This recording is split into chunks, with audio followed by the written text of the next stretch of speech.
Ladies and gentlemen, welcome. For those of you that have just joined us, thank you for being here with us. If we could seek your kind cooperation in filling out the right side of the hall and the seats at the front, that would be much appreciated. Thank you, ladies and gentlemen.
Check. Ladies and gentlemen, welcome. We trust that all is well with all of you. We thank you for being here with us today on the Monday morning. We seek your kind cooperation in filling the seats at the front, except for the first row, as they are reserved for speakers as well as our VIPs. Kindly fill in the seats at the front as well and to the right of the hall. We thank you for your cooperation. We shall be commencing with our Forward Faster Now conference in less than 5 minutes. Thank you, ladies and gentlemen.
For those of you that have just joined us, welcome. We thank you for being here with us on a Monday morning.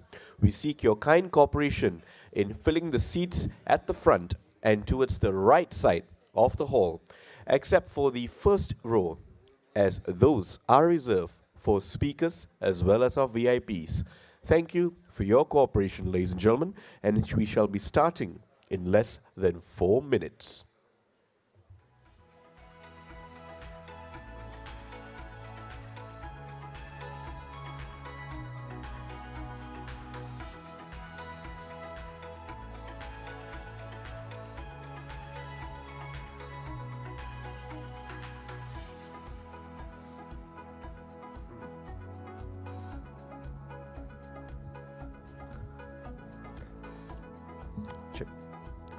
Ladies and gentlemen, distinguished guests and esteemed speakers, welcome to the Forward Faster Now Asia and Oceania event organized by the United Nations Global Compact and hosted by the UN Global Compact Network Malaysia and Brunei. A round of applause, please, ladies and gentlemen.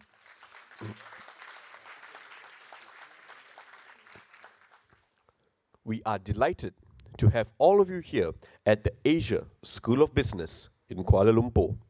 Over the next 2 days, we will explore groundbreaking ideas, engage in thought-provoking discussions, and collaborating on solutions to drive sustainable growth and for the development in our region. Your presence and participation is vital as we aim to make significant strides towards achieving the UN Sustainable Development Goals. Before we start with our session, just a couple of housekeeping announcements for all of us. Please switch your mobile phones to silent mode to ensure that the sessions are not disrupted. Kindly fill in the seats at the front except for the first row, as mentioned before. You are currently in the ASB Khazanah Auditorium on level 1. In an emergency evacuation, there are 4 exits, 2 on each sides and 2 at the back. If the fire alarm sounds, please remain calm and prepare to evacuate in a kind and orderly fashion. After a second continuous alarm and public address announcement, exit through the nearest emergency exit door under the floor marshal's guidance. The emergency assembly point is the ceremonial driveway in front of the main entrance, which is near where our registration counter is. Do not use the elevators or re-enter the building or car park until it is declared safe to do so. For your information, the Asia School of Business is a smoke-free campus, and your cooperation in maintaining safety is much appreciated. Restrooms are located just outside the auditorium. Please feel free to ask any event staff for assistance if needed. We have a packed agenda and we will start each session promptly. You can also visit the country network booths just outside the auditorium to learn more about our work across Asia and Oceania. For this conference, we encourage active participation. During the panel questions and discussion, please raise your hand and wait for a microphone to be passed to you. Clearly state your name and organization before asking your questions. Share your experience and insights on social media using our event hashtag #ForwardFasterNow, #Asia Oceania, #Sustainability, and #UN Global Compact. Please return your attendee and speaker tags to the registration counter at the end of the day. If you lose any personal items, require any support, or have any questions, please feel free to visit the registration desk for assistance. To our international delegates, thank you for taking the time and trouble for attending this event in Kuala Lumpur. We hope you enjoy this conference over the next 2 days and enjoy your stay in our beautiful country, Malaysia. We would humbly request everyone to be seated as we are about to commence with our Forward Faster Now Asia and Oceania event, accelerating sustainable business in Asia and Oceania, and are expecting the arrival of our Deputy Minister at any time now.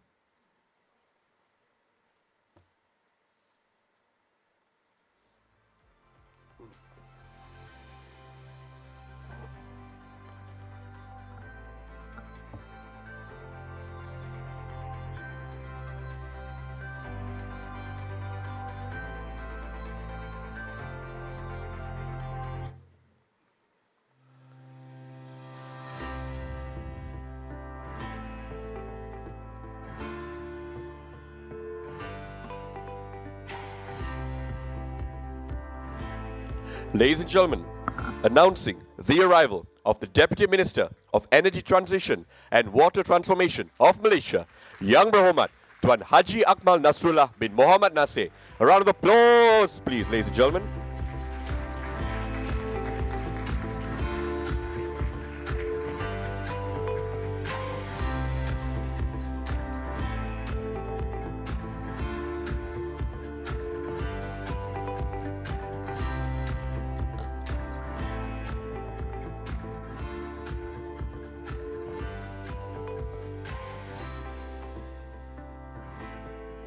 Yang Berhormat Tuan Haji Akmal Nasrullah bin Muhammad Nasir, Deputy Minister of Energy Transition and Water Transformation of Malaysia. Ms. Neha Das, Head of Asia and Oceania UN Global Compact. Madam Rohana Ismail Zilian, Chairperson of UN Global Compact Network Malaysia and Brunei. Distinguished speakers and guests, ladies and gentlemen, welcome to UN Global Compact Forward Faster Now Conference with the team Accelerating Sustainable Business in Asia and Oceania. A round of applause, please, ladies and gentlemen.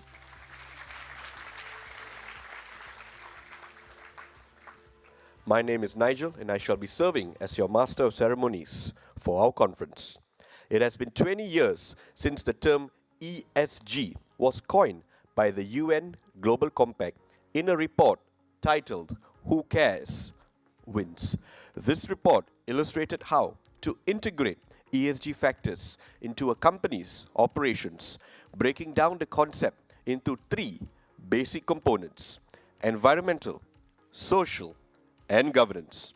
20 years since, and the private sector has made significant strides in mainstreaming ESG in its business operations and accelerating ambition on the Sustainable Development Goals, SDGs. This is a pivotal year where we look back on the 2 decades of progress on ESG and also look ahead towards 2030, the deadline to achieve the SDGs. This event will challenge businesses to move forward faster now and set ambitious targets in key sustainability areas. We encourage you to take photos of today's event, create awareness on climate sustainability, and tag United Nations Global Compact Forward Faster Now. You can also visit our country network booths just outside the auditorium. We've got a lot for you to learn from and maybe even take away some free gifts. And now, for the opening and welcome remarks of the Forward Faster Now conference. It is my pleasure to inaugurate the event with a welcome message from the Assistant Secretary General, CEO, and Executive Director of the UN Global Compact, Ms. Sandhya Ojiambo. Kindly fix your eyes to the screen, ladies and gentlemen. Excellencies, business leaders, distinguished guests, it is a pleasure to join you today, albeit virtually. I'd like to thank our UN Global Compact team from our country networks and the regional hub in Bangkok for making this gathering possible. The Asian Oceania region is so vital to achieving our global goals. As you know, with over 60% of the world's population, the region represents more than 2/3 of projected global growth. Its vast networks of supply chains, made up mostly of small and medium enterprises, or SMEs, are so integral to international production, business, trade, and investment. And with its diversity of cultures, advances in digitization, and history of business and innovation, Asia and Oceania is uniquely placed to advance corporate sustainability on the global stage. But while the region's potential is enormous, we also know that global crises continue to threaten business and erode development progress worldwide. Inequality and poverty are on the rise. Conflicts are growing in number and ferocity, and the climate emergency is advancing with alarming speed. We know that communities across Asia and Oceania are bracing for increasing heat waves, extreme storms, biodiversity loss, and sadly, even rising sea levels. And at the midpoint of the 2030 agenda, we are only on track to achieve 15% of the Sustainable Development Goals. The future we all want is quickly slipping out of our reach. So to rescue this future, we need forward thinkers and doers, bold private sector leaders who are committed to working alongside governments and civil society. Our new Forward Faster initiative is designed to guide and support these leaders and their companies in areas where the business community is best equipped to scale sustainable business and sustainable development in gender equality, climate action, living wage, sustainable finance, and water resilience. By committing to measurable targets and reporting on their progress, companies can gain credibility with stakeholders and position themselves on the cutting edge of global markets. We invite all businesses to join this exciting initiative. I'm pleased to report that more than 270 companies from the region have already signed on. Dear friends, we know that the leaders who succeed are those who identify and meet the needs of the future.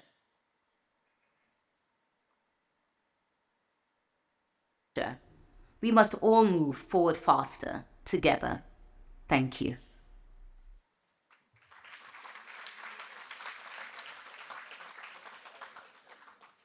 We thank you, Ms. Sanda Ojiambo, for your time and your contributions. And now, ladies and gentlemen, for the keynote speech of our Forward Faster Now. It gives me great honor to call upon Yang Berhormat Tuan Haji Akmal Nasrullah bin Muhammad Nasir, Deputy Minister of Energy Transition and Water Transformation of Malaysia. Please join me in giving him a warm welcome as he makes his way to the stage.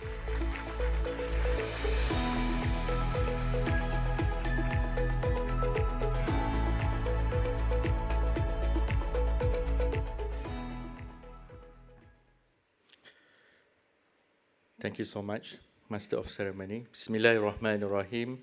Assalamualaikum warahmatullahi wabarakatuh. Very good morning. Ms. Nehadas, Head Asia and Oceania UN Global Compact.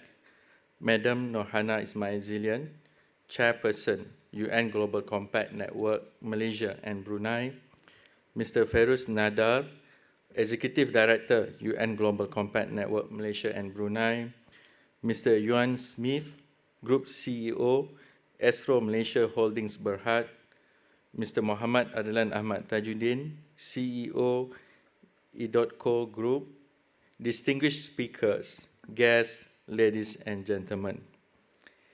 It is a privilege and honor to welcome you to the Forward Faster Asia Pacific and Oceania Regional event organized by the UN Global Compact Network. Today, we gather with a shared mission that is to drive forward sustainable development in our region and beyond. I extend a warm welcome to all the CEOs, sustainability professionals, and esteemed participants who have joined us for this morning.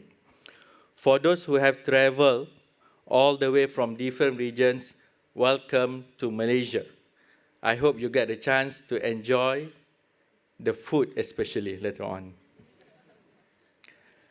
I would also like to express our deep gratitude to the UN Global Compact for their unwavering commitment to fostering corporate sustainability worldwide.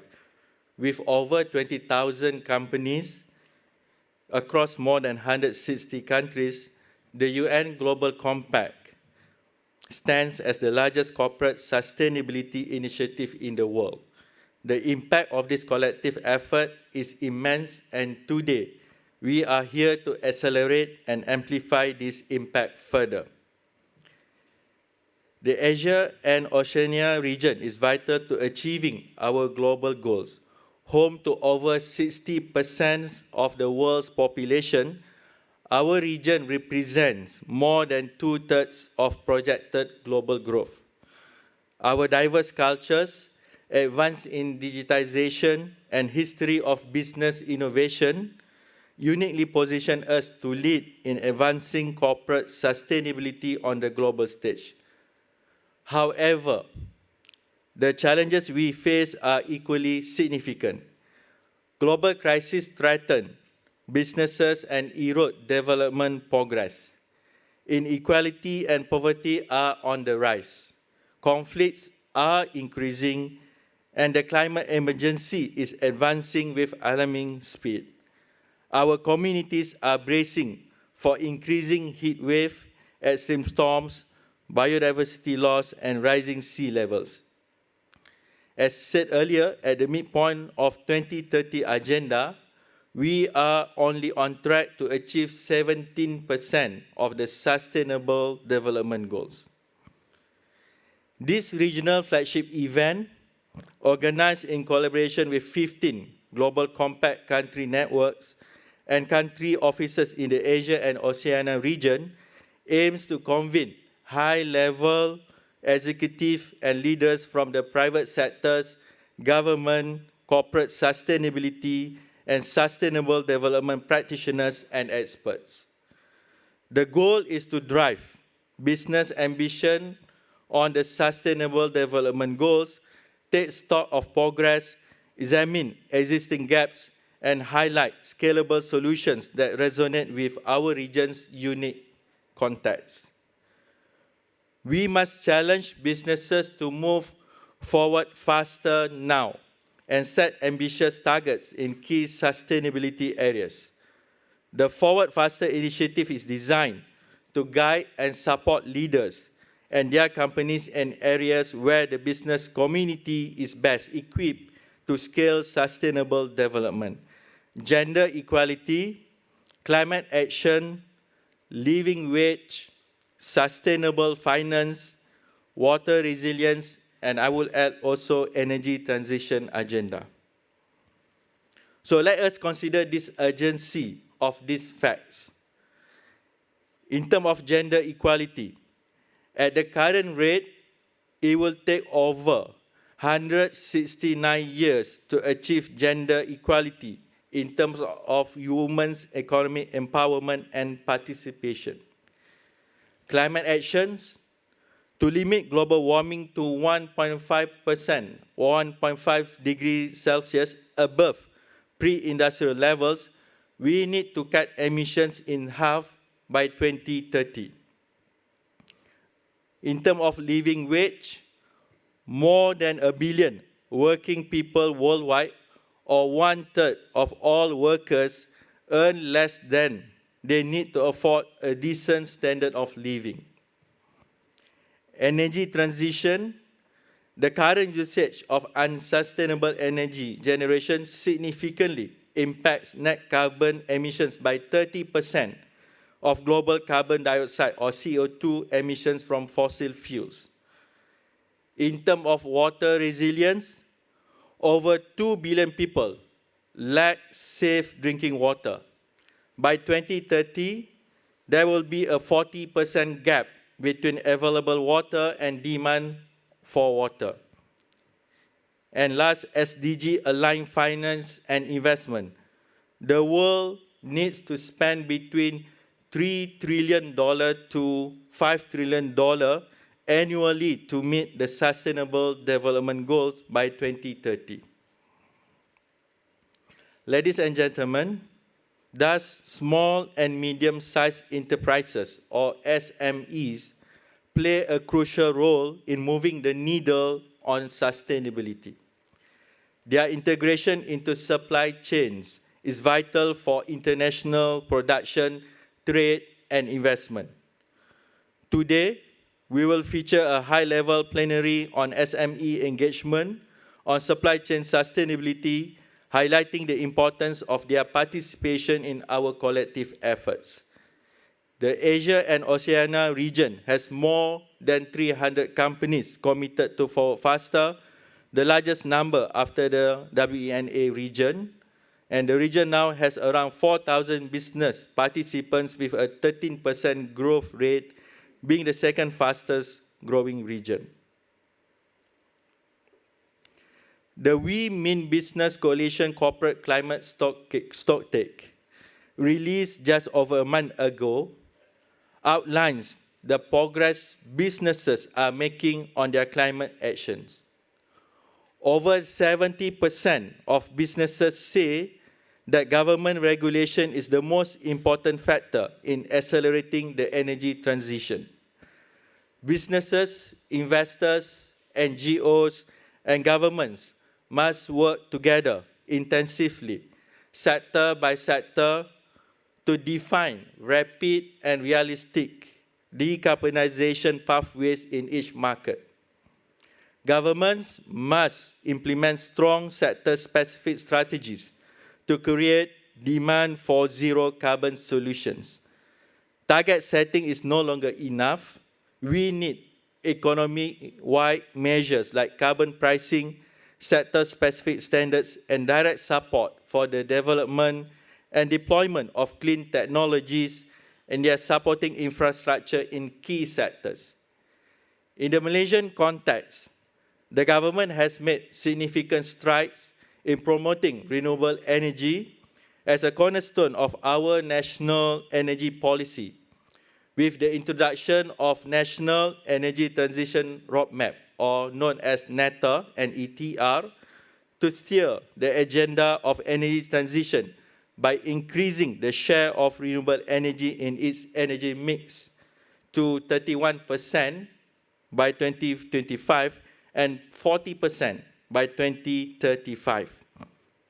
And with addition of the new Industrial Master Plan, or NIMP 2030, as Malaysia's strategic framework aimed at transforming the nation's industrial sector to be more competitive, sustainable, and inclusive. Both frameworks delineate an ambitious set of targets. We aim to reduce carbon emission intensity by 45% by 2025 and 60% by 2035 compared to 2005 levels, aligning with the country's commitment under the Paris Agreement and in addition to the Energy Efficiency and Conservation Act, or known EECA, which devised to regulate energy consumption among high-intensity users in the commercial and industrial sectors, reduce greenhouse gas emissions, and manage electricity demand, was successfully passed in the Parliament in the recent sitting. Now, more companies are talking about sustainability than ever before. But there is not enough progress happening to meet the 2030 agenda. We are halfway through, but not halfway done. We must be more ambitious. Forward Faster is here to guide companies on where they can make the biggest, fastest impact to 2030. The 5 areas selected, gender equality, climate action, living wage, sustainable finance, and water resilience, have the power to accelerate progress across all 17 SDGs, and are where the private sector can collectively make the biggest, fastest impact by 2030. Companies will be challenged to take ambitious, credible action and communicate their progress annually towards specific, measurable sustainability targets. So why we must commit to Forward Faster? Ambitious goal setting accelerates progress on sustainability and sets a path towards continuous improvement. Forward Faster addresses common sustainability challenges and supports companies in substantiating their commitments with action. This commitment to ongoing refinement ensures that sustainability efforts are not just maintained, but progressively strengthened, creating a lasting positive impact on business, people, and the planet. And many companies are wary of making public commitments for fear being accused of greenwashing, especially if their actions or performance do not align with their stated commitments. This is where Forward Faster plays a role. This is a global platform for credible, ambitious corporate action aimed at guiding companies on where they can make the biggest, fastest impact for 2030. Forward Faster helps companies stay ahead of evolving sustainability regulations and avoid the pitfalls of greenwashing by providing clear, actionable guidance. Bold sustainability commitments not only drive positive impact, but also correlate with increased consumer expectations and enhance brand value. By acting now, companies can future-proof their business for years to come. Public sustainability commitments, once considered secondary to core business strategies, are now central to corporate identity, reputation, and profitability. With Forward Faster, the UN Global Compact addresses common ESG challenges and supports companies of all sizes in making credible commitments to sustainability. In conclusion, I would like to acknowledge and thank the UN Global Compact Network, Malaysia and Brunei for hosting this significant event. The convening power of the UN Global Compact is truly remarkable, bringing together over 300 participants from businesses and Global Compact country networks to Kuala Lumpur for this regional event. This demonstrates the strength of collaboration and partnerships. The Asia-Pacific and Oceania region has the potential to lead the way in sustainable development if we work together. I also want to acknowledge and extend my gratitude to Ms. Sanda Ojiambo, Assistant Secretary General and Executive Director of the UN Global Compact, who just spoke to us virtually just now, and Mr. Feroz Nadar, Executive Director of UN Global Compact Network Malaysia and Brunei, for their unwavering support in engaging the private sector towards the achievement of the SDGs. Your leadership and dedication are instrumental in driving our collective efforts forward. To all the CEOs and sustainability professionals here today, I urge you to set ambitious targets under the UN Global Compact's Forward Faster initiative. Let us demonstrate our commitment to sustainability and lead by example. Together, we can achieve the SDGs and create a sustainable, inclusive future for all. I am particularly looking forward to the discussions on sustainable finance, AI and sustainability, gender equality, and engaging the private sector on nationally determined contributions or NDCs during the sessions.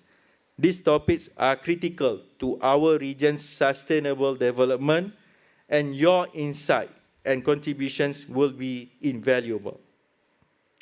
In closing, I would also like to extend my heartfelt thanks to the UN Global Compact Network, Malaysia and Brunei, again for hosting us, and to all the participants for your dedication and commitment to sustainability. Your presence here today and also tomorrow is a testament to your commitment to making a positive impact on our world. Let us seize this moment to accelerate our efforts and move forward faster. Together, we can build a better future for all. Thank you. Thank you. Can I invite the Honorable Deputy Minister to kindly remain on stage? Once again, we thank you for your contributions, presence, and insights. And now, the moment we have all been waiting for. We are about to launch the Forward Faster Louder program in partnership between UNGC MYB and Astro Malaysia. The Forward Faster Louder is about amplifying the ESG narrative for Malaysia through Astro's Voice for Good platform, showcasing real, true, and inspiring sustainability conversations, including stories from all walks of life that will inspire and drive positive action, paving the way forward. I would like to call upon Ms. Neha Das, Head of Asia and Oceania, UN Global Compact Network, Ms. Nohana Zilian, Board Chair of UNGC Global Compact Network Malaysia and Brunei, Mr. Feroz Nadar, Executive Director of UN Global Compact Network Malaysia and Brunei, Mr. Eon Smith, Group CEO of Astro Malaysia Holdings Berhad, Su Lin Fu, Chief of Staff and Head of Sustainability, Astro Malaysia. On stage to officiate the partnership with the Honorable Deputy Minister of Energy Transition and Water Transformation of Malaysia.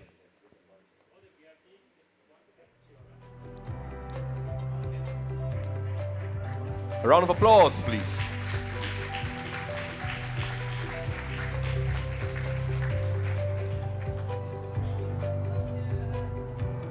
for a quick photo op.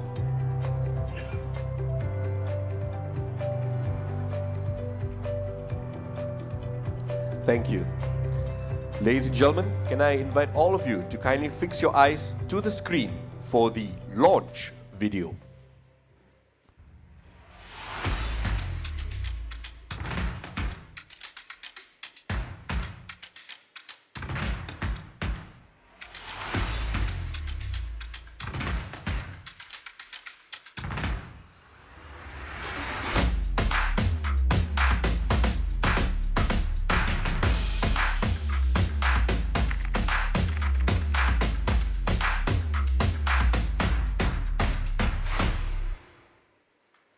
A round of applause to this partnership, please.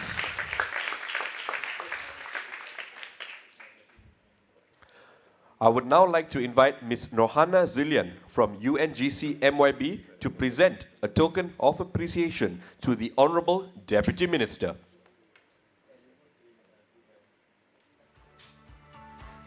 A round of applause, please, ladies and gentlemen.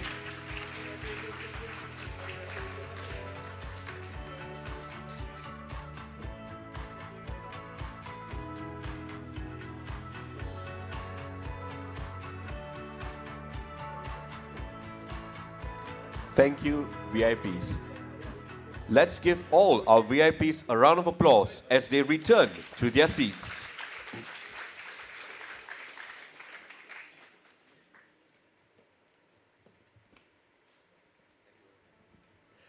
Check.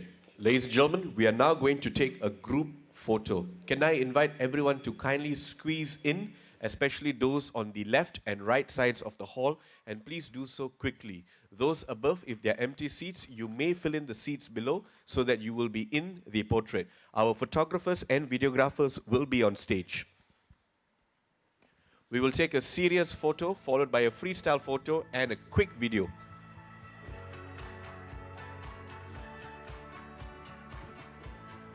Sure. Those on the right side of the hall, can you squeeze in, please? And even on the left side of the hall, the middle section here, could we please fill that up?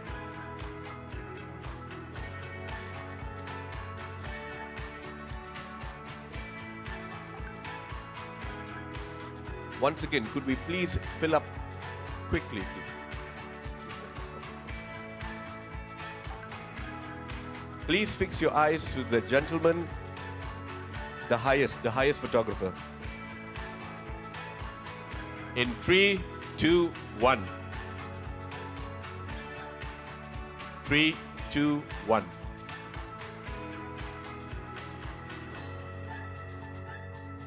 Can we get a thumbs up pose, please? And all smiles. In 3, 2, 1. 3, 2, 1.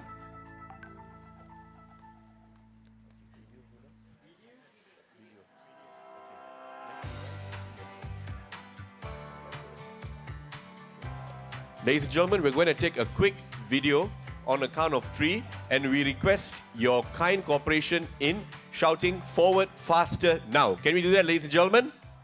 Thumbs up if we can do that. Splendid. Okay. In 1, 2, 3.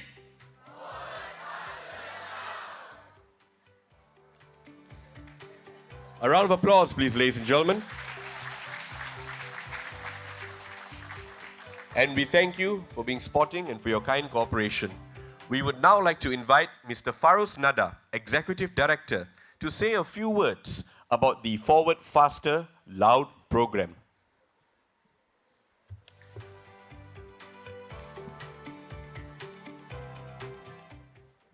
Thank you, Nigel. YB Tuan Haji Akmal Nasrullah, Deputy Minister of Energy Transition and Water Transformation of Malaysia, Ms. Nehadas, Head of Asia and Oceania UN Global Compact, colleagues, friends, delegates. I promise I'll be short and try my best to be sweet as well, right? So I'm just here basically to give you a bit more information about what we just saw launch on stage. So it's not just a placard and pictures. But firstly, I must apologize in advance that after this event, you'll probably go back home a little bit heavier, as YB has said, with the Malaysian food.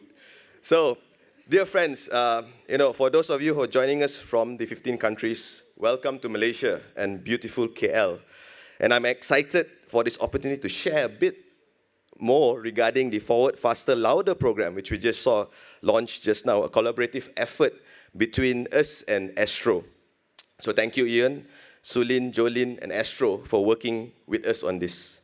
So our collective ambition is to provide evidence-based storytelling space to participants of the UN Global Compact to amplify their sustainability narratives across Malaysia and beyond, leveraging Astro's powerful Voice for Good platform, reaching millions to touch their hearts and minds. For non-Malaysians, Astro is the largest media company in Malaysia, and for Malaysians, we grew up with them, right? So in the realm of sustainability, storytelling can be our most potent tool. Facts and figures, while essential, often fail to steer the soul or ignite the passion needed for true transformation. It is through storytelling that we can transcend the technicalities and connect on a human level. We must tell stories that resonate, stories that inspire, and stories that compel people to act. So consider this, the number is 20%. So if I were to say there's a 20% chance of floods today, would you say that is important to you? But if you say the same number, 20%, there's a 20% chance that flooding will block access to major roads. A bit more different. So consider how numbers are points in a narrative. The story around the numbers is what makes the data relevant, meaningful, powerful. That means that both context and content is required should we wish to influence and lead others. Just as the context of transformation context transforms the significance of statistics, improved narratives of context and content of our sustainability efforts can transform the perception and impact of our actions. Your stories are testament to the power of accountability and ambition and the impact of sustainable practices. Your impact stories should not be limited and hidden in the shadows of technical reports and corporate presentations and sustainability reports that, let's face it, not many people besides ourselves read. Your sustainable initiatives should not just stay as projects. They should become narratives that captivate audiences, inspire other businesses, and attract new partnerships. Your brand should be visible, and the messages should resonate with key stakeholders at every level. This is the kind of narrative we aim to amplify through the Forward, Faster, Louder program, showcasing real-life examples that inspire change and drive actions. So our goal with the Forward, Faster, Louder program are twofold. First, we seek to amplify the sustainability narrative for Malaysia, leveraging Astro's extensive reach and influence. By doing so, we aim to inspire more individuals and business leaders to be change agents. Second, we aim to attract contributors and partners to increase the visibility and availability of ESG impact stories, especially local stories. These stories are not just about compliance or corporate responsibility, they are about the future of our planet, the well-being of our communities, and the legacy we leave behind. Now, some of you may think, are we here to greenwash? Far from it, as stories will only be selected after a credibility fact check, a Know Your Stories or KYS, if I may. In fact, I hope this initiative will combat green hushing and enables businesses to share their impact stories with confidence. The fact remains that there is so much available data on the need for urgent actions, yet we still grapple with getting the majority of businesses on board the sustainability journey. So there's too much IQ. It's time for us to play to the emotions, move to the EQ, so that we can inspire others for the urgent needed actions. So once again, thank you, Astro, for coming on board this program, and I invite each of you to put on your storytelling impact hats, and let's forward faster, louder together. Thank you. Thank you, Mr. Farouz Nada. And now, ladies and gentlemen, our guest of honor, Yang Berhormat Tuan Haji Akmal Nasrullah bin Muhammad Nasir, the Deputy Minister of Energy Transition and Water Transformation of Malaysia, will kindly take his leave now. Let's give him a round of applause, and we thank you for your contributions, presence, and insights, Yang Berhormat.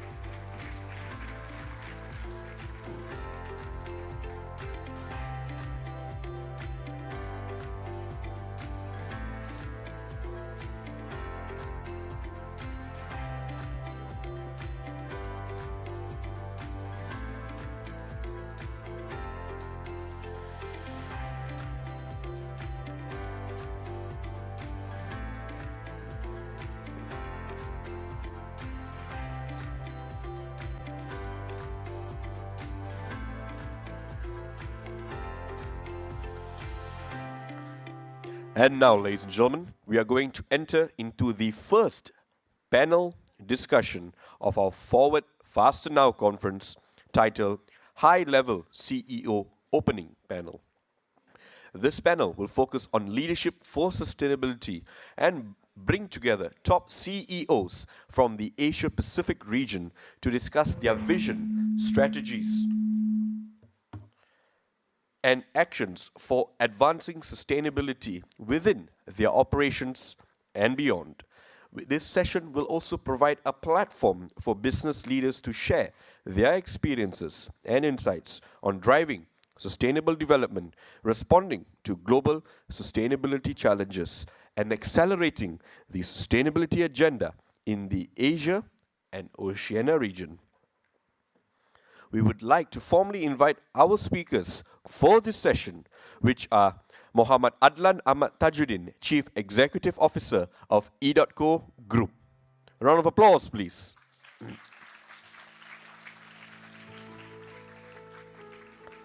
Oliver D. Linares, Acting CEO of Total Energies Corbion, Thailand. A round of applause, please.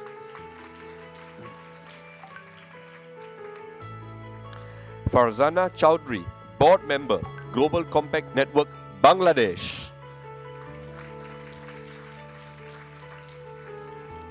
Mr. Ewan Smith, Group Chief Executive Officer, Astro Holdings Malaysia, Berhad.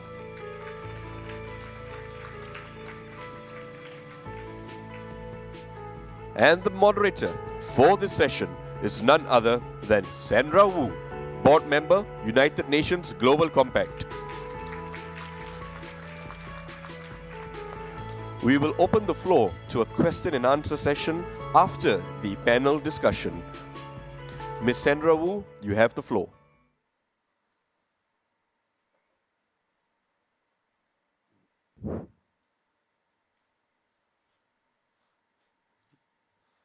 Good morning again, distinguished guests and my panelists and every one of you. And nice to see many of you again since March.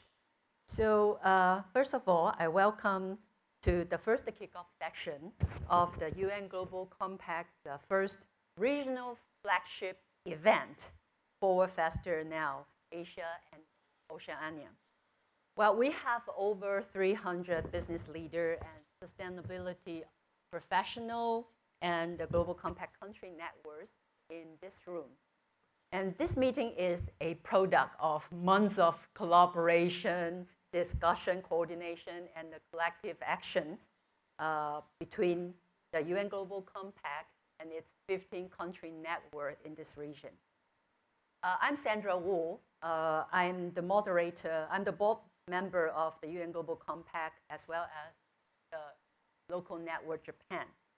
And while I have a daily role as the CEO of Kokusai Kogyo, a Japanese company, but today I'm putting a hat as the Global Compact hat while I moderate this wonderful panel today. So as the first section of this exciting 2 days event, this panel will try to set the tone for the day.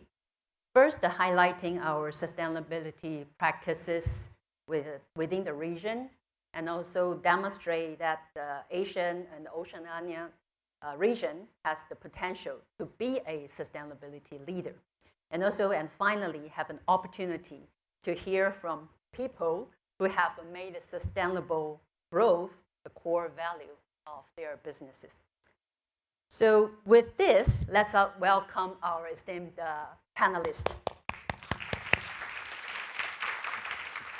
Well, MC already introduced our 4 CEOs. So we have convened 4 business leaders who are at the forefront of driving the sustainable development agenda in the region, so that we can hear how they are raising the ambition towards achieving the SDGs through their commitment and action, and how they and their businesses will move forward and faster towards sustainability growth. So let me dig right in and pose my first question to the speakers. So all of you are CEOs having unique experiences and example of implementing the sustainability strategy within your company. And the regional conference is called Forward Faster Now. So my first question to each one of you is, how are you moving forward and faster in implementing the sustainability within your company's core business strategies? And I would love to first hear about your own experiences as a business leader and how you're spearheading the work to translate the commitment around sustainable business into action. So let's start with you, Adlan.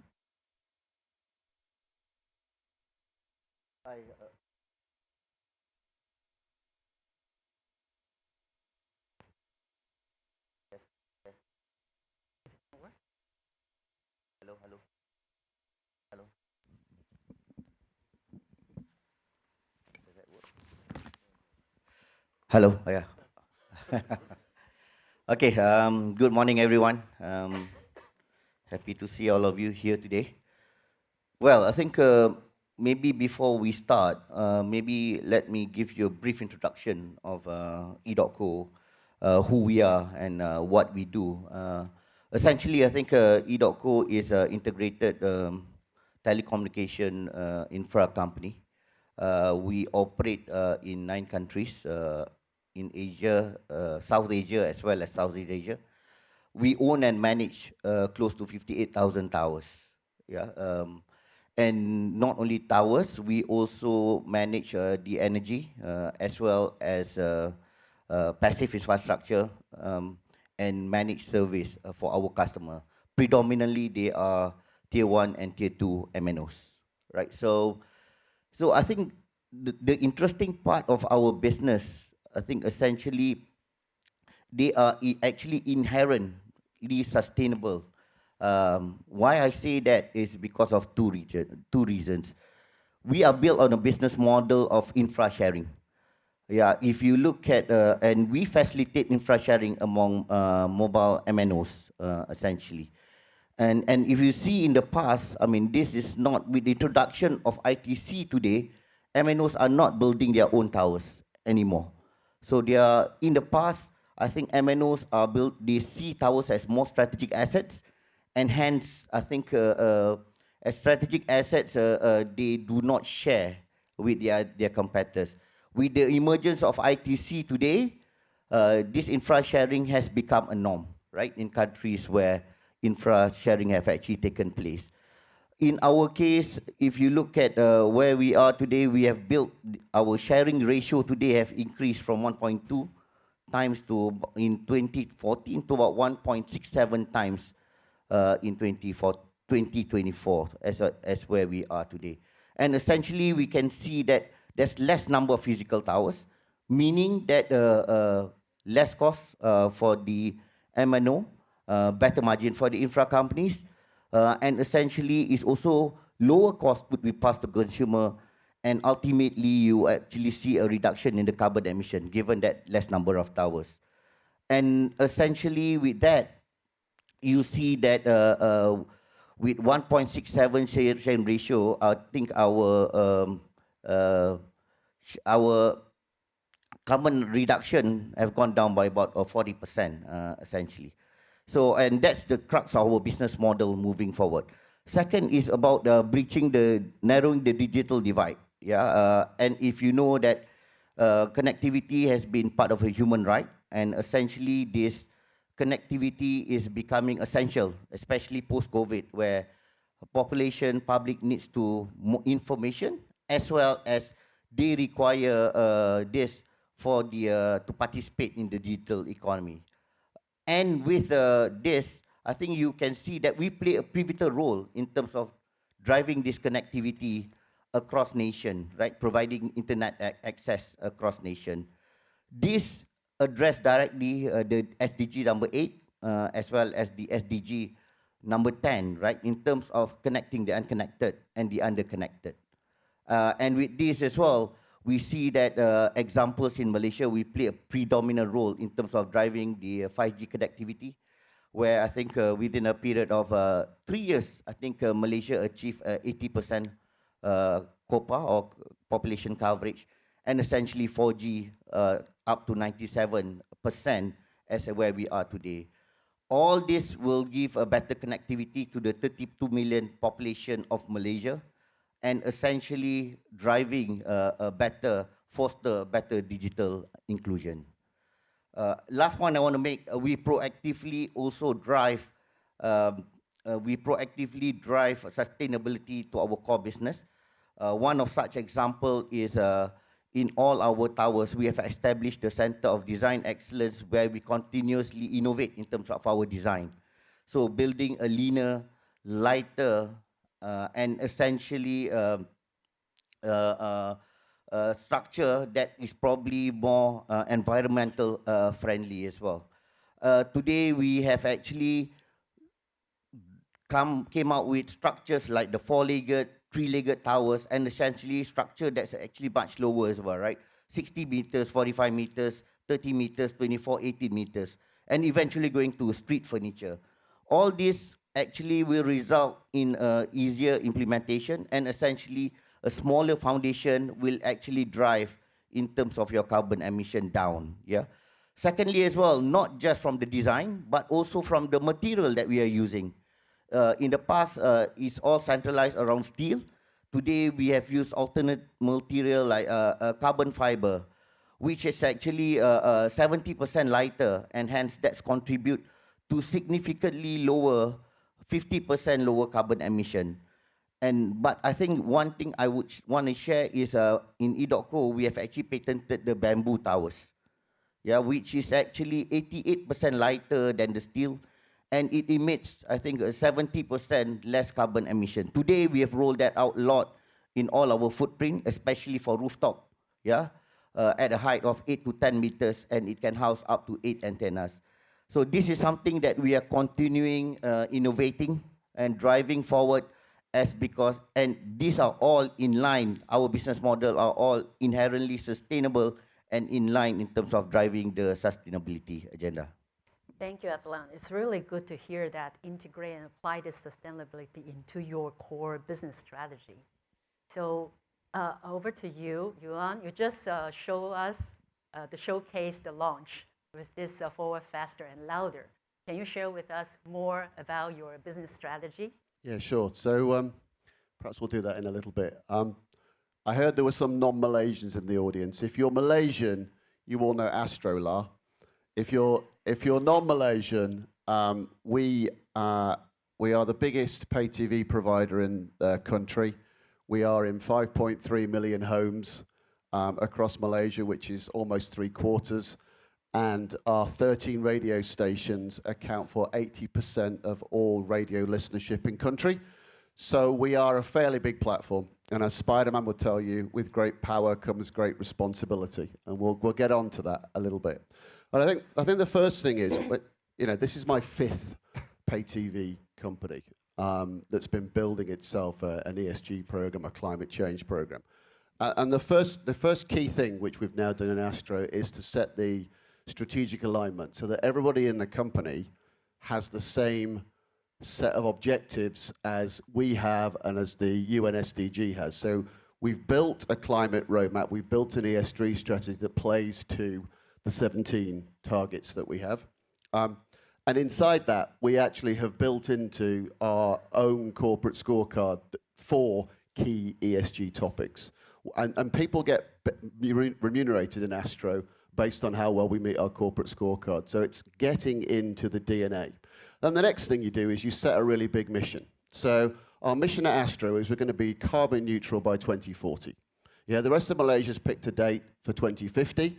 We wanted to do a decade better. Reality, we're already well behind the game because I've worked in other companies that are already carbon neutral. But hey, we've made a plan. We have a process to actually get there. Then the next thing is, before you can start talking about, Astro in society, you have to get your own house in order.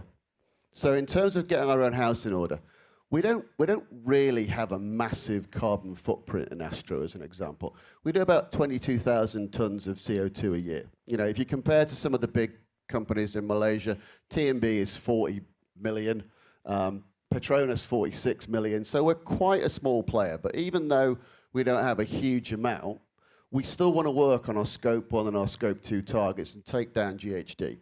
So on that basis, we have a program of work inside Astro that a bunch of guys in facilities and the ESG team look after, which is all about how do we reduce our footprint. So for us, that's mainly about our own energy consumption. So as an example, we have a chiller program, which has taken down our target, but we've reduced by 5% in the last year, 5.6% in the last year alone, in terms of energy consumption that we need, simply by making the refrigerant, making the chillers better. We have already 7% of all of the energy we need is provided by solar power on one of our facilities. We are halfway through a build of solar power onto our second facility, and only about 3 weeks ago we approved an extension at our main site down in Bukit Jalil, which is to increase the amount of solar energy that we use and not be such a drain on the national grid. So we're doing all those kind of things. And then I guess if you look at, I mean, we make content, right? It's what we do. The way in which we make content is changing massively over time. So over the last 3 years, we've invested heavily in XR. So XR means extended reality, which effectively means you can put me in a green studio in Bukit Jalil and you can project onto the back of the screen so it looks like I'm in the Arctic, or I'm in Paris, or I'm wherever it happens to be. Don't have to send any people there. We just can do it all from Bukit Jalil, but to the audience, it looks like we're actually there. So clearly, huge amount of savings that we can get. We can save on sending huge amounts of trucks, etc. And when we do send trucks and things, historically, we used to have these huge 40-foot lorries to do an outside broadcast. Well, these days, we've invested such that with a camera and a guy in a car, the increases and the improvements in connectivity and the speed at which we can get data back from a football ground, for example, means that we can just send one guy in a car and everything else gets done back at base. So those are the things that we're doing, I guess, internally that really allow us to be able to talk externally about our credentials. So the second thing is, we're then also working heavily with customers. So in the consumer space, as some examples, every time I say this, there's a portion of the audience that go, oh wow, didn't know that. You can now get Astro without a dish. Did you know that? You can simply ring us up and we will post you the box and you plug it into your broadband and away you go. What does that do? Well, I don't need to buy a dish for you. I don't need to buy an LMB for you, which is the clever piece in front of the dish. I don't need to put an installer on the road to go and find you and drive his van to you. You can simply plug it in and away you go. Yeah? We've had it for some time now. It's possibly the best example of how we are trying to reduce the amount of energy that we use for customers. But some other examples would be the latest new boxes, 80% less stuff, material, to make those boxes than the previous ones. Auto standby on the box, so that if the customer's not around, it automatically just disconnects. Packaging. We've re-engineered all the packaging to be recyclable as far as we possibly could. It's taken down the amount of packaging waste that we have on the Ultibox to, we've reduced it by 57%. And on the routers, which are a bit ahead of time, 98% of all that packaging is now totally recyclable. So these are the things that we're doing inside Astro that allow us to talk outside Astro and use the platform and be honest and credible in the marketplace when we're getting our own house in order. I'll stop there. Thank you, Young. Very impressed because this actions, very clear action, and your ambition, and you also do that inside the company. I want to ask one more. So, what is your difficulty making all the things happen today? What is the most difficult things you went through? I guess the regulatory environment in this country compared to other countries lags quite significantly.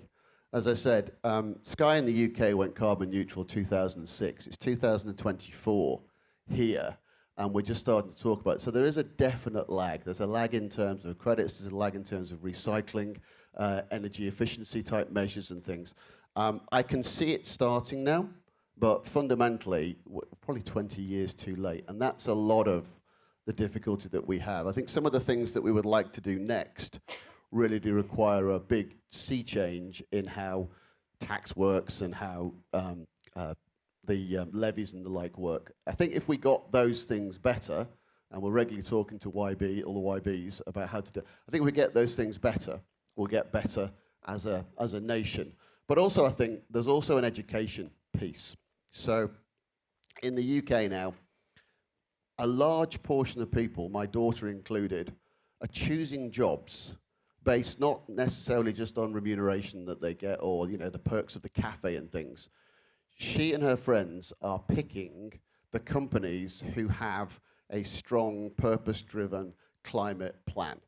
And if you don't have one, or if you're one of the polluters, the quality of the next generation of people coming in is diminishing. And I think the more that we educate and talk about what the people like on this panel are doing, you'll start to see a sea shift because the people that aren't doing it, the companies that are greenwashing or just paying lip service, they'll have to get on the bus because so many of us are already on the bus. It was quite exciting. 2006, Sky went carbon neutral, Marks and Spencer's went carbon neutral. Yeah, 4 years later, every major corporate is carbon neutral. Why? Because you have to play the game if other people are beating you on the wicket. And I think that's a lot of what we have to do. Thank you, Yuan. Those are not my friend, our frequent speakers. So please let us know what is your personal, experience when all the way here today. Thank you. Good morning, everyone. I'm really, really delighted to be here. And I think I can just like talk about how I got into this SDG and how this SDG has gone into my DNA. I have a very diverse work experience. I worked in the microfinance for many years and then pioneered the SME, small and medium enterprise lending, commercial banking for many years, and then gone into this insurance industry. So it's kind of a more, I worked in more in the financial sector. And when I came in this insurance industry, I felt that that's, it's the penetration is less than it's 0.1%, and which says that it's a huge opportunity because when we see there's a lot of opportunities for insurance, but there's contribution in the GDP is very low. So apart from the traditional insurance, which is like kind of a more it's like, you have to, it's like a mandatory insurance. Other than that, people don't do insurance because of the lack of awareness mindset. So like the semi-banking, you have to think differently, how to, bring in, the population, 170 million people into this insurance, spectrum. You need to think of different strategies. You need to think out of the box, come out of your comfort zone, and the mindset. So we come up with this, very unique policy, comprehensive policy for women, because people don't want to take insurance policies. So it's kind of more of a value-added services. It's like selling solutions for their issues, for women's, I would say, strengthening women's decision-making or financial and social side. So from that, I felt, because we were part of this UNGC, I was recognized at the UN for this unique concept because it made a revolution in the, females generation, because if you take this policy, all these policy holders can have access to banks loans and deposit products, access to healthcare, access to information, access to law and enforcement agencies. So it's kind of more of a one-stop, very powerful, powerful tool for women to survive. So this actually, I felt that, when you see risk, you have to transform these risks into opportunities. And when I had no clue about the Sustainable Development Goals. But then when we came back, I felt that, we tried to do a roadmap that we got into that this roadmap, that how many goals that we have covered. We found that we are working directly with 6 goals, including SDG 5, climate action, healthcare, and others, innovations, but then also indirectly the 17 goals. And the main strength part was the partnership. So this actually, for SDG, you need to have a strong mindset. You need to have a kind of a very bold, just like today's goal is like forward faster. We cannot lose a single moment. We've been talking about SDG goals, now we have ESGs. So if you want to really improve the livelihood of people, and not only that, through that, you improve their productivity, you improve their contribution in the economic sector, and not only that, you increase the revenue of your company. This is why UNGC used to invite me in the leadership summit UN in New York, that talk about how this engaging in SDG has empowered your business in terms of revenue generation as well. So that really, really helped us, and I feel proud that not only that, we have gone into weather-based indexed insurance, crop insurance, cattle insurance, because the agriculture sector is huge. It's like 47.5 billion market size, and where the 40% of our total labor force in the agriculture sector, and they contribute more than 12.5% in the agriculture. So, but we don't have any insurance, and without any support from the government or the policymakers. The thing was, the mindset, and it's like CEO-driven strategy, corporate strategy needs to be there. When I came back, I made sure that the SDG is like embedded in our corporate strategy. So it's not. So we walk the talk in terms of improving livelihood of the people, embracing them into financial and insurance inclusion, and through our insurance and other subsidiaries, through value-added services, and also improving the quality of the, I would say, the people. Because in SDG, if you want to really kind of be successful, but I have experienced that you need to have a strong mindset, you need to be innovative, you need to really learn quickly. So that to learn quickly, you need to be involved in multi-stakeholder approach. That's how you learn quickly.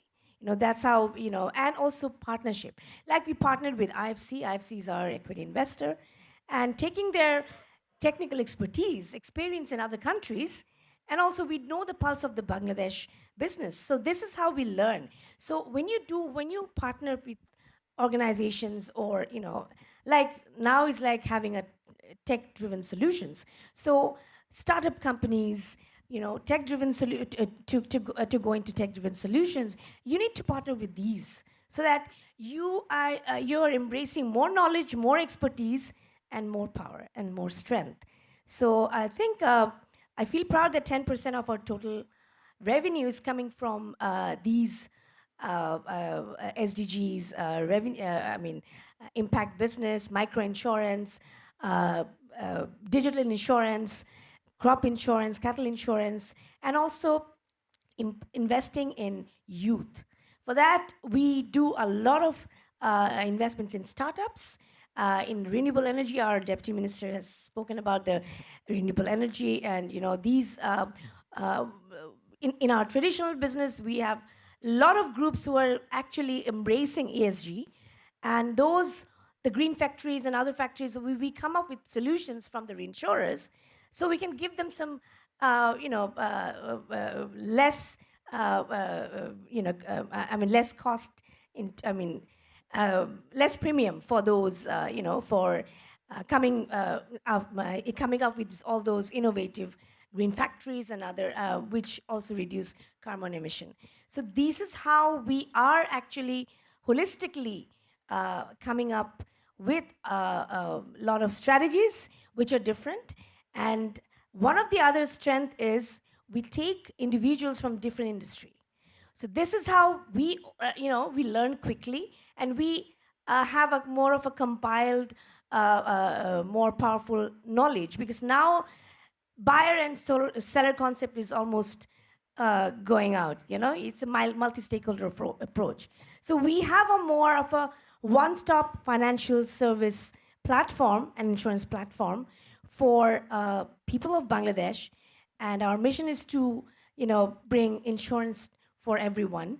and bringing in all the marginal segments, the youth, and the women and other segments into the insurance and financial service platform where we can generate more revenues from these business, and that will help us to grow sustain more, and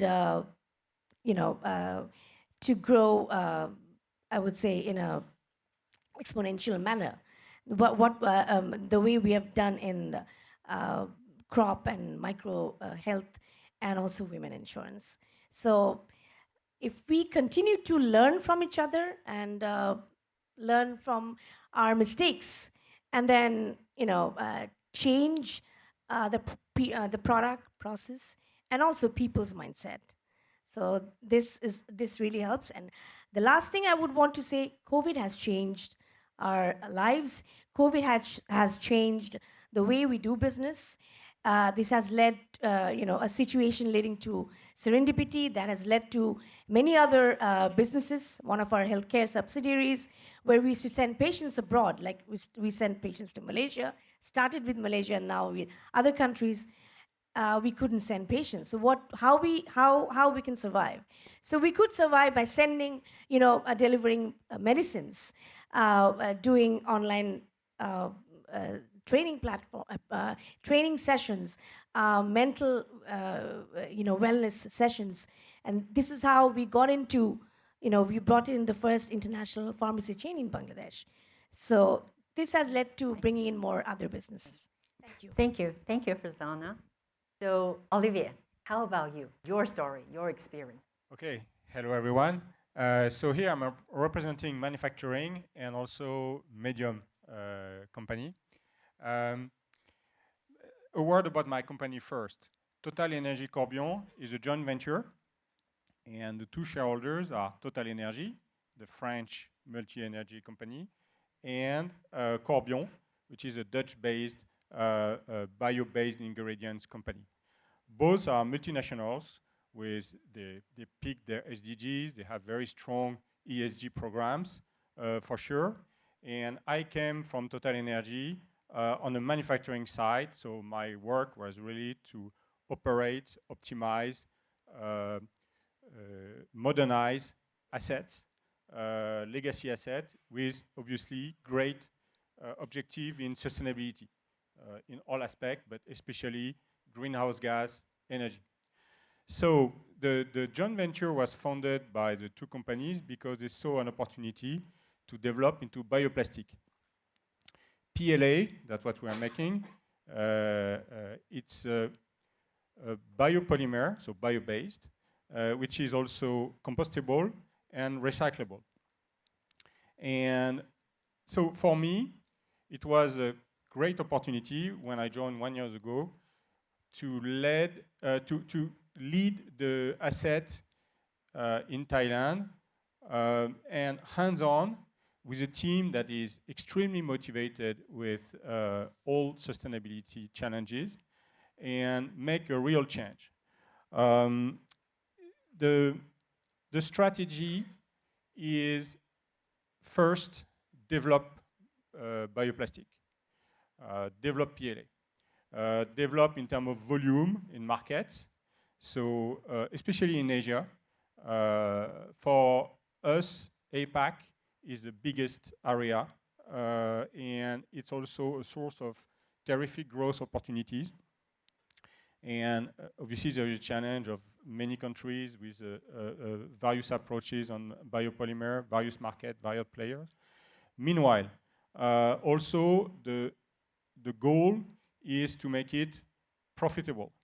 And for manufacturing, for biopolymer, being profitable and being sustainable are linked closely with yield, how much feedstock you need, how much sugar you need to make a ton of polymer, how much polymer you need to do a certain object, and energy yield have improved tremendously. This is on a new company, on a new industry. The progress that are to be done are still tremendous. So this is very exciting, and this is very favorable for profit, and this is also very favorable for life cycle analysis. There was a life cycle analysis in 2019 for PLA. It displayed, the result was that PLA was 75%, did 75% less emission than conventional polymers. I am really looking forward for the next life cycle analysis, and we are aiming for less than 0 CO2 emission. So this is really a great challenge, a great opportunity. And so the volume, the yield, the performance, and then obviously we want everybody to find great use to PLA. So it's diversification of the application. PLA is a biopolymer, so it's more expensive than conventional polymers, and it has to demonstrate value, real value beyond just the price difference. And for that, there are markets that we are studying very hard. This is 3D printing. 3D printing is really a change in the polymer market. It really changed the paradigm of designing a part, making a mold, injecting. So now you completely cut the cycle, and PLA is great for 3D printing. And also fabric and non-woven textile. So we talk about COVID mask, but there is also all kind of industrial and consumer applications. Those three aspects are always giving us a challenge for innovation in the plant. And we are, for instance, developing new grades, developing new quality requirements for textile.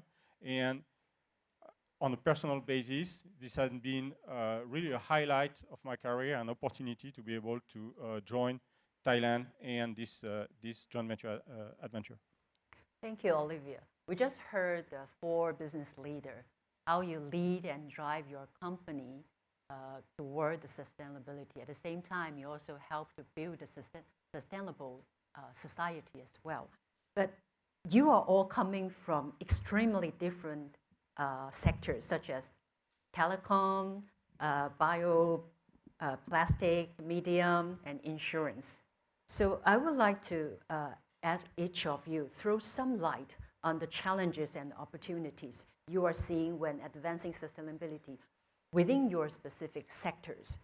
What are some recent trends that may open doors to more sustainable business practices, and how are collaboration and partnership playing a role in solving challenges or leveraging these opportunities in your sectors or even cross-sector? So I will do the same order. Adlon? Yep. Yeah, I think if you look at our sector, the telecommunication sector, is very much driven by technology. Yeah, the evolution of technology happens very fast. You see technology moving from 2G, 3G, 4G, 5G. Even before you recover your investment, 6G is being introduced. So I think for us, as our customer actually are heavily investing in technology, we need to evolve as well in terms of how we leverage in terms of technology, in terms of our operation to make it a lot more efficient as well as productive. And we can see that, there are a big linkage, between your efficient operation and productivity versus your sustainable operation. Yeah, so I think we leverage a lot on technology. For example, in our case, right, we have started to introduce what we call the digital twin technology, where we use drone, for example, unmanned drone, to do all your preventive maintenance. Yeah, in all our tower sites that cut across some rural countrysides and all that, you're using unmanned drones, right, to do your preventive maintenance. As well as one of the other main activity that we do is the equipment count that we actually use for billing to our customers. And hence, a lot of these activities are already done through digital twins using drones. So you actually have a lot less truck rolls going to the sites, right? Less more trips that people are making to the site. Second is we are also automating automation in terms of a remote monitoring system. Today, I think with technology, you are able to have a software-driven controller where a lot of the activities could be done remotely. Yeah, so it doesn't necessarily, the switching off and switching off of your switch, for example, could be done remotely, right? And again, that actually reduce significantly in terms of the need to really go to the site. Reading your electricity bills at the site, for example. Maybe in Malaysia, you do have a centralized bill, yeah, that's produced by TNB. However, in some of our other markets, the bills are actually not given. There's no centralized bill that you actually need to go to the site to get the bills, so on and so forth, right? So all this will actually drive in terms of making your operation more efficient, but at the same time, more sustainable as well. Second, as we manage a lot of the energy system power for our customers, I think we are heavily involved in terms of the renewable energy initiative. And I think solarization is actually one of the key aspects, yeah, of our the initiative that we are actually taking. If you look at some of the countries that we are operating in, in developing countries, Pakistan, Sri Lanka, Bangladesh, and you can see that there's the stability, the grid are probably not stable. One, and there's a lot of sites that probably do not have electricity as well, right? And all these sites are actually dependent a lot on batteries or gensets, yeah. And essentially, today we have actually solarized close to about 2,700 sites today. And we can see that once you solarize a site, you see that there's a 48% improvement in terms of the fuel consumption at the site. You use less of DG. Second, you also see that the OPEX per site comes down by about 44%. And more importantly, you also see that that carbon emission for that particular site also declined by about 48%. So all these are probably in line in terms of you moving into more sustainable operation. Yeah. The other part as well that what I actually want to touch on a little bit is on something that we encounter in our operation. That we see that in a lot of our towers, we see that a lot of birds, endangered species, build up their nests. And essentially, and these are endangered species like eagles and all that. So essentially for us is we work with the Malaysia Nature Society to see that how we work together to come up with a strict procedures protocol. How do we move this nest to their more natural environment? For example, with all this, we just don't necessarily, you also ensure not just the safety of your people at the site, but also the continuity of these endangered species, right? So I think by doing all this, I think we do believe in terms of having a strong collaboration with all our partners. I think we really tap with partnership, you really tap in terms of their expertise, the technology, innovation, yeah. We alone, we are not able to do this, right? We need to do it together with our partners. For example, in terms of continuously innovating in terms of our design, we partner together with the universities, for example, right? The engineering and technology units in universities in Bangladesh, Sri Lanka, Pakistan, for example, to really continuously drive this innovation. That is how we continuously innovate in terms of coming out with the bamboo structure, for example, which we have patented today, and it's one of the things that we are probably known for.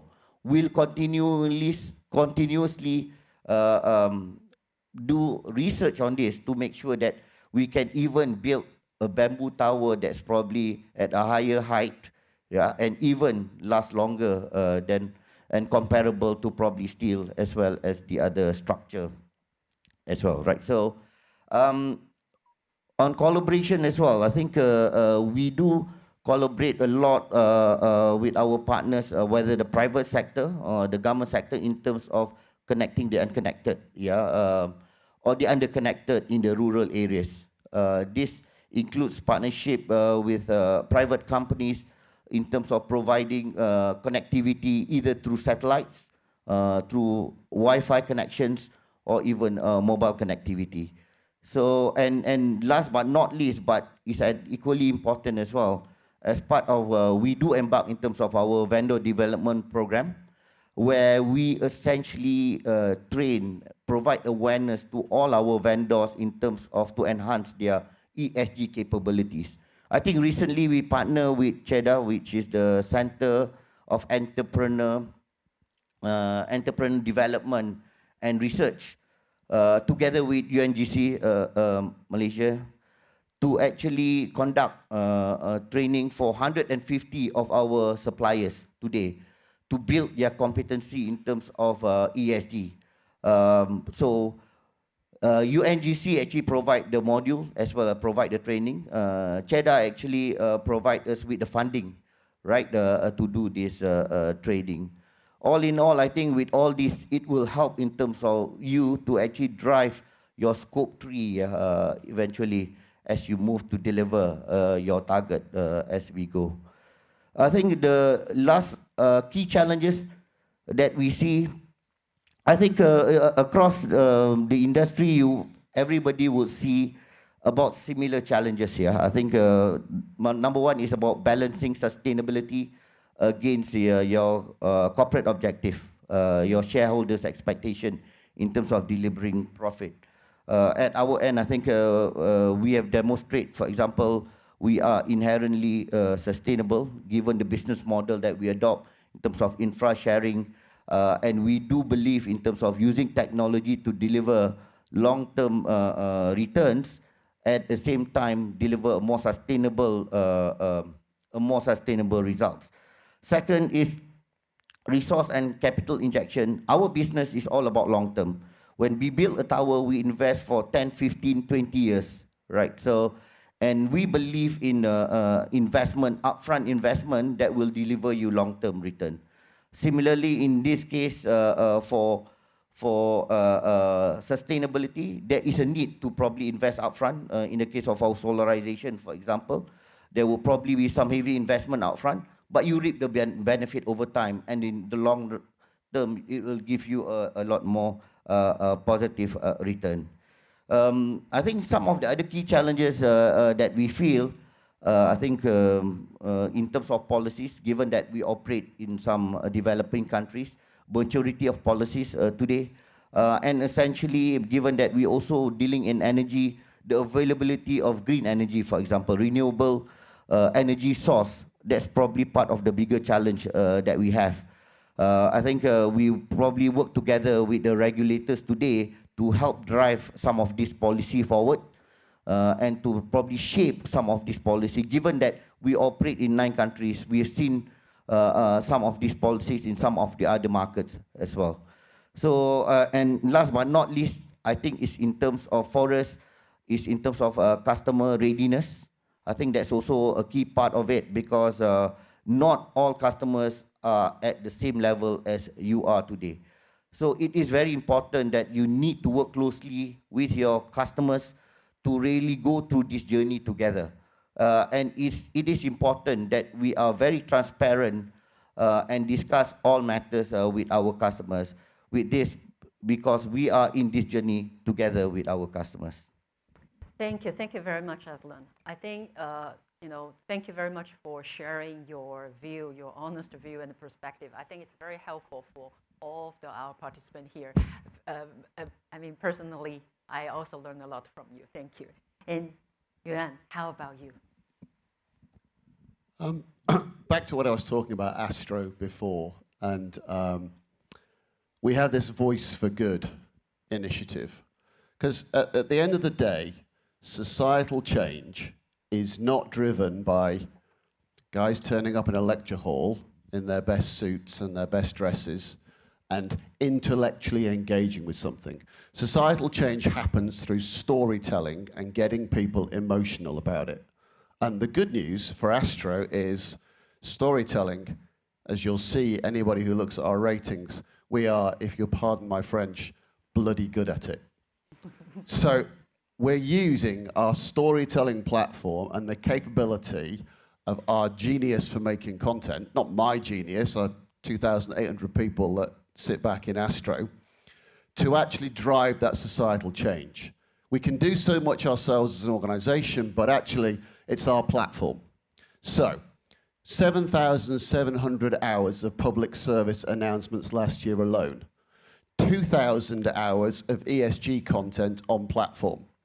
And it's so much better than just the normal corporate noise. Because we did a rail on our platform, huge rail of environmental topics and subjects, yeah? One of those stories was about Solo the gibbon. And Solo was the last gibbon in his particular part of the rainforest, and he got cut off because there was a massive deforestation project going on, and he couldn't get across this road anymore. And he was the last gibbon. He's called Solo. Honestly, I cried. Yeah, you can come to a lecture hall and we can chat about it for 100 times, yeah? But actually, oh my God, Solo actually got me, like it's going to get to my daughter and my son, and it's going to get to your daughters and your sons. So that's why at Astro we're doing things like the Forward, Faster, Louder, because it's the single best way that we can help to tell stories that grab your heart, not grab your mind. We also do the other stuff you'd expect. So we run a news channel, non-Malaysians in the audience, Awani, most trusted brand in Malaysia, super trusted for stories. We have regular articles. There is a scheduled every couple of days talking about green action. We are trying to find people that are doing amazing things, ESG-related things, things that work towards the UN Global Compact initiatives, and we talk about them and shout them and put them in a studio and put them on stage and get them in front of people to try and drive that change. That, I think, is how we manage to push this whole thing forward. And the Forward, Faster, Louder thing that you've just seen this morning is just the next extension of that. We also try and do a lot of things on ground as well, not just in front of a screen. So we've launched this campaign last year called Rimba Kita. For those that don't know, Malaysia apparently has the oldest rainforests in the world. And as you might imagine, they're under threat. So Rimba Kita is our campaign to galvanize our whole Astro team and all of our vendors around Save the Rainforests. Yeah? And you have to do that personally. You have to dive in personally. So personally, this clown ran a 5K run with 1,200 people, all sponsored, last year. We made a lot of money for the rainforests. We're going again this year, 13th of October. And I'd like you, when you all leave this room, can you all LinkedIn to me? Because I'm running 2 half marathons in support of the thing over the course of the next 6 weeks. Why? Because you have to be advocating and showcasing yourself, not in a suit in an auditorium, but showing that these things matter to you, they matter to your team, they matter to Astro, and by extension, the stories that you can tell, and the half marathon story, won't be a whole story after it, I'll probably be dead, but let's assume I make it, yeah, the stories that we can tell and put up are so much more engaging. The stories that you tell about gibbons or Borneo elephants, etc., are so much more engaging than just coming into an auditorium and talking about numbers. And that, I think, is how you get societal change. It's all through the story. Thank you. Thank you, Yuan. I think media has a very important role to play to accelerate the sustainability. But it's also good to see the media company, the CEO is really driving the company into a sustainability way. So, Prasanna, over to you. Thank you. Well, as an industry, I think we have gone a long way. It's really difficult, to sustain alone because the others, companies are actually going into, still are into the traditional business and not thinking differently how to bring in more business or into embrace the, the whole people of Bangladesh, bringing them into insurance and financial inclusion. So some of the challenges are, like you've mentioned about the regulatory, that's the most critical, challenges that we used to face. But like I said, there's no policy guidelines, but you can always come up with a pilot projects. And of course, we get a first mover advantage, but at the same time, if we make mistakes, we also learn from our mistakes. And it's good to make mistakes, because if you make mistakes, you learn more, you learn better. And so And as a listed company, we're the largest non-life insurance company in Bangladesh, so we're publicly listed. So we have our, we have our shareholders. We cannot juggle our public fund and then invest in SDG just like that. So there has to be a balance, and that's how the SDG was embedded in our corporate strategy. And few CSR fund was like invested in a commercial viable projects. That's how it we tried to like empower our boards to understand how we are embracing the national issues of Bangladesh, contributing to the economic growth, but at the same time improving the livelihood.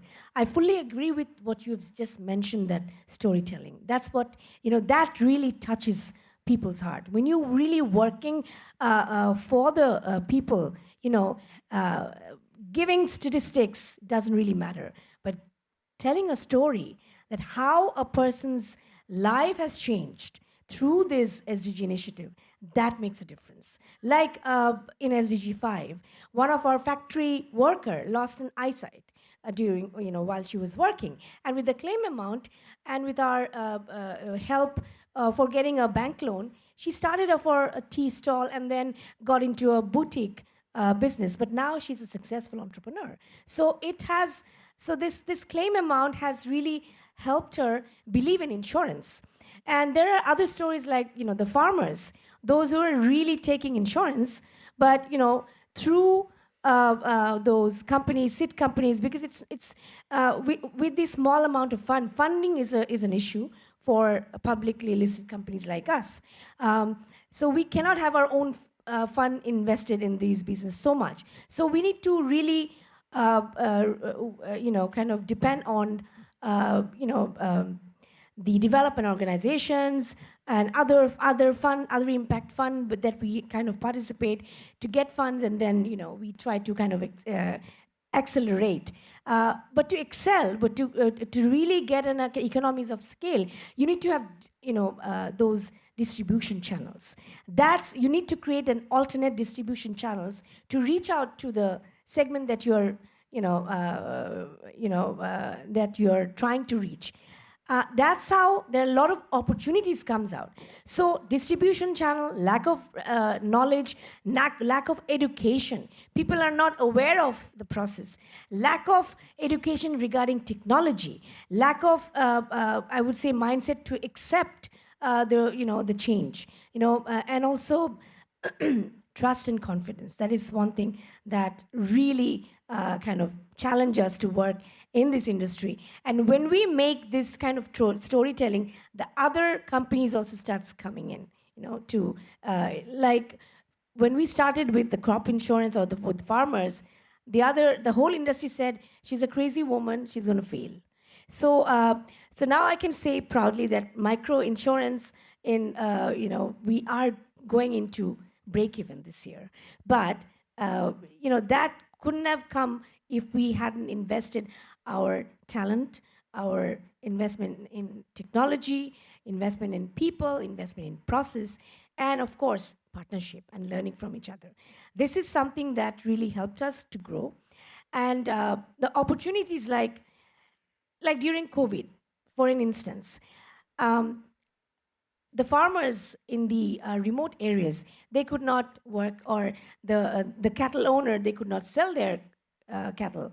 So what we did, through an app, we created a system so that we brought, in the app, we kind of demonstrated the pictures of their cattle, and we had muzzle technology and all those, collar, NFC collar tag and other. So with those, we created a bundle insurance product. We helped them to sell the product, the cows and the goats in Dhaka, in other areas. And that's how we help them financially to sell their cows or to sell the mangoes and other, those things that they couldn't bring in. And so it's a kind of a more of a channel that we have created through e-commerce platform. So this is something that, the intention was to help them. So for SDG and ESG, the first thing is it cannot be business first. It has to be helping people and to create something, creating an impact. And that actually leads to business, because sustainability doesn't come through donation or one-time donation. It comes through participation. And the farmers, I feel proud that in a budgetary session, asked the finance minister, can we get a tax rebate or VAT exemption in paying the premiums for crop insurance? This is something, a very powerful statement, because they believe in these insurance. So once they believe in, they are your kind of solid customers. I can say that we have gone into like 1.2 million farmers in 6 years' times. Number can be small, but they're solid. And in next 5 years, it's going to be faster. And I think the opportunities comes from the obstacles. So when you see obstacle, you have to see, you can say 5 things that we cannot do. We cannot overcome this because we don't have policy guidelines, we don't have distributors, we don't have products, we don't have people. But one thing can change the whole scenario. It's like driving sustainable programs, creating a mindset, and not giving up. So this is, I think, the way to kind of reaching your goals. Thank you, Farzana. Thank you for all the efforts. I think it's not easy to start in the beginning. All the others panelists will share that as well. Olivia. Okay, I'll be short. For us, 3 opportunities and challenge at the same time: feedstock, supply chain, and certifications. So Mr. Akna mentioned supply chain and certification. Indeed. Feedstock, nothing comes out of thin air. For us, it comes from sugar, from Thailand. But for any company, the sustainability of the feedstock is a real question, issue, challenge. For us, it's all from Thailand. It's transformed by Corbion into lactic acid in Thailand, and they are innovating on that process. So it's an opportunity to gain a competitive advantage, not only in sustainability, but also economically. Supply chain, what more has changed during COVID than supply chain? I mean, our lives, obviously, the health system, but also supply chain. They went from bust to bank, from bank to bust. And we see this as an opportunity of collaboration, because supply chain is a whole network of major player, the logistic sea companies, but also local player, the truck haulers, the warehouse. And so we are working on the sustainability of the transportation, sustainability of the packaging, a lot of work here, and also digital. Obviously, digital and supply chain are hand in hand. Then certification. So my company has seen as the best challenge for sustainability the EcoVadis certification. I don't know if you know. For the past 3 years, we've been either platinum or gold, and this has been the most stressful, the most exciting, the most motivating comprehensive program. And this is really pushing us, and I hope that we can also use UN Global Compact best practice, as a guidance, as a source of how to be better and how to get back to platinum next year. So see you next year. Thank you, Olivia. I think building the sustainability through the supply chain, value chain is very important. And thank you for the efforts. So I would like to take 2, 3 questions from the floor. So please state your name and whom you want to ask for, if you have the preference. So any question from the floor? Yes, please. Michael. And I'm from JSW Foundation. This question is to Adlan. You mentioned something very interesting, that by the time you invest heavily in a technology and you're about to you reach to that user base, already the technology has moved on to the next level, and therefore there's a whole lot of investment again required for that. And I was wondering, when I was listening to you, and compliments to you for so many great initiatives within the company, where do you see there is an opportunity for somebody to invest, and how this customer base can actually take advantage of the technologies that you invest in? What could be the policies by which the investments going into technology upgradation by a company like yours can actually be supported so that the optimal utilization of the technology happens to the extended user base? Yeah, thank you. Good question. Yeah, so I think if you look at telcos in the past, right? I mean, everybody invests separately, build their own network, and everybody feels right. Whatever network they build is a competitive advantage, so they don't share essentially, right? However, things are changing today, right? Because what we are seeing today, by building this separately and the evolution of technology, you don't recover your costs. Essentially, you're chasing the tail. And look what has happened to the MNO today. They are going more on asset light, right? What they are farming up in terms of all their assets, core assets, the network. They started with tower, moving to fiber, even data center. Today, they are actually outsourcing, right? Or selling it to, or doing SLB, yeah, with the infra partner. And all this is, they believe that with the infra partners, because we are built on a model of infra sharing. And if you look at towers, for example, once it's taken over by infra companies, independent tower companies, the sharing ratio goes up. With MNO, it starts at 1. Yeah, you see in the Philippines, for example, towers with the MNO starts at 1. Yeah, but a lot of the infra company today, independent tower company today, are probably at around 1.5 to 2 times.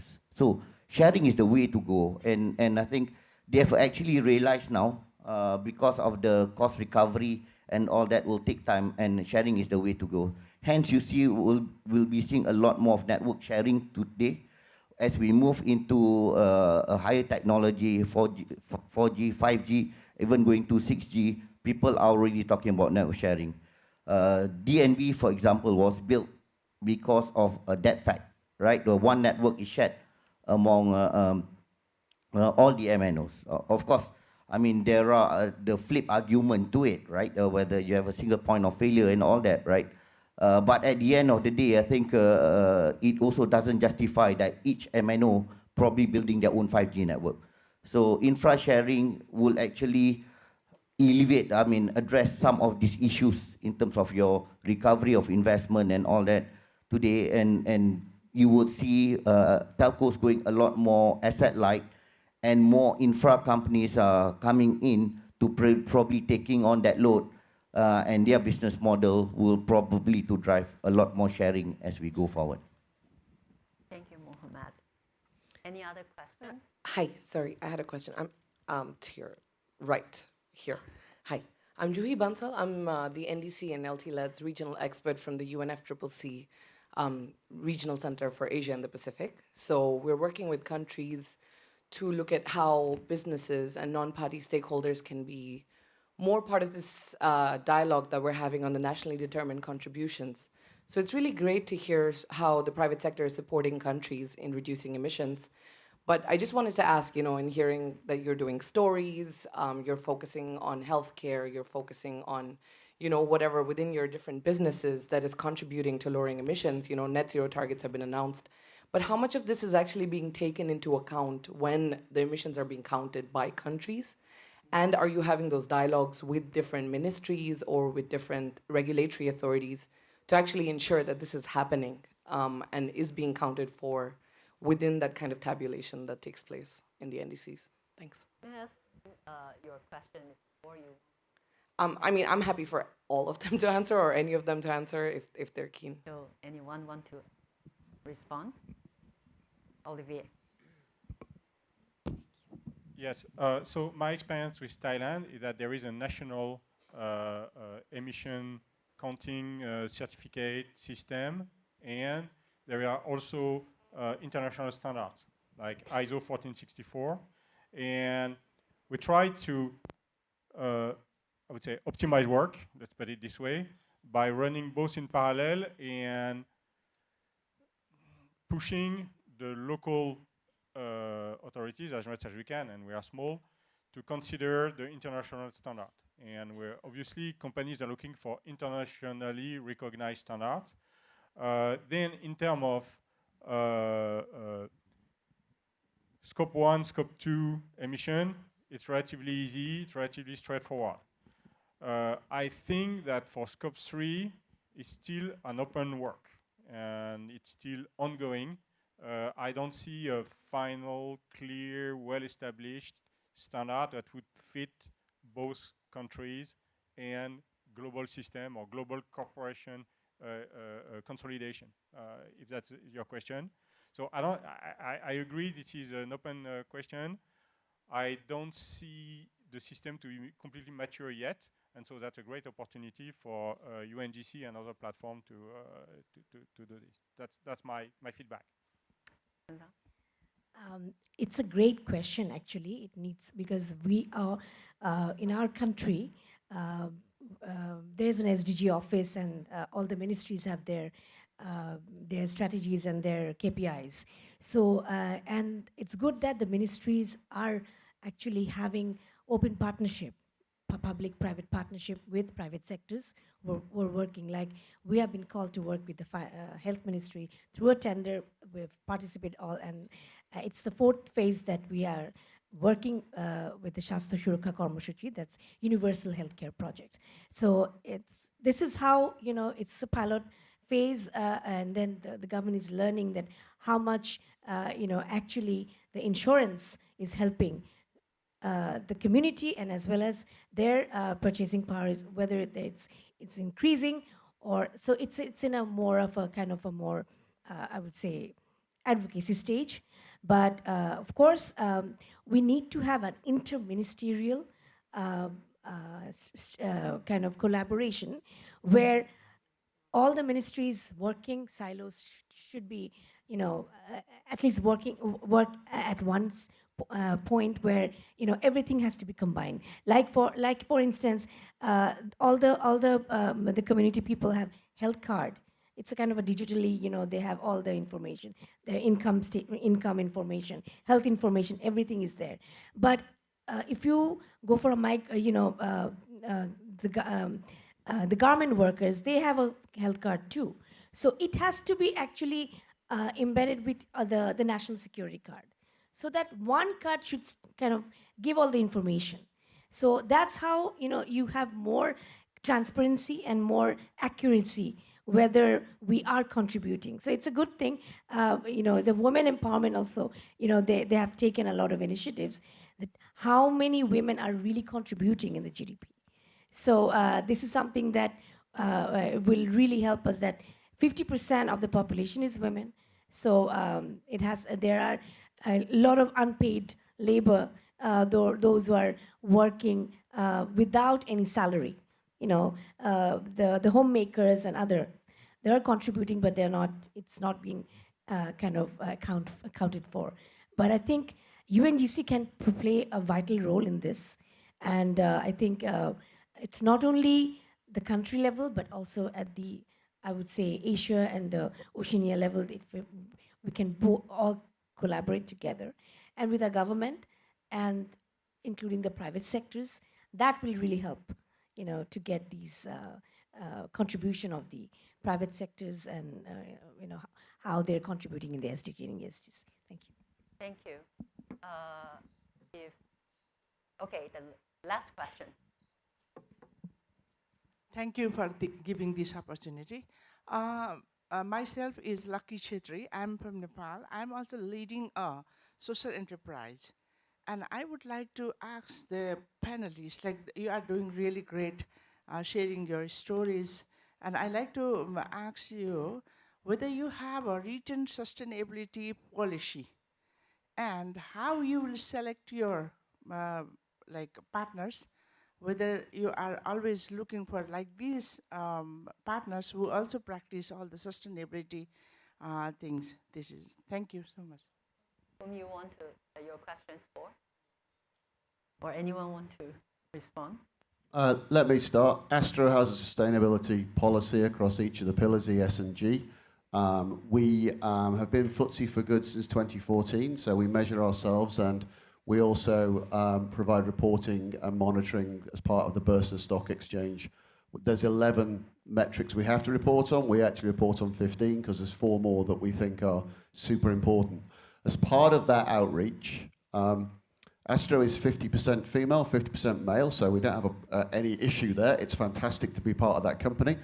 I have 4 ESG ladies, 4 females in the team here. I've just realized as we're talking, actually, there's no men in my ESG team. Yeah, they're all here. They do exactly what you have just said. They are reaching out to a number of social enterprises, whether it be the people making fabric in Langkawi, or whether it be someone here that's providing bottle dispensing water rather than the old water. Those guys are the right 4 people to engage with and say, I have this, would you like to help me be part of it? So they're here. Thank you. Anyone want to respond? Yes, I first said that you have to walk the talk. So you have to have the SDG policy across the organization. And we were the first corporate to come up with the SDG report in 2020. And we're still continuing to improve our policies. And you have also mentioned that how we actually select our customers, because we're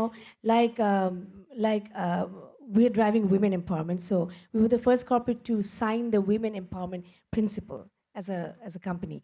So these are the things that we try to kind of maintain, that the 17 goals that we have, and the companies or the partner companies that they're working. So we need to see that how much they're actually working. Like for instance, one of our customers is Runner, which is our big insurance. We do their property insurance, factories and all, but they're also doing a lot of activities in terms of sustainability. Like they're bringing in, the 3-4 wheelers without, it's like electric car. So so that's one of our subsidiary in the investment side. They've brought in the first SDG fund. And then, we have invested in that SDG fund. And to bring in those two-wheeler and 3-wheeler, that will be kind of sold across the country. So that will also create an impact. So this is how we kind of do partnership. And whether we are doing the same talk, and we have the same mindset, and we have the same intention to go into the sustainability phase. Thank you. Thank you, Frizano. I think we already came to the end of the section. Today, I think our panelists, our prestigious speakers already share a lot of key message, hints, tips, best practice for us to take away. So I just want to close that. I believe the leadership is a very crucial element for business to take action. And actually, panelists just told us today, we have to make it as business case. And we have to lead the company, build a business toward the sustainability through our core business, our core strength. So I would like to say thank you for everyone attend this section. And please join me to thank our panelists with a big applause.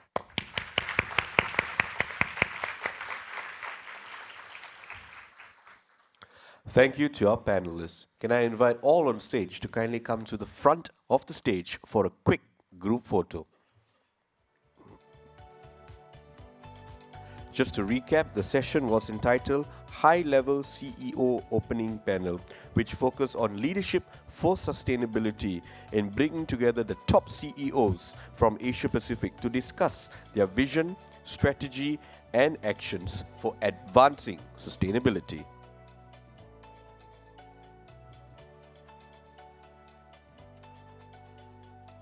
Once again, we thank you for your contributions, and let's give them another warm round of applause as they return to their seats.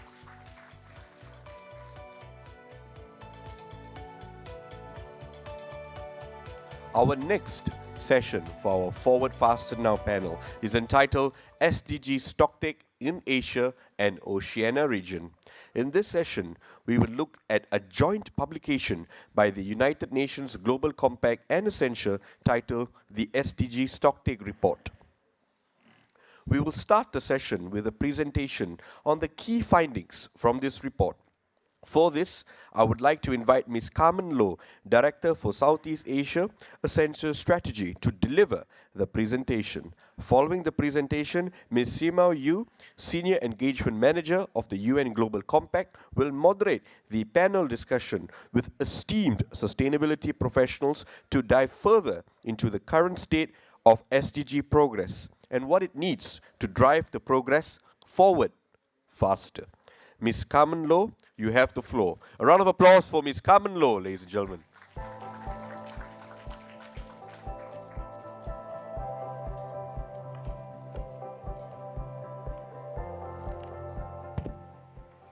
Hi, everyone.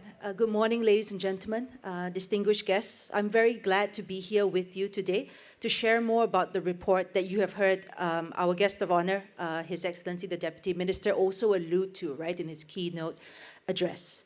So the United Nations Global Compact, or UNGC, and Accenture Private Sector Stocktake Report was published last year at a critical point, which was the midpoint between 2015, when the Sustainable Development Goals, or SDGs, were launched, and 2030, which is the target year for the achievement of the SDGs.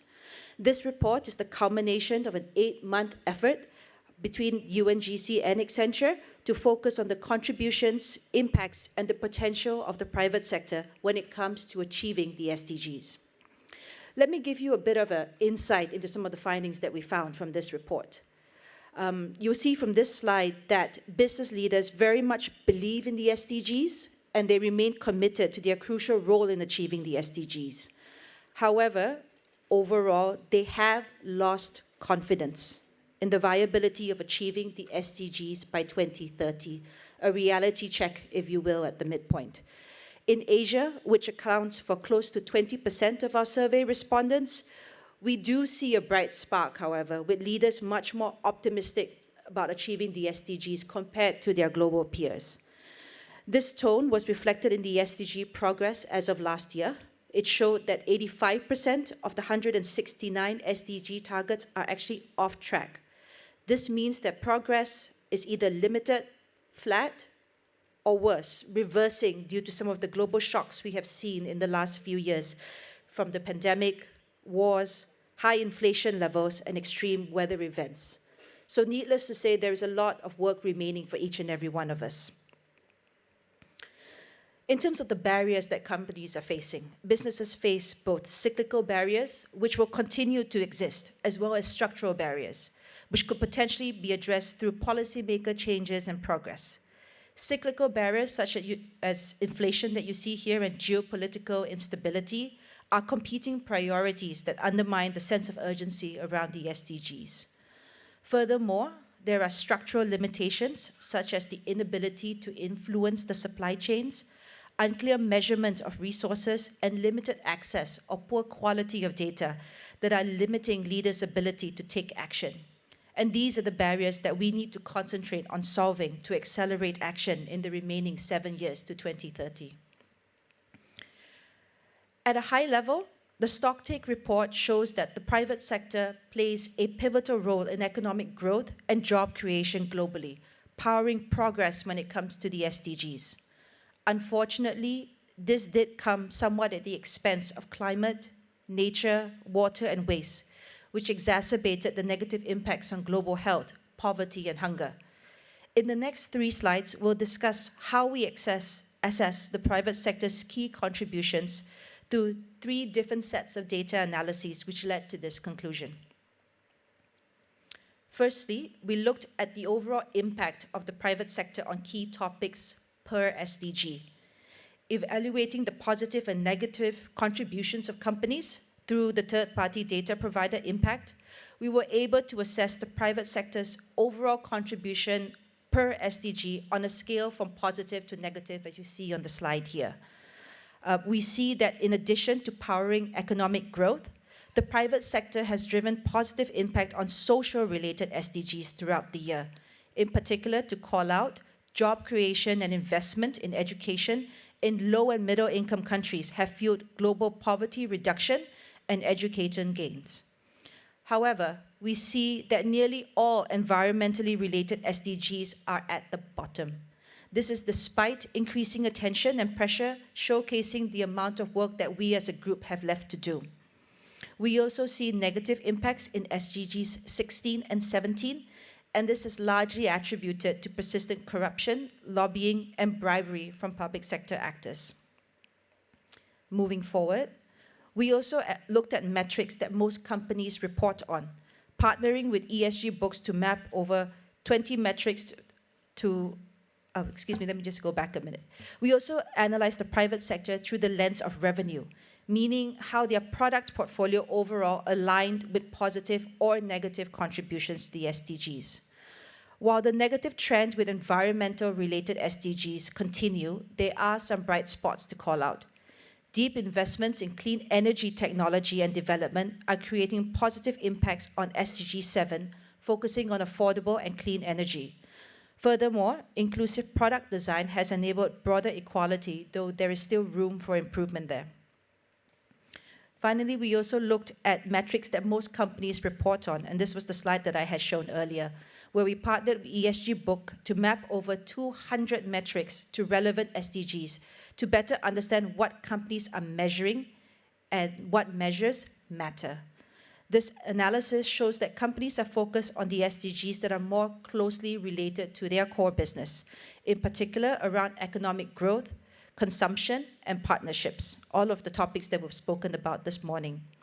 However, several of the social SDGs in particular, such as poverty, hunger, and education, are only tackled by select industries, with the private sector as a whole not yet taking action. This is key, especially for policymakers, to understand what companies are tracking and to provide guidance and support where they want more action to be taken. Turning the lens to Asia, given the audience that we have in the room today, we saw in my earlier slide that leaders are more confident about achieving the SDGs by a broad margin. Almost 3/4 of Asian leaders also believe they are contributing sufficiently above the global average of almost 50%.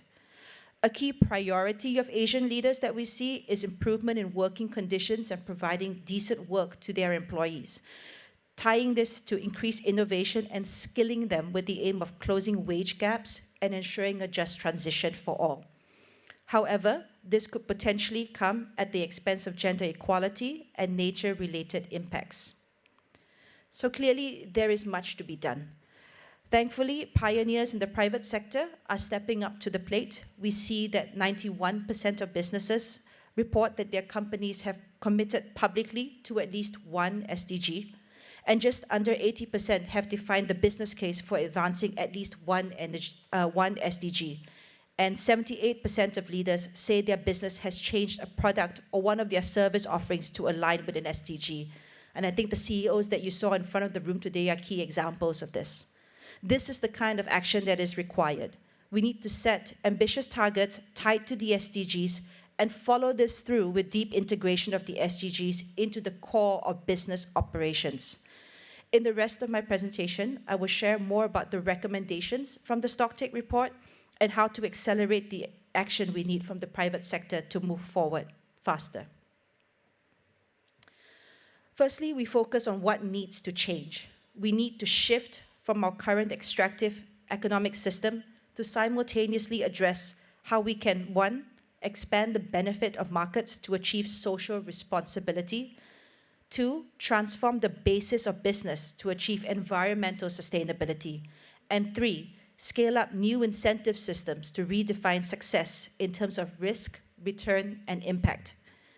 Given that 2030 is fast approaching, you might be asking yourself, how can my company meaningfully contribute to the SDGs? In this report, we prioritize 10 key pathways that show how business leaders can take voluntary action to contribute positively to the goals. 5 of these are aligned as well to the Forward Faster campaign, where the UNGC is taking the lead to provide specific guidance on how to proceed. And each of these pathways is covered more in depth in the report, which I encourage you to read.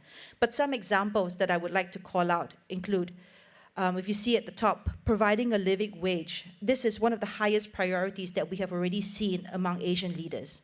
By 2030, the private sector alone could lift 26 million people out of working poverty if key sectors took action to adopt a living wage across their supply chains and not just within their companies alone. Gender equality. Through initiatives like pay gap disclosure, gender equal parental leave, and bans on asking for salary history, this could create $350 billion worth of benefits to companies via improved productivity and employee retention. Climate action, which would mitigate some of the worst climate impacts we have felt in the last few years. Beyond environmental degradation, climate impacts could drive over 200 million people to migrate within their countries by 2050. And the biggest impact of this would be the global south. And lastly, water resilience.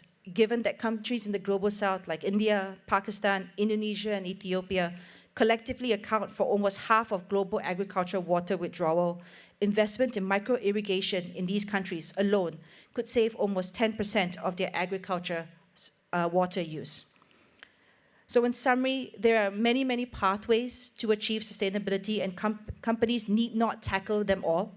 But we need to think about where you are on your sustainability journey and how to prioritize these for the greatest impact. However, I think one thing we need to acknowledge is that businesses cannot do this alone. Business leaders have been vocal in identifying policymakers as a key stakeholder they need additional support from to accelerate impact. Just give me 1 second. I'm just going to try to move the slides forward. Okay. So 80% of business leaders have said that insufficient policy incentives are still in place to incorporate the SDGs into their business strategy, and this has limited their contribution. And we also understand that 44% of leaders are actually asking their government to increase their engagement to help to drive their sustainability ambitions. When surveyed, business leaders were overall supportive of policies that align with the SDGs and asked for further action. In particular, several of the policies that they are demanding from policymakers center on reporting, both in terms of standardizing reporting as well as disclosure standards, but also to ensure clarity when it comes to requirements on business, promoting disclosure of several key metrics to ensure that businesses are measured on the same criteria and are being publicly held accountable for their progress. In summary, this shift to our future is only possible if all stakeholders from the public, private, and non-profit sectors work together more closely with a clear plan in mind. Let us all work together and step up our ambition to rescue and accelerate progress on the SDGs as we move ever closer to 2030. Thank you.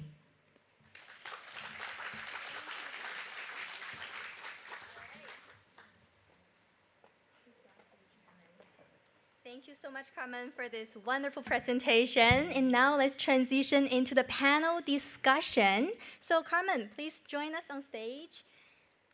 Please take a seat.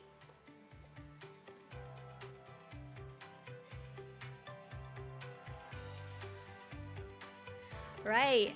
Hello, everyone. So this is the session before lunch. So hopefully it can be a very nice appetizer for everyone. Please join me in welcoming our panelists for the session. Up first, we have from Thailand, we have Dr. Mal Natithorn Pratisan, Vice President of CP Group. CP Group is a Thai conglomerate based in Bangkok. It is Thailand's largest private company, operates in a diverse set of industry, including food and agriculture, telecommunications, pharmaceuticals, and many more. Dr. Mal drives the company's global partnership on corporate sustainability. He also sits on the board of the Global Compact Network Thailand as the Secretary General. So welcome, Dr. Mal. All the way from Sri Lanka, we welcome Ms. Amanti Pereira, Head of Social Sustainability at MAS Holdings. It is South Asia's, welcome. MAS Holdings is South Asia's largest apparel tech company. It's also one of the earliest companies that joined the UN Global Compact initiative from Sri Lanka. Amanti leads the company's implementation and development of sustainability initiatives. So thank you so much for joining us all the way from Sri Lanka. Last but certainly not least, from Malaysia, we have Mr. Junaid Iqbal, representing AIA Group, a multinational insurance and finance corporation. It is also the largest publicly listed life insurance company in Asia and Oceania. So welcome, Junaid. Junaid leads the company's work around integrating ESG factors into the company's investment and operational processes. Thank you so much for joining us today. And let's see if my microphone is working now. Oh, magic. Okay, wonderful. So Carmen's presentation already presented us a really strong foundation for this panel discussion. So I think we can dive right in, okay? And personally, I am very excited for this session. It's because this is the first time ever the UN Global Compact organizes a regional event convening global leaders like all of you into one room. And this is like the Olympics on sustainability. But we are not competing. We are sharing ideas, exchanging ideas, and form future thought leadership together. So I'm so happy to have you here. Also, this is a critical time, right? As Carmen mentioned, we have less than 7 years left to achieve the UN SDGs. We also learned from the previous panel that we are not on track to deliver the UN SDGs. 85% of the SDG sub-targets are off track. So now it's a critical time that we develop ideas to really move all of us forward faster to achieve the SDGs. So from the report, I am really curious to hear from all of you on your perspective of the SDG progress. Maybe I will let Carmen rest a little bit and start with Dr. Ma.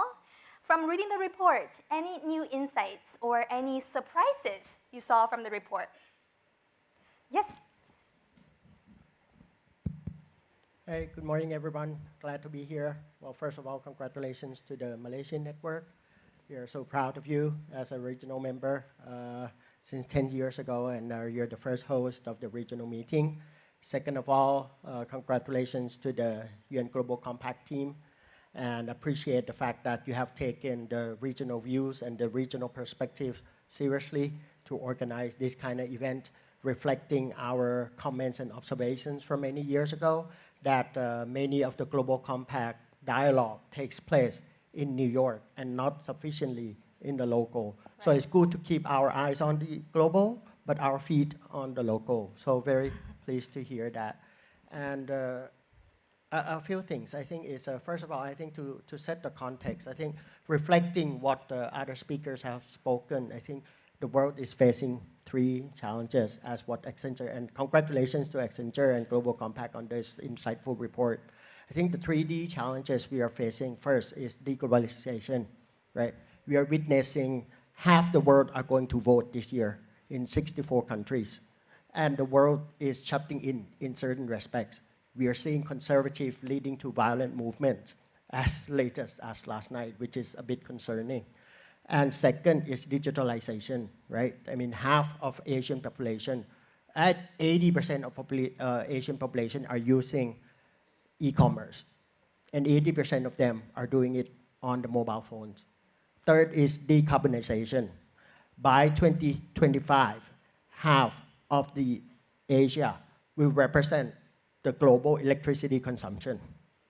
And by 2026, double of that amount is from tech and digitalization. So all these, I think, are reflecting on the SDGs development and the concerns that we should prepare ourselves for. I think the world, I mean, although the world is on track, but as we said, I mean, this is not enough.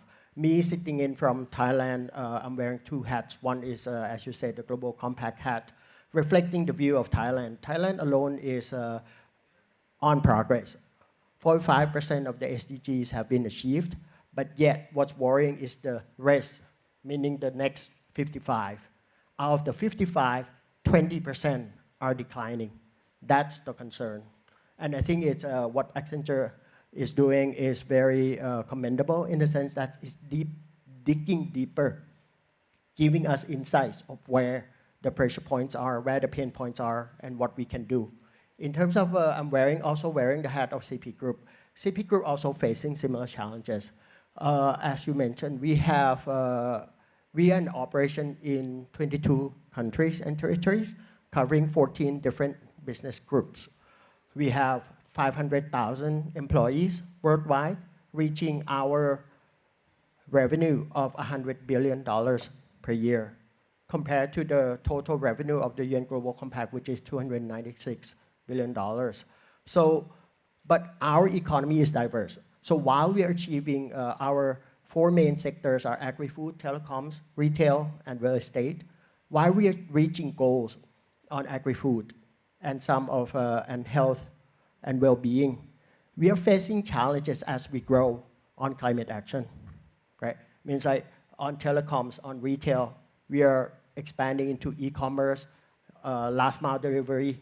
We are building giga data centers regionally and also Thailand. How are we meeting the clean energy demand for our business growth?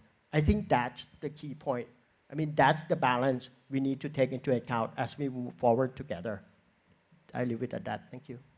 Thank you, Dr. Mal. Yeah, you mentioned Thailand has made significant or outstanding progress on the SDGs. I'm also keen to learn more from you in the future rounds about the best practices, especially combating these very complex challenges you are facing as a diversified group. Great. And then maybe Junaid, how do you perceive the current progress on the SDGs? Thanks, Emil. Good morning, everyone. The first thing I noticed when I sat in this room, by the way, in the morning was that the temperature was quite normal. In a lot of these sustainability events, the conference rooms are freezing, and there's inevitably a comment made about how it's not sustainable to have it so low. So thank you for that. So as Carmen mentioned, and if I caught it correctly, about 49% of global businesses think that the UN SDGs will not be met by 2030. So that's more than half who think, the other way. For Asia, it's a bit more concerning. So a UNESCO report from 2024 actually said that businesses think the UN SDGs will be met by 2062. So let that sink in. The goals are for 2030, but we're saying they'll be met by 2062. Now, Asia is interesting, right? So we have about 60% of the global population. And as emitters, we are emitting a little more than half of global emissions, so about 52%. Now, as you may have seen from past events, the climate impacts are sort of being felt unevenly. There's some countries that are more climate vulnerable than others.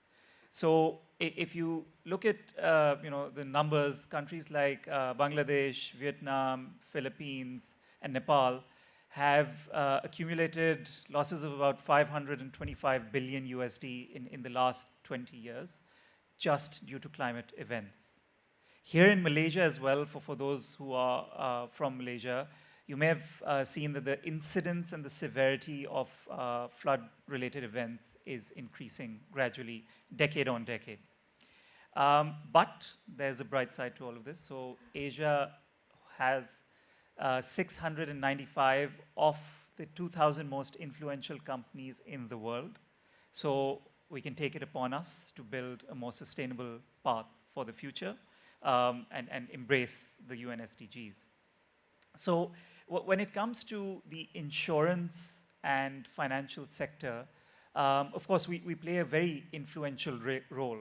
So, insurance companies and financial institutions in general can contribute towards economic growth.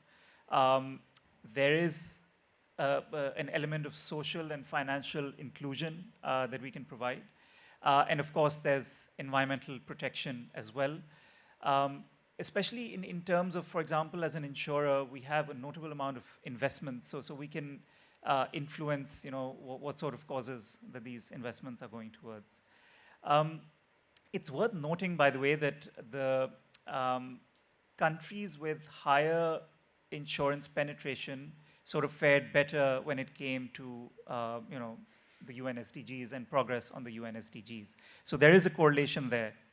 And it's, as insurers, we not only provide employment, but as a lot of you might know, can I just sort of ask how many of you have insurance in some form or the other? So you'll see there's a very large sort of presence of insurance across this audience as well, and it helps you manage not just healthcare. It reduces expenditures that come from surprises, but it also helps manage natural disasters as well, especially those now coming from climate as well. So as one of the largest life and health insurers in the Pan-Asian region, AI has defined its purpose as helping people live healthier, longer, better lives. And by doing that, we provide towards the UN SDG goals as well. Great, thank you so much, Junaid. You mentioned about the temperature. Did you also notice the water bottles? So we are reducing plastic waste at this conference. So we are giving everyone a refillable water bottle, and we are convening, and we're also convening responsibly. So thank you for noticing that. And then thank you for also telling us about your observation from the insurance and financial service industry. We also had a previous speaker on the previous panel, Ms. Fazana from Green Delta Insurance. So really hoping to see more collaboration to drive the progress forward. Thank you, Junaid. And then Menti, what's your observation from maybe South Asia or Sri Lanka? So coming from South Asia and also wearing the hat of a manufacturer, one of our greatest strengths, and across the room I'm sure there are many manufacturers, is our closeness to people and the community. So firstly, I do believe that any work that is being done is important but incremental. And that's what leadership and everyone needs to understand. I'm actually going to quote, apart from the stock take itself, which has been very, let's say, diplomatically put, but they say, misallocation of impact could be due to a deeper misunderstanding on the part of business community of how the actions related to the SDGs are also unable to effectively track, right? So that really is the problem. A good example is SDG number 8, decent work and economic growth. Each of us would think, or many of our leaders have a perception of what that is. But when you really look at this SDG, it has 12 targets and about 17 indicators. And the work you might do as a business will be incremental in comparison to the work that has to be done. So for example, there's work that's spanning from the areas of policy deployment to managing, and measuring your work. So it's really important that, companies and businesses understand where exactly they play, and the systems in place for us to measure also reflect that. For instance, we have an SDG dashboard, and if we look at this SDG number 8, we are showing a regression. But companies are incrementally moving on certain areas. But if you really think of areas such as an existence of a national policy for youth employment, areas on supply chain, etc., there's so much to be done that calls for concerted effort. And I think we can leave that question for when we go into our area on challenges. But I think it was very clearly put up by Ms. Lowe about, where policy and, civil society and companies should meet. Otherwise, we would all be doing incremental steps. And naturally, yes, coming from an area that's challenged, we do have a positive outlook that sometimes helps us and sometimes doesn't. So the leadership tends to be more optimistic. But the reality is that you need to see the numbers, you need to understand the numbers. Yeah. And I do feel that the understanding of the SDGs and how to achieve them are extremely low. I feel the understanding among leadership about things such as true cost economics is very, very low, and it is not considered in half of the decision making. And we need to call those out and be realistic about them. Great, yeah. Thank you so much for giving us the example of SDG number 8. There is clearly a misunderstanding of how the actions relate to these very complex indicators of the SDGs. You also mentioned there's a lack of ways to keep measurable progress. So now let's also transition into some barriers and challenges that we're facing in progressing the SDGs, because for the upcoming 1.5 days, we're going to take a deep dive into different issue areas. So let's outline some challenges, barriers that you are seeing. Carmen, I will start from you this time. So when working with clients in the region, what are those key barriers that they are facing in implementing sustainability? So I think maybe before I start, I also want to commend the speakers for their frankness, and also Ms. Amati for your transparency, right, in highlighting the progress and the initiatives you're making towards the SDGs. I think that sort of spirit is something that's very important for us to take forward from today. In terms of where I work in Accenture, most of my clients are actually within the energy and utility sectors, right? I think it's one of the industries where we see a lot of work still needs to be done, and a lot of effort still remain in order to achieve the SDGs. I think in Southeast Asia, the complication here is that interplay of energy security, economic growth, and climate change, as Dr. Mao also highlighted, and that is what is compelling us to kind of relook at our pace and methodologies in addressing the SDGs. I think for many of my clients in Asia, some of the challenges that they face are around balancing growth in the short term versus sustainability. We do work typically with very large companies who have a lot of shareholder expectations put on them, right? And their commitment is very much to grow, from a profitability perspective, but now to ensure that given the role they play in their national economies, they need to also ensure continued employment, for example, for a large component of the population.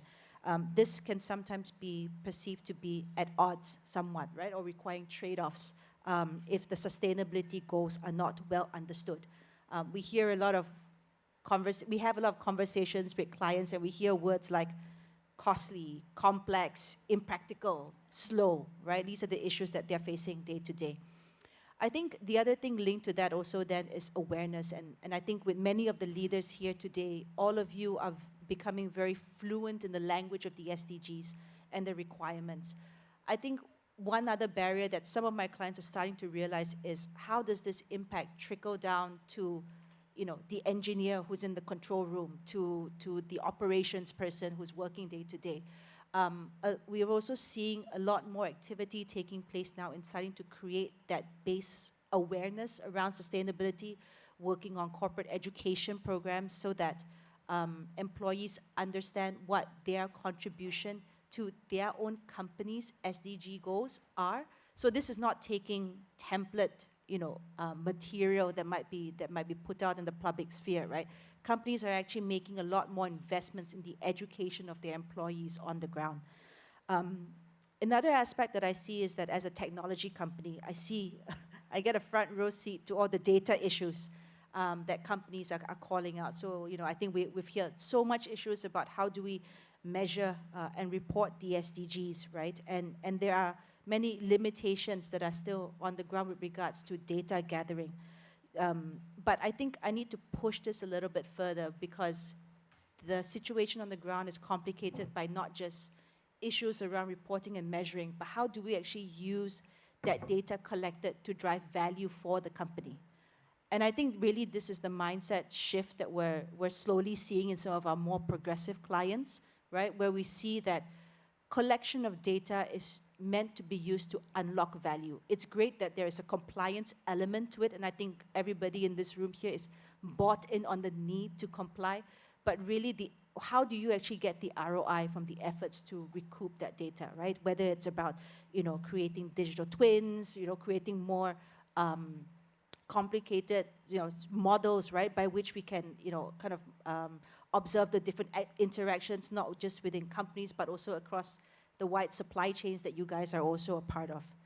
And lastly, I think one more complication and barrier here is around financing.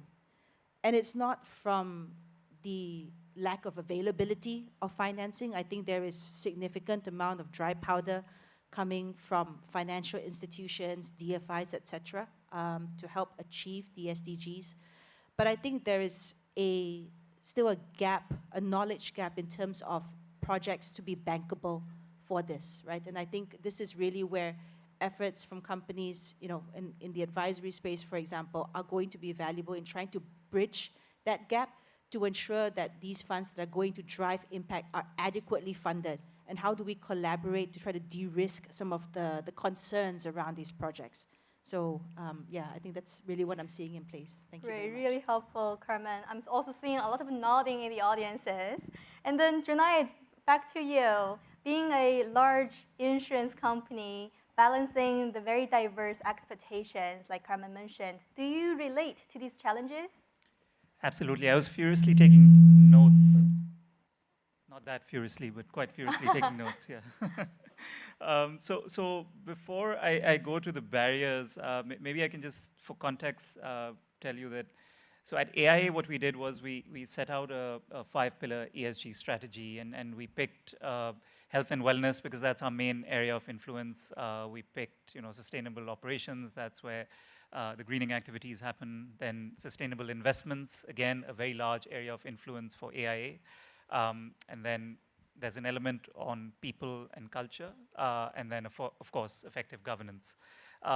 So again, for context, what we've done is that we've made fairly good progress in all of these pillars, but we have, like others, set out a net zero goal, and we were actually the first Pan-Asian insurer to have our near-term targets validated. We published our climate transition plan in 2023, so just last year. And then we've also actively divested from coal mining and coal-fired power plants all the way back in 2021.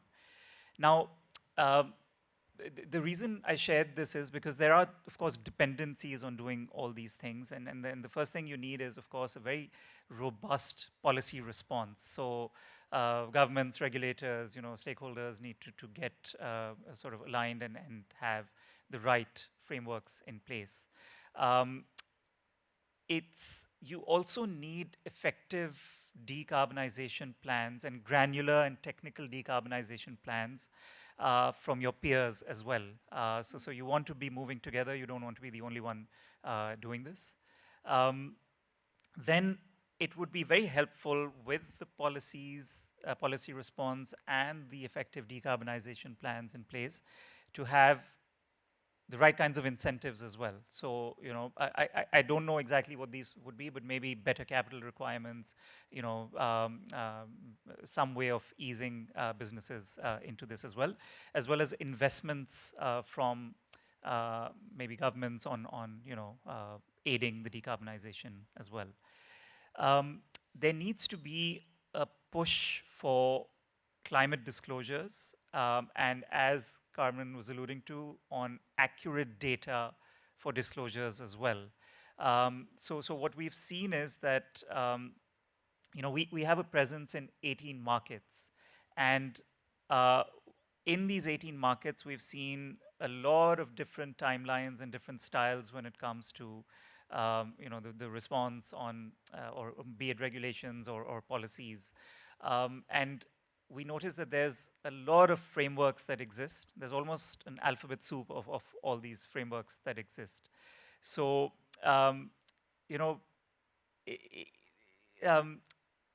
the common theme that you do see in some of the markets, so Malaysia now has regulations on climate. There's a climate taxonomy, there's a climate risk management policy. Singapore has regulations, and some of the other markets are also getting them. But you see that there is an emphasis on climate, not the SDGs. So the emphasis is on climate, on investments, on climate-related disclosures, but not really on the broad spectrum of SDGs. What we are also seeing now, though, is that ISSB is coming in with common disclosures, globally, and AI is now supporting this to sort of reduce the fragmentation a little bit as well. So, of course, the common theme in all of this is that we can't do this alone. There's a lot of stakeholders involved. There's regulators, there's policymakers, there's board members, there's shareholders, there's employees, there's management, and everyone needs to sort of get together and align in terms of views as well. Yeah, thank you, Junaid. Data is knowledge. Both of you have touched base on this. There's a clear need for disclosure. And then let me turn to Amanti and Dr. Mal. You both have a very long supply chain, and collecting data must be also very hard. But then, what are the challenges that you're facing in your business? So I think it's very apparent, and just as we heard before, the rising regulation. In the next 2 to 4 years, my industry, which is apparel, will see about 35 new pieces of regulation that is sustainability linked that will come into play. And this will span from import restrictions to design restrictions to even labeling. So in a sense, we are bowing to so many gods. And the SDG is one of those that's going to get deprioritized as long as the only thing that's linking these regulation is that they're sustainability linked, but they're not talking to each other. So out of Europe, you would have so many countries, and then the brands would step into play. And if you are a manufacturer in apparel, where you sit in the supply chain gives you this distinct disadvantage of watching everybody and their mother, Basically, what you have to do at that point is not just, do no harm, but make sure everyone else is not doing harm. And the SDGs are so much beyond just doing no harm. We need to prioritize the small actions that need to be done today, which don't have ROI, which really drive the wider agenda. How can you do that when your people and the requirement of you is to actually make sure that you're meeting the regulation as the definition by each and every one of those regulators, and the data that you spoke of, Carmen, is actually mostly to appease that. And that shouldn't be what data is for. It's to drive the wider conversation and have those hard areas. So moving forward, I'd like to reiterate, we can't be stuck in the do no harm and make sure somebody else does no harm. How do we hold everyone accountable at their own levels? And here, there's a strong call out to brands as well, where they play, where they actually meet the consumer. I mean, we have, there's some luxury of having your customer also in your area of play, but when your customer really sits in Europe and in the West, you are bowing to something that, might not be very relevant in where you are, but in order to be aligned. So I do feel that there is a huge disconnect between the SDG requirements and what some of the regulation is. Like you said, it's probably on climate, but it doesn't really allude to the SDGs. Dr. Ma. Please. My turn? All right. Well, I think the flip side of the challenges, right? I mean, it's just like how to create a value proposition for all stakeholders, right? Well, first of all, I should mention that I'm a client at the personal and corporate level of all three of you in some ways and forms. So I totally relate and appreciate what you're saying. Well, I mean, it's a value proposition. I mean, it's like reflecting back to both the Global Compact Thailand story and also the CP Group story. CP Group alone, I mean, we are the first Thai company to sign up on the net zero campaign five years ago. But we are still facing challenges, right? I mean, as you know, net zero doesn't accept carbon neutrality. You have to expand it to cover scope 3. So by 2050, we should have 70 million tons of carbon equivalent of greenhouse gas emissions to cover. And right now, we'll have only like 17% of our energy source comes from alternative energy. We need to meet to 50%. So going back into value proposition, right? I mean, now that we're talking about scope 3, how do you create a narrative that convinces not just your boardroom, your CEO, your CFOs, but you're also like your supply chains to actually engage in this whole process? Investors, financial communities, and alike. How do you actually convince them? And as you know, like micro, small, and medium enterprises make up about 97% of the enterprises in the region. Right? I mean, how do you actually get them to appreciate the challenges you face together? Not just environment, but what I'm also facing. I mean, I lead the human rights policy team in CP Group. And how do you actually engage them to conduct human rights due diligence? Well, what is human rights due diligence or impact assessment to begin with? I appreciate what your company and your brands are doing. I'm a big fan. But actually, like beyond just the garment and apparel business, right? I mean, we have 14 business groups. I mean, in China, we are in 30 provinces of China. Like, we cover all. And so all of it, and we're in 10 countries. How do you actually consolidate these stories? Not just like scope 1 and 2, but going into scope 3, right? To actually, well, first of all, present them with a value, right? And then get them on board. Then next, I mean, your report talks about like more than 80% of the executives want some forms of, want clear points on incentives and also impact measurement, right? You talk about it. I mean, it's like, that's the key. I think, how do I convince my critical source supplier to engage on human rights due diligence? They said, oh no, I have 20 people. You demand me to like deliver orders every day. You demand me cut costs lah. I mean, like, how do I find time and energy and people? Are you going to help me?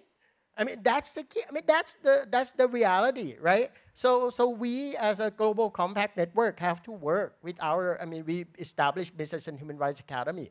I mean, first of all, like the first 2 years of the academy, we went bankrupt. Nobody came up. I mean, it's like we had to force people to come to our academy. Because, I mean, it's like, what do I get out of it? I mean, it's like, well, you know, I mean, it's like, how do I go back? And it's like, you have to pay all these fees. But now we find a solution. We work with the stock exchange. We sign up.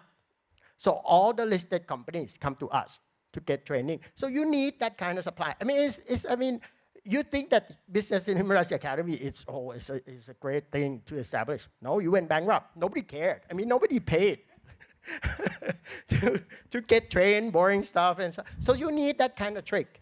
And third, I think, is data, as you rightly said. How do you actually draw on data? Data are, I mean, it's economy 5.0 now. How do you actually dig or capitalize on the data? And not just data of the stock exchange, data of the medium, small, and enterprises. How do you actually draw on data from non-listed companies to create, well, first of all, the value proposition, the returns on investment. And actually, I mean, it's like to create incentives, right? I mean, we're working on the Ministry of Finance, actually to get some kinds of tax incentives for people going through human rights due diligence trainings and also due diligence practices. So that's the kind of stories.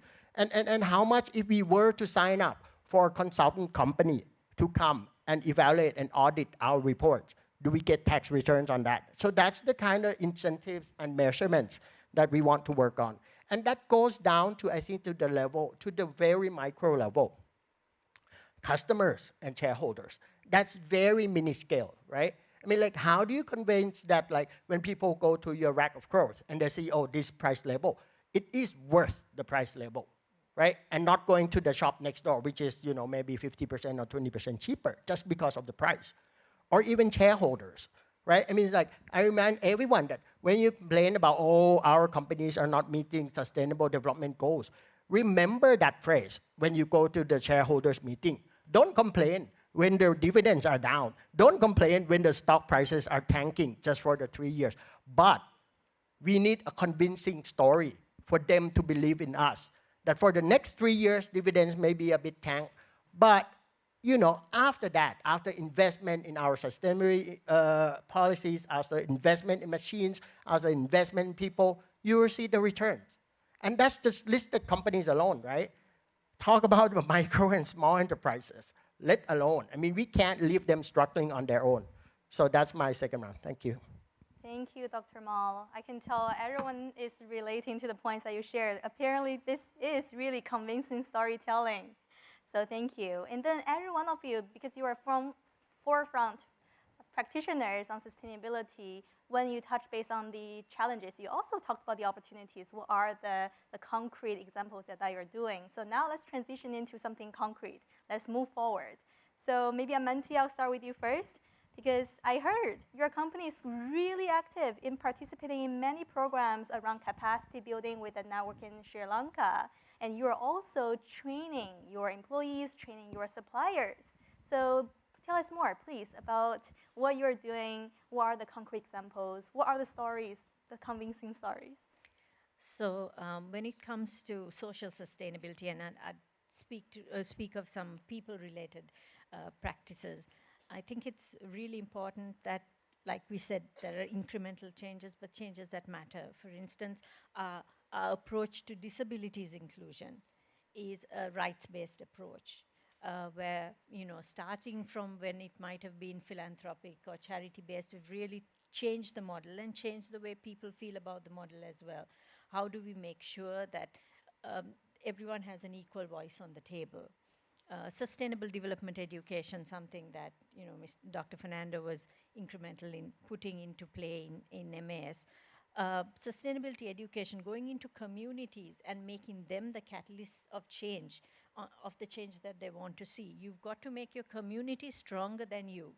You can't be the savior in your communities, and that's something that we've understood, so that they're strong enough to tell you the day you're making a mistake. They're strong enough to be the regulator that holds you responsible. They're strong enough to be the bank that gives you the loan. That's also our role.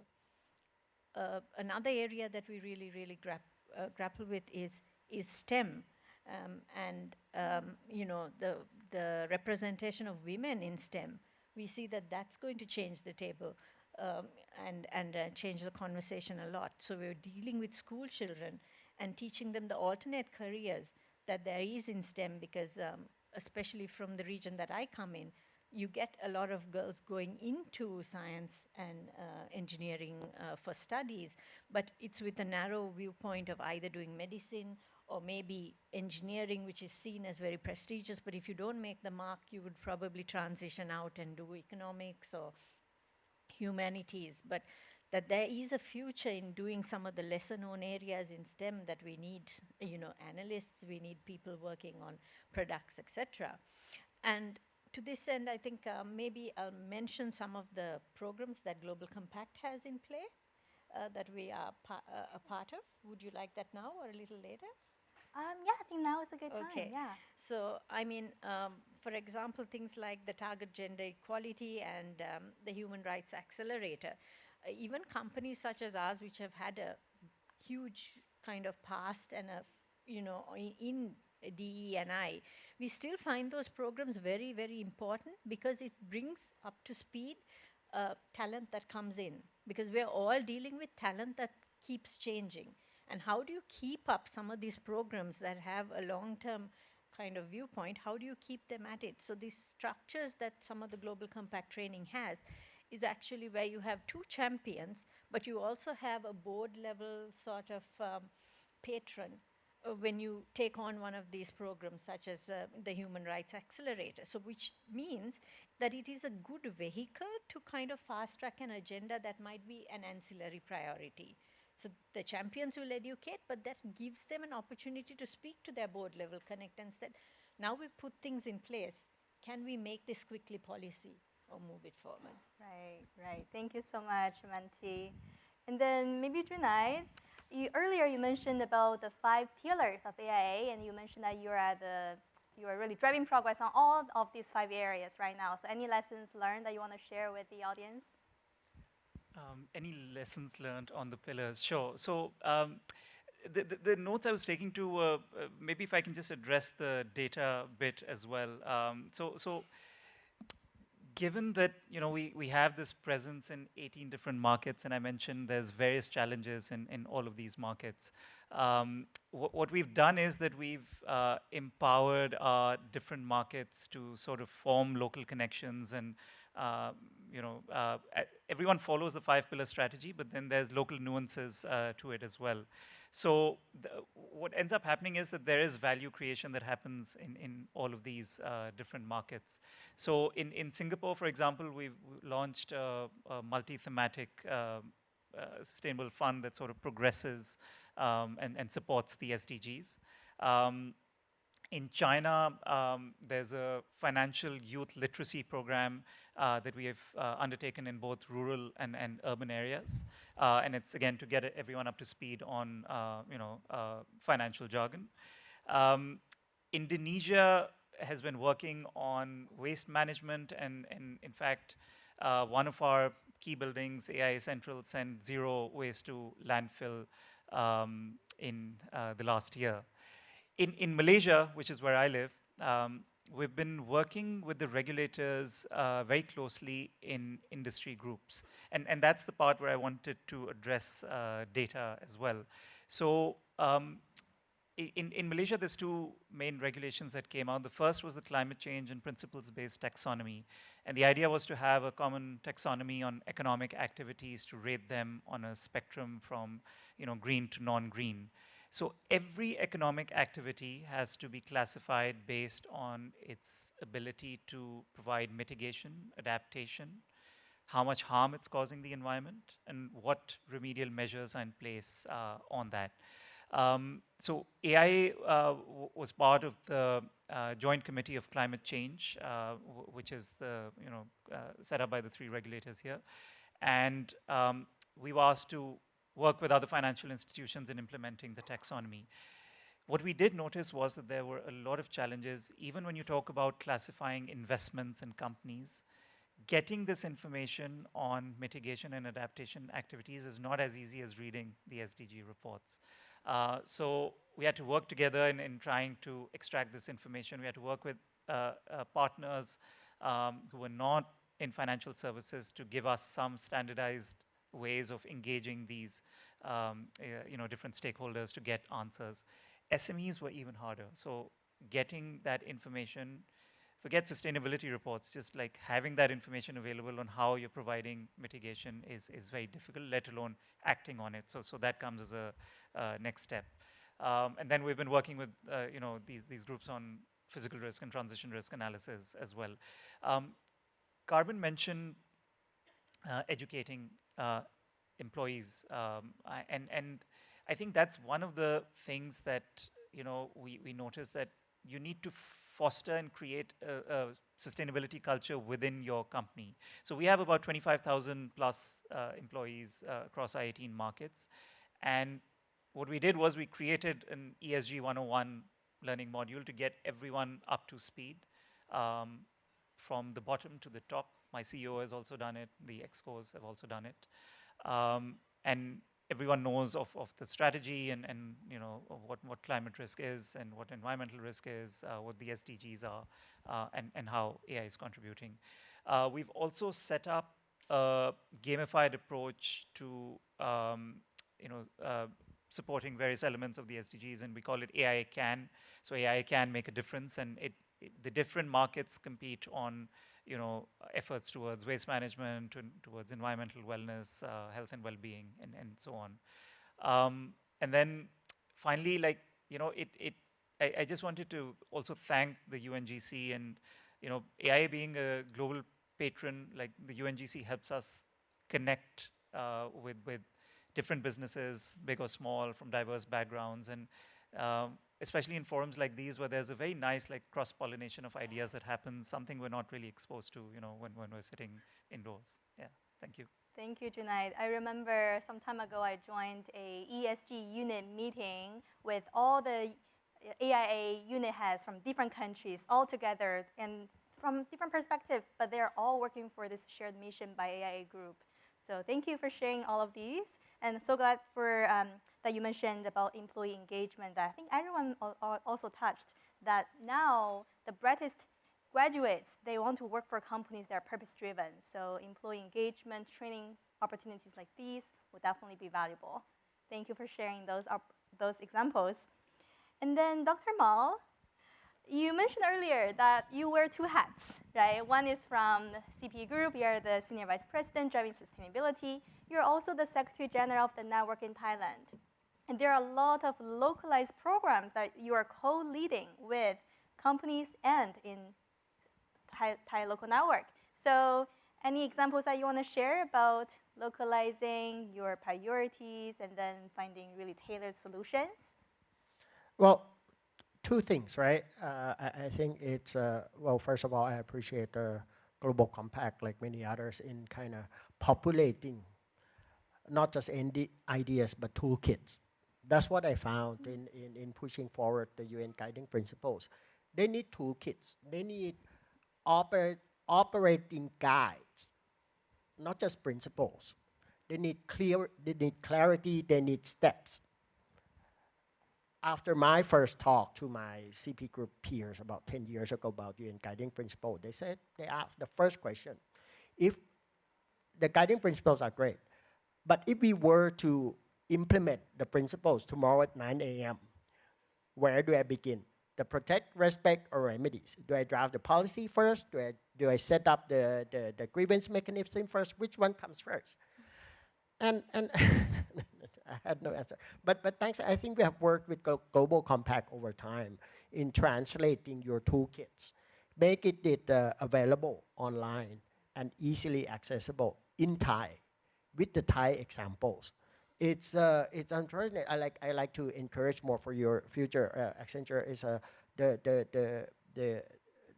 the point. I mean the population from the Asia is 17% of the report.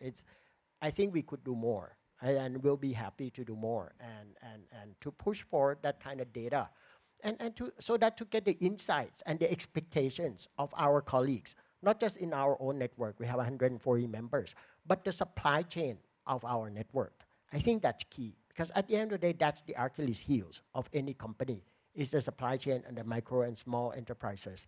I think that's one. But in terms of localization, there's two more points I want to make is we want to stress on innovation. And by innovation, I want to innovation at two levels. One is the machine and another is at the mind. At the machine level, I mean, we are entering the AI era, right?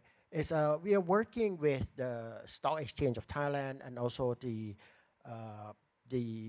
stock regulatory body to actually, they have managed to consolidate all these reports into, they call it one report, meaning that financial and ESG disclosure into one, simple. But what we're missing, we're sitting on this gold mine of data and reports. But we don't have the capacity to scan all those reports to produce an answer to your questions of how much difference, my CEO or the chairperson of the network asks, how much different does the Global Compact Thailand push the needle in Thailand? What's the impact we are creating? I mean, so we need AI to actually scan all those reports and to actually produce an easily consumable report. So we're willing to work with all these actors to actually introduce this innovation of machine into the driving of the, I think that's the next step we are going forward. I'll talk about upskills, reskills. I mean, that's, everyone is doing it, but I think it's to actually dive deeper in the gold mine of data. Second is people, of course. But people we're talking about is not just our employees. I think everybody, I mean, our human resource team are working very hard on it. But going even deeper down before they start entering the employment period. I mean, I think it's a very good symbol that we're sitting here in the business school.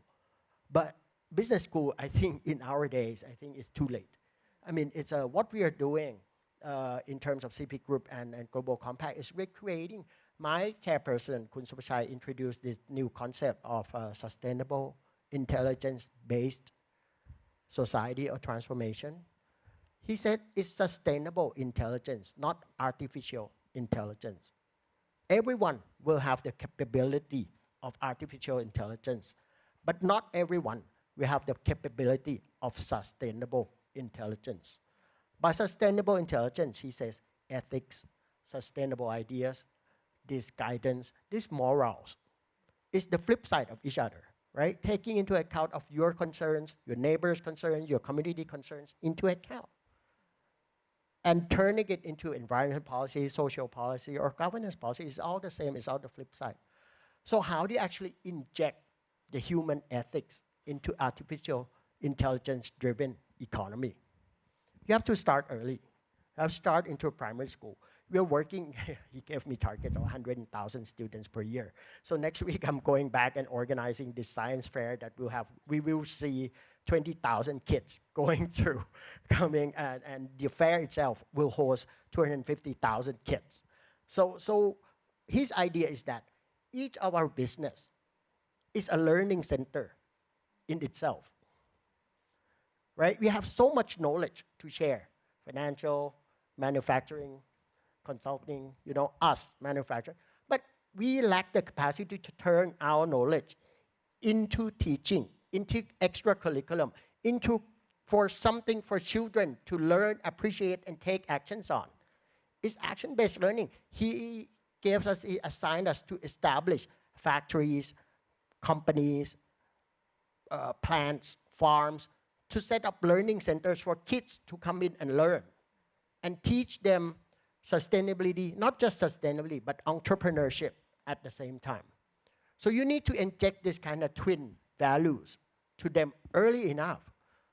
So by the time they come in and STEM, as you said, right? Coding, but not just coding for the sake of creating computer program. They need to code something that answers to the human needs for the next generations. So that's the innovation of mind that I'm talking about. Thank you. Thank you, everyone. We have sustainable intelligence programs in Thailand. We have women in STEM in Sri Lanka. We have youth programs by EIA in China. So you're all doing great work in your respective countries. And I see a huge opportunity for us to come together to scale up this work and progress. And Carmen, back to you. So about this report, Dr. Ma also highlighted, I think we had almost 3,000 responses, but only 17 of them came from Asia and Oceania region. So we can definitely engage more businesses, leaders from the region. And we definitely hope to see more collaboration with Accenture. And as a result of this report, we launched the For Faster initiative by the UN Secretary General in the UN General Assembly last year. So that's why we're convening today, hoping to have more companies to move forward faster. So Carmen, in this landscape, how can we facilitate this kind of enabling environment involving multi-stakeholder to really drive our progress forward faster towards the same mission? Sure. And I think what we have here, Sim, is really the start of something bigger, right? So when we looked at the stats of the contributors towards the report, I know we said that 17% are coming from Asia, but if you really look at the developing side of the world, I think it was only about a quarter, actually, of companies contributing, right? But these are the countries where the impact of achieving the SDGs is actually going to be greater. So we really do need to push for additional participation, additional awareness in some of these countries, to which, of course, Accenture also has officers, right, that are driving a lot of this work in collaboration with UNGC to do this. But I think the other thing to think about also is that we've heard a lot about what companies are doing individually. We're hearing a lot about the expansion to the various supply chains where leading companies have a lot of impact to drive across the value chain end to end, right? Because of the leading role that you're playing there and your ability to then bring your suppliers and other kind of, companies on board as part of it. I think the next step I would like to also say is that how do we work across industries in terms of collaboration, right?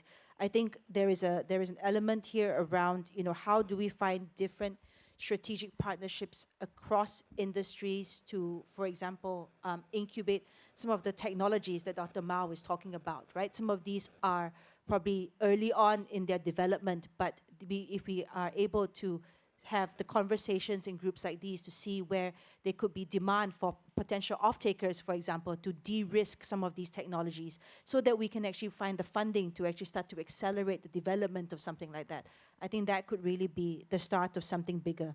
And not just within the private sector itself, though, right? Again, by aggregating and accumulating the voices of multiple players in the business sector, how do we then turn towards the public sector and start to lobby for some of these asks, right? We talk so much about incentives that are going to be needed to really make this impact something that is going to be tangible. And it's not going to be the voice of, you know, one or two kind of proud leaders in this room, but really about the collective voice that we need to come into play and speak together as one.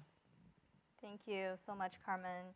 And now I think I'm getting a lot of cues that it's time to move on to the Q&A. So while I let everyone to prepare for some questions, I will actually turn to our panelists. So now it's a critical time. Any final words from all of you to our audience? What should we do?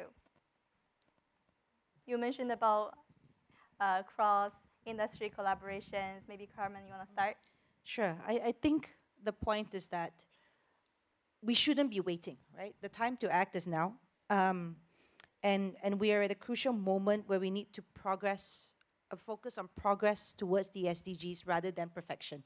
I think we called out before also, for example, a lot of the gaps in data, et cetera, that are inhibiting what we need to do. But I think we also need to think about how much we have already and how we can make the most of of the data, the knowledge that we have in order to progress on this. I think also that, you know, just hearing from the conversations earlier today, we need to really look to see how sustainability can shape business reinvention, right? Looking at this as a catalyst to, you know, consider new business models as we move forward to progress, and making sustainability something that is going to be a lot more human. I think we stressed about the ability to storytell, right? To really make sure that each and every one of us is aware that this is a problem that we are facing as humans, as a society, as a collective, and then think about how to solve these problems profitably. Thank you, Carmen. Dr. Mal? Well, thank you. Well, 2 points, right? I mean, it's first of all, it's action, of course. And second is an enabling environment. Going back to actions, I think it's good to engage our members. The challenge is actually each network, how to actually engage all members to drive forward for a positioning. I mean, I'm glad that to see our CEO of Corbion on stage today. Thank you and welcome to Global Compact Network Thailand. But how to actually consolidate the voices across your network and drive local policies. That was a question from the audience. CCNT sits in on many committees, climate change, biodiversity, human rights. But it's a challenge to actually collect a voice of the Global Compact to represent it on those committees, right? And that's going to be the next challenge, to actually make the actions happen in a meaningful and impactful manner. They count on us, but I think it's also our collective responsibility to work together and drive this kind of positioning. And second is that I think I throw it back to the Global Compact New York, and also now that we have the regional voices, how we connect cross regions and up to New York. How do we actually get not just the Asia Pacific, but how do you align all the voices across the regions and sync it with New York, and not just Global Compact office in New York, but also with the UN General Assembly in general. And that leads to my second question of creating this enabling environment. In terms of regulations, in terms of incentives, in terms of people, I mean, how do we actually create or simplify these things for our members, right? I mean, it's like you have so many standards. You have, everybody laughs. So if you're from the sustainability team, I mean, it's like, you know, I mean, you have to sign up, keep signing up, keep adopting standards. Standards alone to produce your sustainability reports.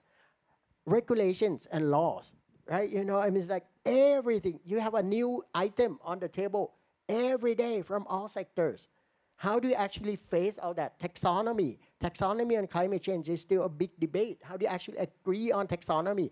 And now they're moving, now that you have the financial disclosure, right? Now you're going to nature disclosure. Now they're moving into inequality disclosure or financial disclosure. I mean, it's not, let's not create, we are talking about, we are attaching importance to micro and small and medium enterprises, but on the other side of the world, we are all collectively, unknowingly creating all this unnecessary burden for the micro and small medium enterprises. And we are calling on them to actually engage and buy our value propositions, but at the same, we're demanding them to, like our factory has to receive over 60 audit visits per month. I mean, you imagine, I mean, it's like, let's not collectively or unknowingly create unnecessary burden for our supply chain, for our own companies, our supply chain. And last, this relates to this. In September, the UN Secretary General is calling for a summit of the future, right? And similar story, with all due respect, right? I mean, it's to Secretary General Guterres. But at the same time, we have to be aware and keep in mind of summit of the future is not reinventing the wheel of some sort. Again, I mean, it's like now I have to face my CEO and answer what's summit of the future related to SDGs. And how the two related. I mean, like, now not what? You're just complaining that we have 6 more years, that we're not completing SDGs. So what's the summit of the future? What's the new call for action? What's the, So let's forward faster. Let's forward together. But let's forward simpler as well. To actually everybody can move in the same direction. Thank you. Thank you, Dr. Mao. Amanti. I think that was beautifully said. My call to action would just be brave. Everyone here as a sustainability leader, you're put there and you're paid to have the difficult conversation, to educate and be collaborative, but bring the difficult conversation forward in the different atmosphere that you have the privilege of being in. So have the difficult conversation and don't be distracted by, the ability to survive. And that is the short-sightedness. Survival is not the end goal. This should outlast every one of us, so be brave. And I think if we all take it upon ourselves, there's nothing we can't achieve. Thank you, Amanti. Junai. I don't know if I should go after Amanti and Dr. Mao. But I don't think there's much more to add. The message is still common. I think open and transparent opinions like the ones you heard just now are very, very important in these years where we are still laying the foundation. And so there needs to be a open and transparent dialogue between the private and the public sector, as we set out on these ambitious targets. Yeah. Thank you so much, Junai. And thank you, everyone. Please, a round of applause to our panelists. And I believe we have time for one question from the audience. So please raise your hand. The microphone be sent to you. Oh, have something. Oh, you have a microphone already. Please. Yes. And please introduce yourself quickly as well. It's good afternoon. My name is Alia. I'm from Yinsen Holdings Berhad. We're an energy infrastructure company. So I'm glad to hear from the rest of the panelists that you have global operations, right? Because that's oftentimes some of the challenges as well. So this question is actually for Carmen, but please feel free the other panelists to input as well. Because I thought it was quite interesting that one of your recommendations is to shift our business model to expand benefits to include social responsibility. And I think it's timely because oftentimes it's sidelined because it cannot be quantified and so on and so forth. So maybe taking as an example of living wage, right? For global operations, we are scrambling to find what is the definition or what's the benchmark, and oftentimes this can vary. So looking at recommendation and operating guides, as Dr. Mao shared, how do you see the evolution, right, of going from these commitments to principles to recommendations that you have raised for something as like living wage, and getting that buy-in from different businesses, cascading all across the value chain and also internally? Because I think, if I could speak for everyone here, we are all passionate about sustainability, but oftentimes it's how do we operationalize it. And if we cannot even focus on one big ticket item being living wage, then we're gonna be in the same cycle and ruminate the same things. But yeah, thank you. Thank you. So I think it's a very pertinent question, and I think, it's one of the questions that was also touched upon within the report itself, right? Where we start talking about living wage, and the definition of this varies from country to country. And really here is, again, the point about where we need to start speaking with one language, right? What does it mean to have a living wage globally? And yes, it's going to be a long journey for us to take, but this is something that ideally we should try to triangulate to. Taking in mind then the question about, how do we enable this for some of our clients? And I think, you mentioned, of course, that you're in the energy industry. So I'll take an example of another work that we've done, not for an energy client, but for a government agency that is looking to drive development in the energy space, right? And a lot of the incentives that we have heard, this is a North American client, us focus on, the incentives from the IRA, for example, to drive growth. But interestingly, what we have also tried to do with this client is to also see how do we quantify the impact of technological developments like this, not just for the company itself, but also for the community in which it operates in.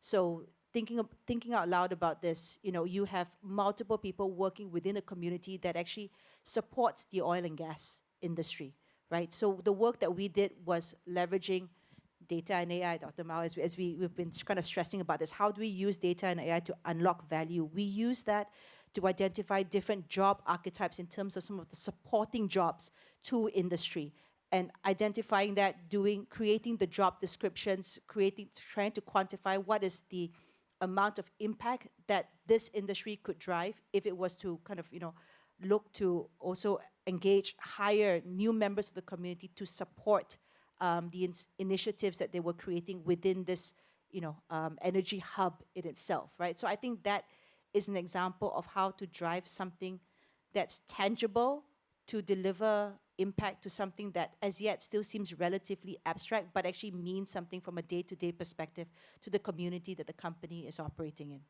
Right. Thank you, Carmen. I see. Oh, anyone else that want to add in? Oh, good. Great. Thank you so much. Hope that answers the question. And I see it's already lunchtime, so I definitely don't want to. We hope to continue the conversation maybe during lunch. Feel free to also interact, connect with our speakers afterwards. One more? Okay, we're so passionate. Yes, please, one more. Thank you very much for accommodating one more question. My name is FT Liu. I'm with a sustainability advisory firm called Oceania. We focus on SMEs, helping them get started on their sustainability journey. Now, I hear from the panel, especially Dr. Mao, that there seems to be a lot of challenges helping or getting SMEs started on their sustainability initiatives. And I'm surprised because CP Group obviously has a lot of negotiation power, right? All you need to do is to say two things to them. Number one, sustainability from tomorrow onwards is the condition of doing business with the CP Group, right? And secondly, if you have an initiative started, you're going to have more business with the group. So this is the language of that the SME bosses can understand. So my question to Dr. Mao and also maybe Amanti is that, have you all considered engaging the services of some of these sustainability advisory firms to help you transform your supply chain? Thank you. Great question. Thank you for the question. So engaging with the supply chain is extremely important. We work on a model of activate, educate, but lead them to see where their areas of importance is. It's very important, yes, to get specialists to come in, but I feel making people the owners of their own narrative is as important. So sometimes there isn't a one-size-fits-all. There is definitely areas that we have to make sure that our supply chain is on, and that's where you have things like vendor codes, etc., which brings you a place on the table. But the rest has to be a journey. It can't be my way or the highway. You're going to leave behind a lot of people, and you are also going to ask people to take shortcuts that are not going to be sustainable. One of the SDGs we're all struggling on is partnerships and the understanding of interconnectivity. If you drive hard KPIs on certain SDGs, they will negate others. So understanding it, and sometimes people who are at the ground, who are dealing with the problem, are the best architects of that change. We can only educate and show the wider picture, but it's very important to give them ownership of their own area. Steer, but you are not the holder of the narrative, and that's something that we have to drive forward. When you're pushed down from a brand, it might be easier for us then to push it down our supply chain. But we are there to also say, excuse me, but look at the smaller player. What are they struggling with? How much longer do they have to go on this journey? And let's leave room for redress mechanisms, etc. Because there is going to be, there's going to be, what should I say, there's going to be problems, and there's going to be places going wrong if you're doing something genuinely. If it's going to be end-to-end clean, then something is not ambitious enough. So you have to be strong enough to say, oh, we tried something, it didn't work. Yeah, Tamal? Well, okay, thank you. I know that I'm standing between now and lunch, so I'll just give my concise answers. Well, thank you for your questions and comments and observation. Of course, CP Group has the scope and scale, but we don't have everything. I mean, just like you're a parent, you don't have everything with your children or your nephew. And what works, the sticks or carrots? Well, sometimes it's a mix of both. And in terms of advisory, or let me assure you this, that at a moment in time of the day, the lobby of CP Group is a parade of consulting firms and advisory groups. So we work with all actors, but what I find valuable is the voices from the ground. The civil society, the operators at the farmland, the operators at the factories, that can reflect or offer views, not hit by those, man-hour consulting.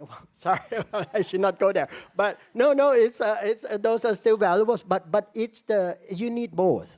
You need both the top-down and the bottom-up views to actually reflect, and academic, of course. I mean, to actually produce a solid narrative. One. Second, I think what we found is we need. I stress on value proposition, but because that's what matters to our suppliers. I work with workers recruiters in Myanmar and Cambodia to actually get them on board to join a central list of suppliers of our workforce from the countries of origin. From 80 applications, it's down to 20. Because of this, because of that, because of language, because of the corrective action plans, all of this. But you need to expand. That's the value proposition. What do you get in return in engaging or in changing your behaviors to be in supply chain? Last point, you need to work up and down. Down, I talk about supply chains, I talk about people on the ground, our recruitment agencies in Myanmar, in Phnom Penh, but you work up as well. Right? I mean, you get all the procurement teams and the sustainability teams. The procurement team of our clients, sometimes they don't even talk to each other. You get the standards, living wages and all that. I appreciate that coming from sustainability and human rights team. But when the procurement team visits, it's like two different companies. Everybody laughs. I mean, it's like living wages. I mean, you imagine us, big corporations, trying to implement living wages. We don't even know what a living wage in Thailand looks like, let alone deploying it into our supply chains across our global supply chain. That's key. That's the taxonomy or conversation we should agree on. Not that we do not buy onto living wage. We buy onto the concept and the principle behind the living wage. It's the operationalization up and down your value chain and supply chain to actually make it happen in a meaningful way. Thank you. All right, thank you to all of our panelists. I think the message is clear, loud and clear, that we are taking action, but the action needs to be further scaled up with all the involvement of the value chain and with a very clear and concrete guidance. Maybe we can collaborate with all of you to further scale this up. And then let's move forward faster. Let's move forward simpler. Thank you so much to all of our panelists for their contributions. And thank you to all of you, our audiences, and the ones watching online. Thank you for being here. Your presence is also vital in how we're exploring ways to move forward faster in our shared mission. So thank you so much for joining us today. Thank you, everyone. Check. Can I invite our panelists to come to the front of the stage for a quick photo session? For your information, ladies and gentlemen, today's food is provided by Pika Eats, a remarkable social enterprise that partners with refugee families in Malaysia to create delicious and authentic meals. Founded on the principle of empowering marginalized communities, they deliver exceptional cuisine but also offer these families a sustainable source of income. By enjoying their food today, you are directly supporting their mission to build a more inclusive and equitable society. So well done. Let's give our panelists a warm round of applause as they adjourn back to their seats. Lunch will be served at the atrium, ladies and gentlemen. After lunch, please be informed that the parallel session titled Breaking Barriers, Achieving Gender Equality Through Women's Representation in Senior Management will be at room tiered 120, level 2, East Wing. The session in the auditorium right here will be Investing for SDG Impact, Financial Decisions Driving Sustainability Transformation. If you have any questions, please feel free to refer to the registration counter. The prayer rooms are on ground floor, one floor below. Please be back in the hall by 1:30 p.m. for our next session. Enjoy your lunch and bon appetit, ladies and gentlemen.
Ladies and gentlemen, we shall be starting very soon. We trust that you had a good lunch.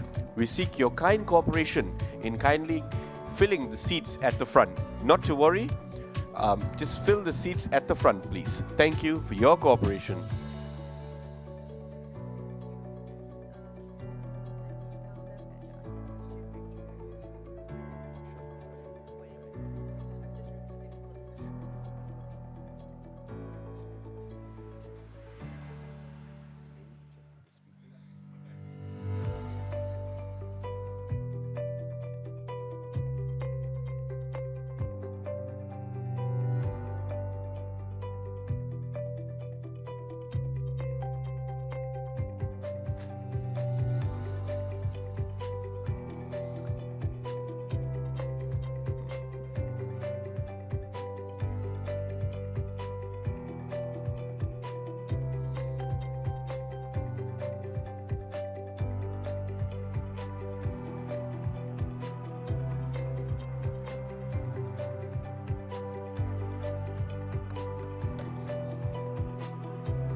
Ladies and gentlemen, for those of you that have just joined us, welcome. Kindly do us a favor and fill in the seats at the front, ladies and gentlemen. That would be much appreciated. And towards the right part of the hall.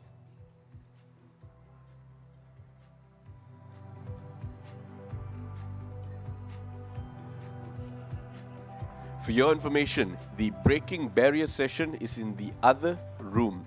If you need to find directions as to where it is, kindly refer to our registration counter.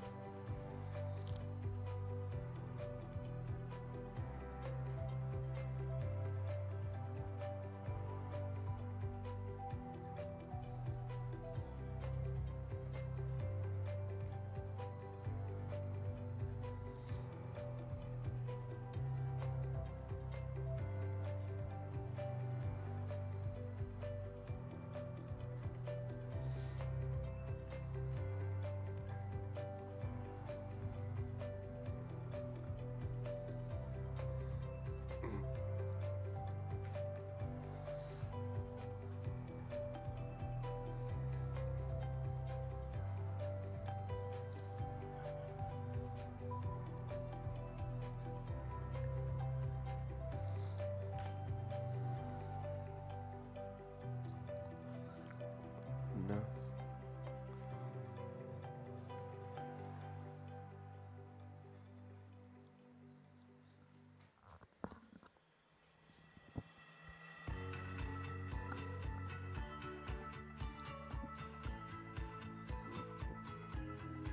Good afternoon, ladies and gentlemen. Once again, good afternoon, ladies and gentlemen. Thank you. How was lunch? If lunch was good, can we get a thumbs up? All right, the session after lunch can be quite tricky. That being said, we're going to start with a quick icebreaker. Can we do that, ladies and gentlemen? Once again, can we do that, ladies and gentlemen? All right, so it's a very simple game. When I say hey, you say ho. Can we do that? Hey? Hey?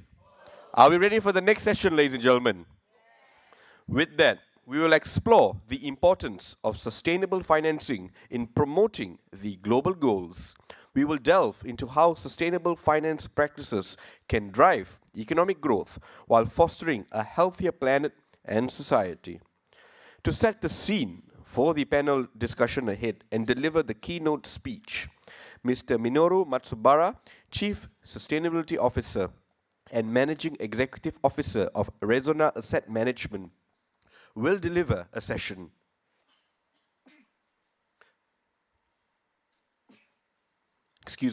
Will deliver a quick session. I would now like to invite our moderator, Mr. Kazuto Suruga, Chief Planning Officer of the Global Compact Network Japan, to open the session on investing for SDG impact, financial decision drivings, sustainability transformation. Let's give him a round of applause. Good afternoon, everyone. I hope you had a good lunch. And as MC said, and the session right after lunch can be challenging, but I hope the next session will keep you awake because this is about finance. Okay? I'm Kazuto Tsuruga from Chief Planning Manager of Global Network Japan, and I'll be moderating the session. And the session, as we all know, the investment is the key driver for advancing issues that we talk about throughout the day. But at the same time, there's no easy answer to resolve the situation in this difficult period. So that we hope to learn from each other, and as we discuss how we can overcome the challenges. So we'll invite Mr. Minoru Matsubara as a keynote speaker to set the tone. Please, Mr. Matsubara.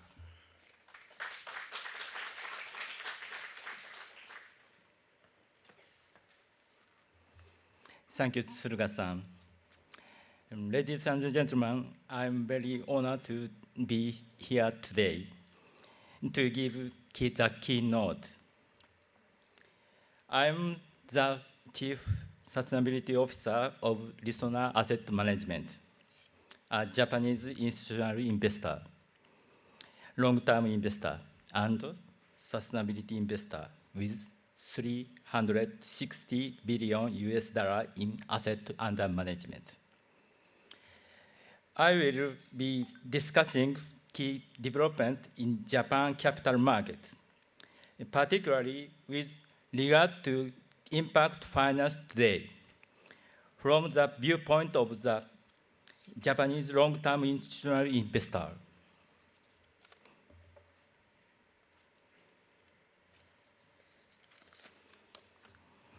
Here you see spectrum of capital, which change from left to right of the slide.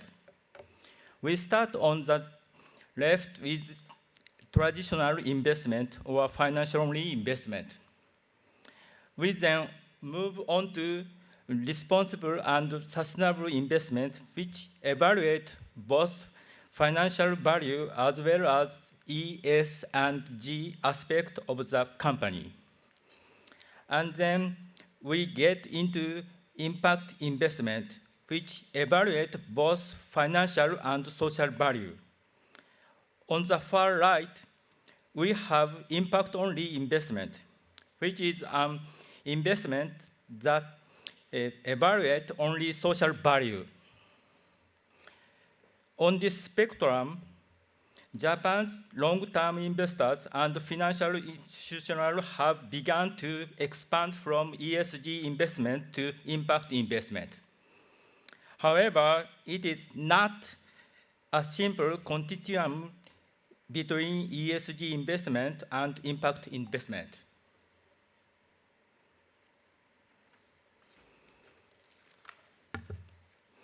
There is actually a big jump between ESG investment and impact investment. It comes from your mind. Do you think about investing for sustainable impact as a means or an end? In the past, the majority opinion was that sustainable impact is just means. But some of us now think sustainable impact is the ultimate object, especially now with global warming, biodiversity loss, and social inequality. If capital markets are anchored on the social system, it is the interest of markets to protect the social system. Otherwise, market would not survive. This is the macro stewardship argument. I think we should go this way.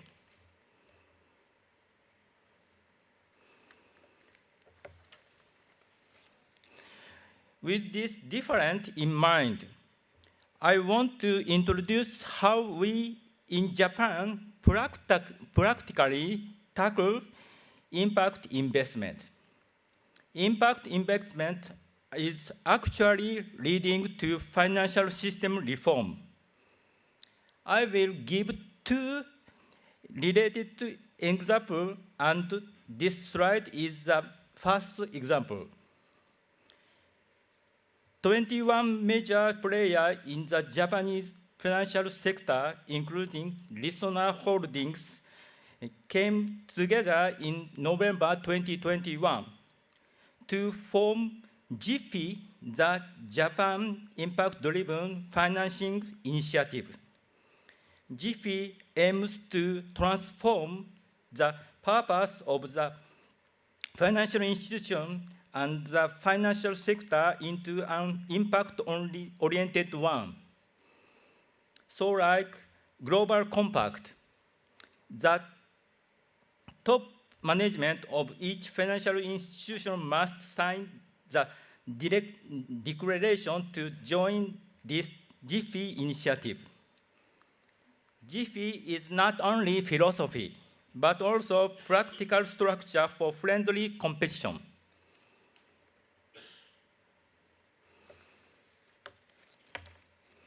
Here is the main text of the JIFI declaration. Core message of the JIFI declaration are signatories collaborate to enhance impact-driven investment. Impact needs to be measurable to enable impact-centered management decisions. Best practice should be started for wider community to join the force for impact investment.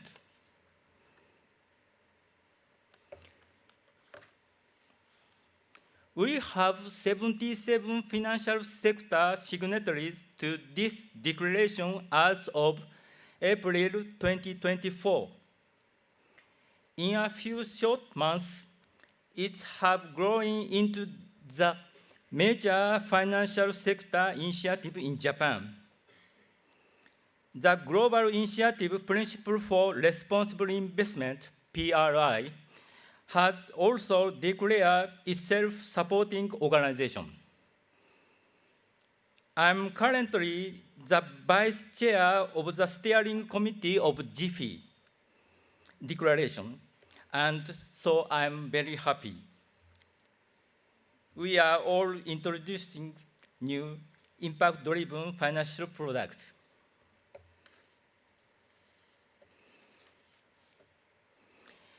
Just to give one example, this is a global impact fund by Listener Asset Management. It is designed for positive impact in both climate change mitigation and adaptation. It is offered to corporate pension plans as well as individuals. Impact-driven investment is changing our sector and market. My second example is Impact Consortium, another recent development in Japan.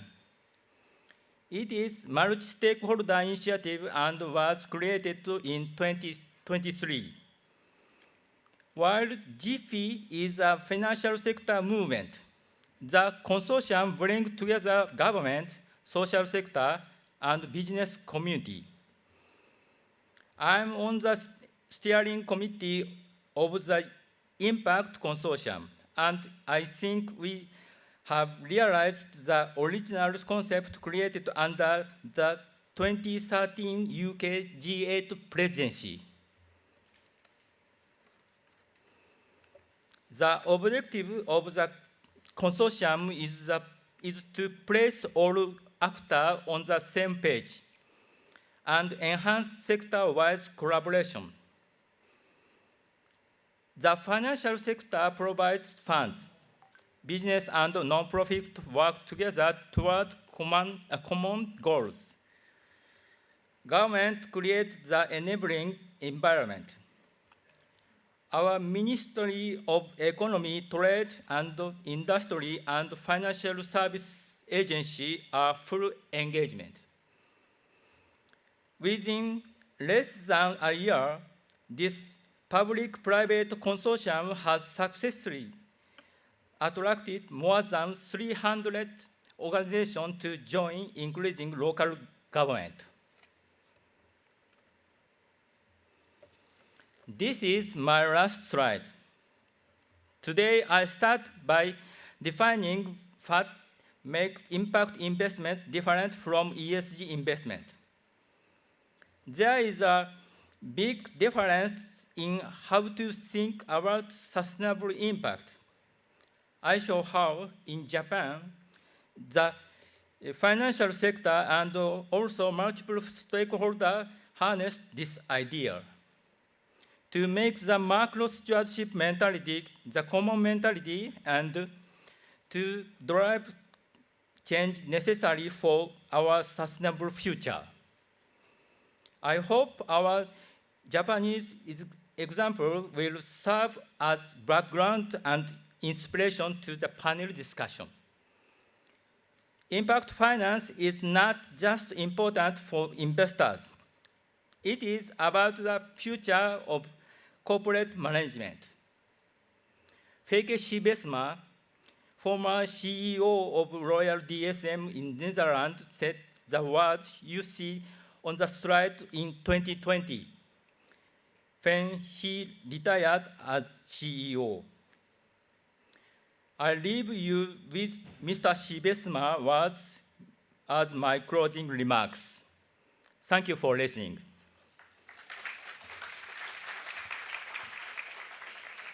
Thank you, Mr. Minoru Matsubara. I would now like to call upon our panel for the Investing for SDG Impact Financial Decisions Driving Sustainability Transformation session, starting with Ms. Fiona Reynolds, Board Member, GCN Australia, and former CEO of PRI. A round of applause, please.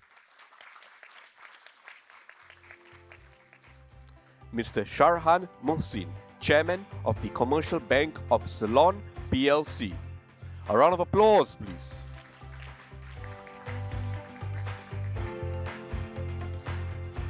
Ms. Adeline Anthony Sinaya, Head of Sustainability, Axiata Group Berhad.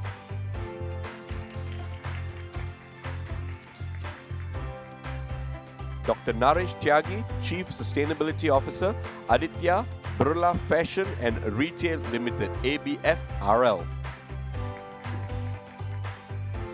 And our moderator for this session is none other than Mr. Kazuto Tsuruga, Chief Planning Officer of the Global Compact Network, Japan.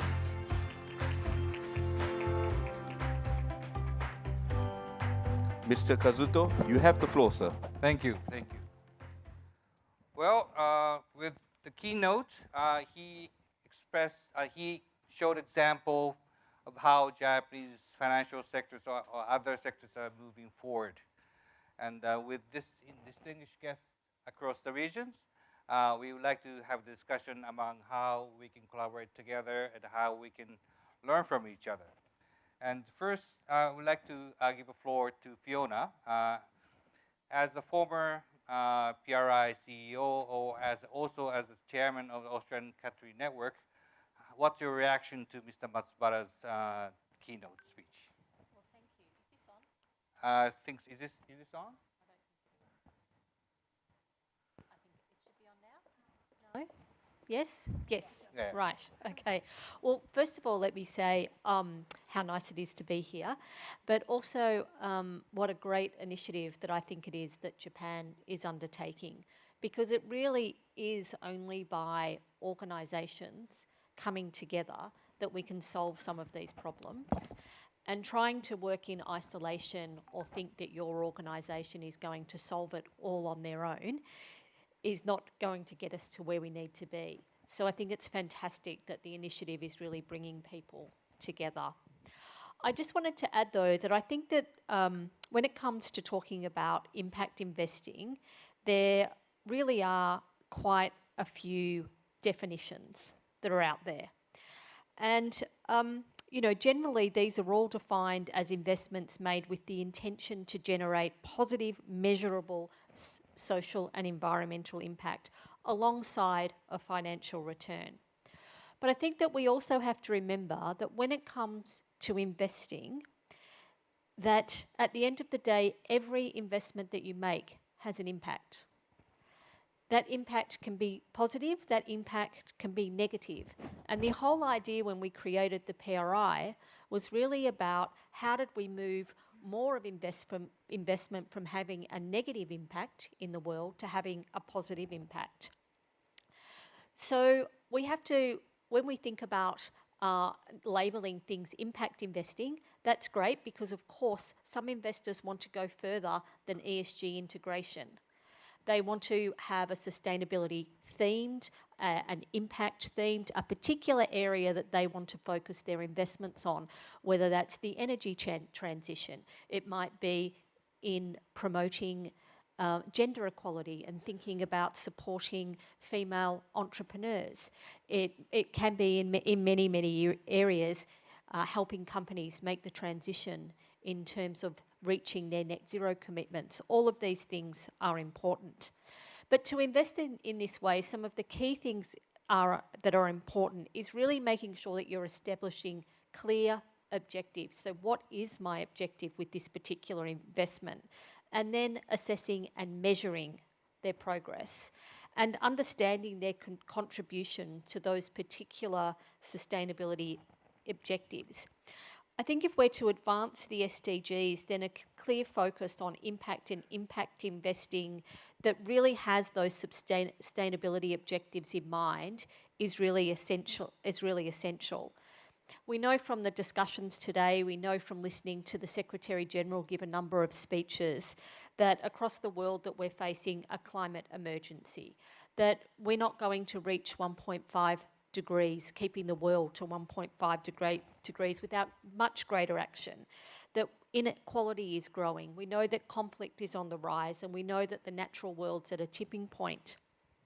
So when it comes to investing, business as usual is not working, and keep doing things the same way and expecting a different outcome doesn't make a lot of sense. So this is where I think that impact investing does make a lot of sense.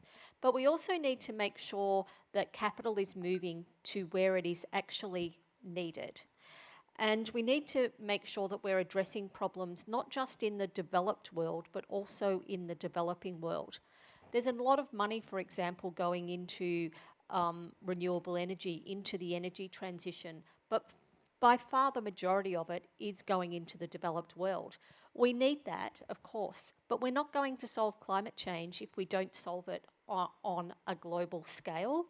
So I think that we really have to have that focused on emerging markets. As it currently stands, 75% of the world's most impoverished people live in fragile frontier and conflict-affected areas. Yet many developing countries face major barriers to accessing investment, and they pay 7 times more for capital than those in the developed world. We've also seen that foreign direct investments fallen by 12%. Yet a recent report from the ISC shows that investment in companies in emerging markets compared just as favourably to other asset classes. So I think this is where we need to see, again, what this comes back to working in collaboration, because I think if we want to see more investment in developing economies, then we need to be able to work with governments, and we need to be able to work with DFIs, we need to work with organisations like the IFC, where some of these organisations could come in and take some of the risk off the table and then allow mainstream investors, pension funds, etc., to come in and do some of the work. just a couple of quick examples of where these issues are working. So Allianz Global Investment and the investment arm of the Dutch Development Fund, FMO, agreed on one of the largest blended finance funds on record. They raised $1 billion to invest in loans in developing countries, helping them to achieve sustainable development. In the UK, a group of pension funds have come together and they've invested £400 billion. And that is committed to in emerging markets for an energy transition. And this is because they've got a big focus on a just transition. And as we know, a just transition can't just happen in the developed world. It also has to happen in the developing world, and we need to support that. So again, I think impact investing, targeted sustainability problems are essential. The private sector and the public sector working together is essential. I was going to talk about Australia, but I think I've talked longer than my allotted time. So I'll come back and talk about maybe about Australia if we get some time later. Thank you, Fiona. We'll come back to you. And then let us now hear from the companies receiving the funds and delivering impact on the ground. Because we talked about the finance sector, but I think it takes two to tango, and we need to have companies making the impact on the ground has to come on board as well. So first, we'd like to hear from Dr. Chagi from Aditya Birla Group. And we'd like to have your overall perspective of importance of sustainability for your group and for India, and also your reaction to the keynote. Thank you. Happy to be here. My first reflection on that keynote, speakers, what they presented. I think one of the things which I like it most, fund is moving from ESG to impact fund. I think we keep hearing sustainability in different languages, sometimes triple bottom line, ESG, etc. But impact fund is that something which I like, and creating that coalition in Japan is very interesting. Something to monitor, because impact can be anything. If impact is good, positive, and scalable, then it is real impact. Otherwise, that a small thing keep happening various ways. I think that you making that coalition and alliance for responsible fund and impact fund is very, very good. Let me come to that Aditya Birla Group. We are one of the largest business house in India, more than 150-year-old company and organization. We are Indian conglomerate operating in 52 countries, $85 billion company, and well diversified from metal, mining, telecom, financial services, textile, retail, chemical, etc. So many. I come from fashion and retail background. Aditya Birla Fashion and Retail Company, which is one of the leading and largest fashion retail company in India, 30+ brand. I'm sure that you know all our brand, Louis Philippe, Van Heusen, Allen Solly, Peter England. I keep naming it. But that's not important. What is important that almost a decade back, though we have been doing a lot of social good thing as the Aditya Birla Group, known for that socially responsible organization. But we have no idea what is that sustainability. And almost 10 years back, decade back, all that senior leadership team sit together and we say that we want to really create good impact on the society and the stakeholder. And we created our own framework for sustainability called REARTH for our tomorrow. And we have that very clear vision. We want to give back more what we take from the ecosystem. Almost a decade back, very bold vision that time, and no idea, no team, nothing. But we make it part of our business operation and rhythm. We reviewed every KPIs, what we set. In that time, we call it Sustainability 1.0. 2020 goal was set up across all that 10 mission what we set. And we saw a lot of momentum and progression in that. And I think that made very strong foundation for us to go out, because when most of the time people talk, and we thought walking the talk is the most important. First we will do something and then we'll talk.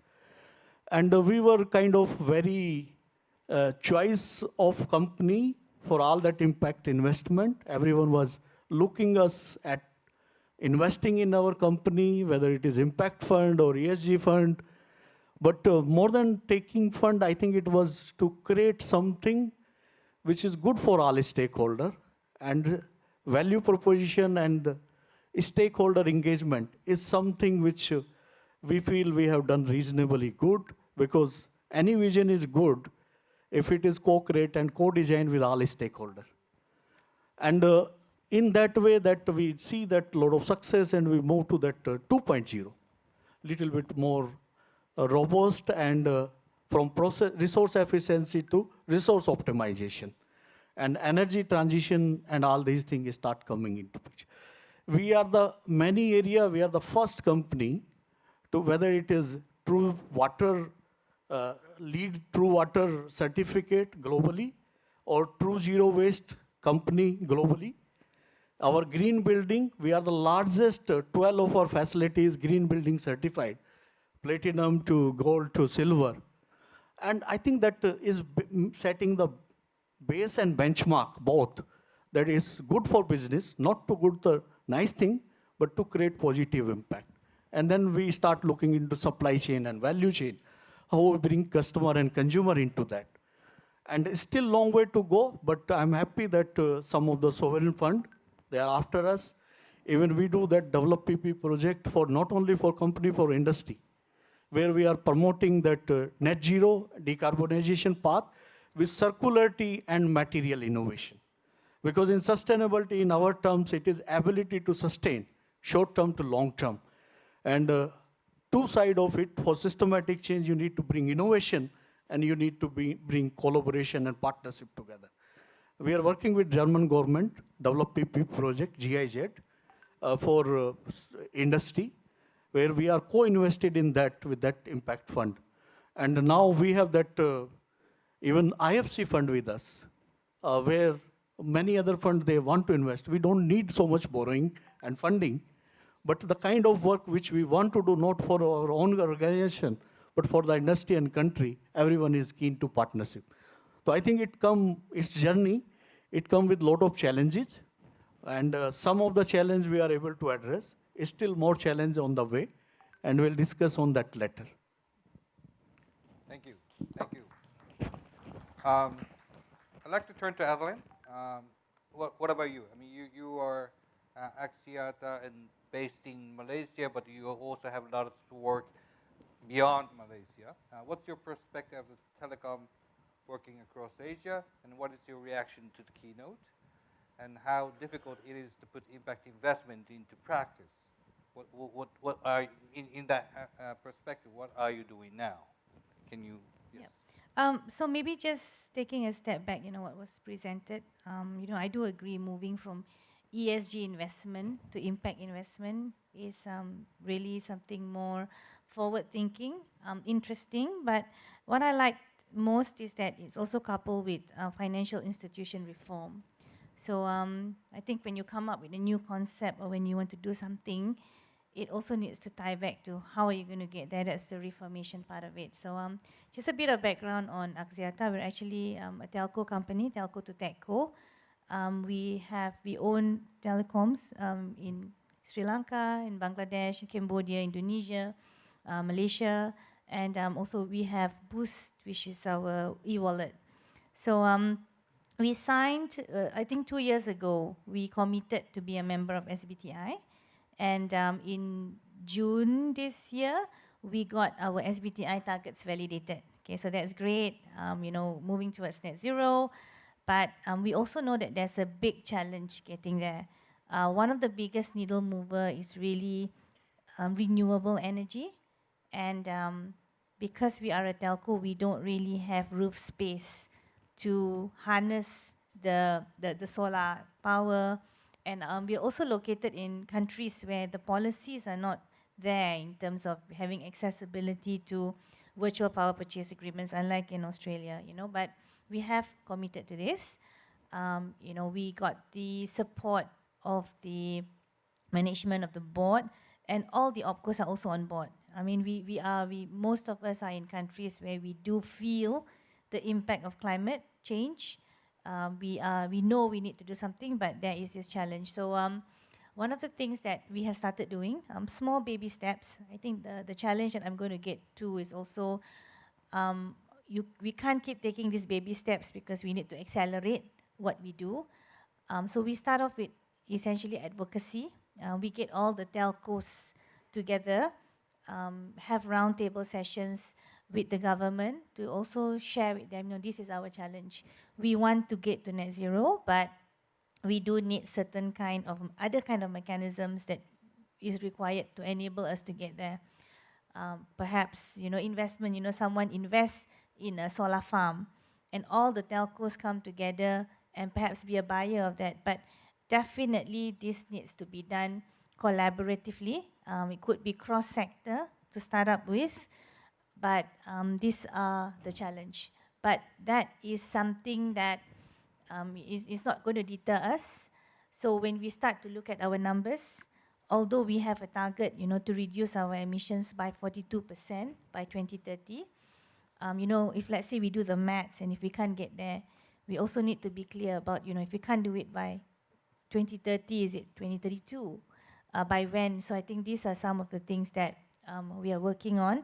Definitely, we need to be looking out for financing and different ways of getting this kind of financing. So I think, again, when you talk about, financial institution reform, there also need to be more innovative mechanisms to also help companies like us to get access to the funding and to enable us to do what we need to do, what we have committed to, because we want to do it and we see that as important. Thank you.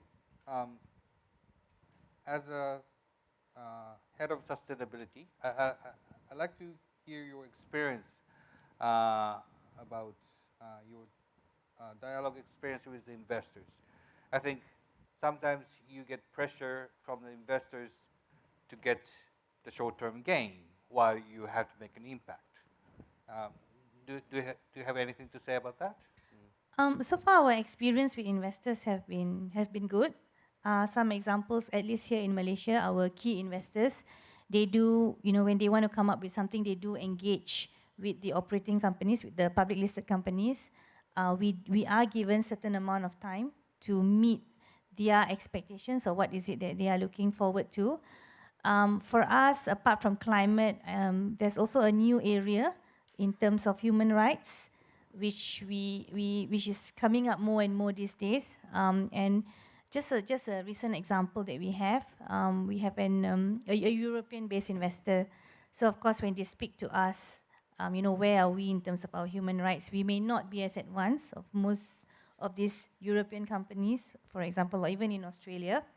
But I think when you speak to them, they are also very sensitive, or they know that everyone is at different levels of maturity, and they do work with your pace. And I think one of the good things that came out of it is that they were also willing to share in terms of how you can progressively improve in certain areas. So one of the things that I learned as well is that, when dealing with the investors, more often than not, if you can get onto a call and, speak directly to them, it's more effective than sometimes just responding via email. This is what I have, this is what I plan to do. But when you have that conversation, you also get a bit more perspective on actually what does good look like. A bit more benchmark in terms of within the region where you are. How good are you? How much more can you do? What are some of the more realistic steps, sensible steps that we can take? So, so far, I would say our engagement with investors have been positive. They are more often than not encouraging.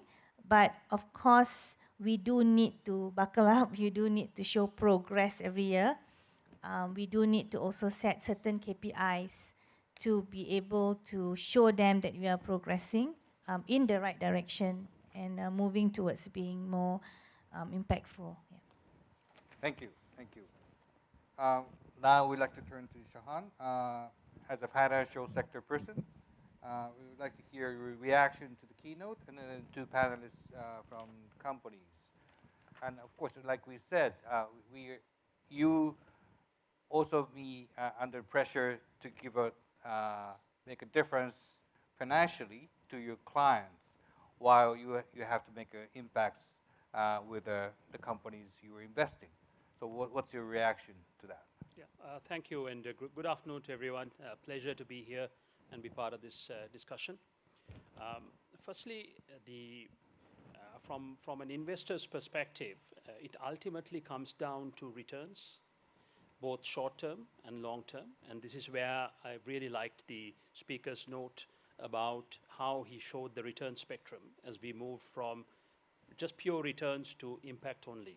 And I think the challenge is to move that investment return all the way across and have a lens from which you take a look at a long-term view on how a return is defined, the long-term return.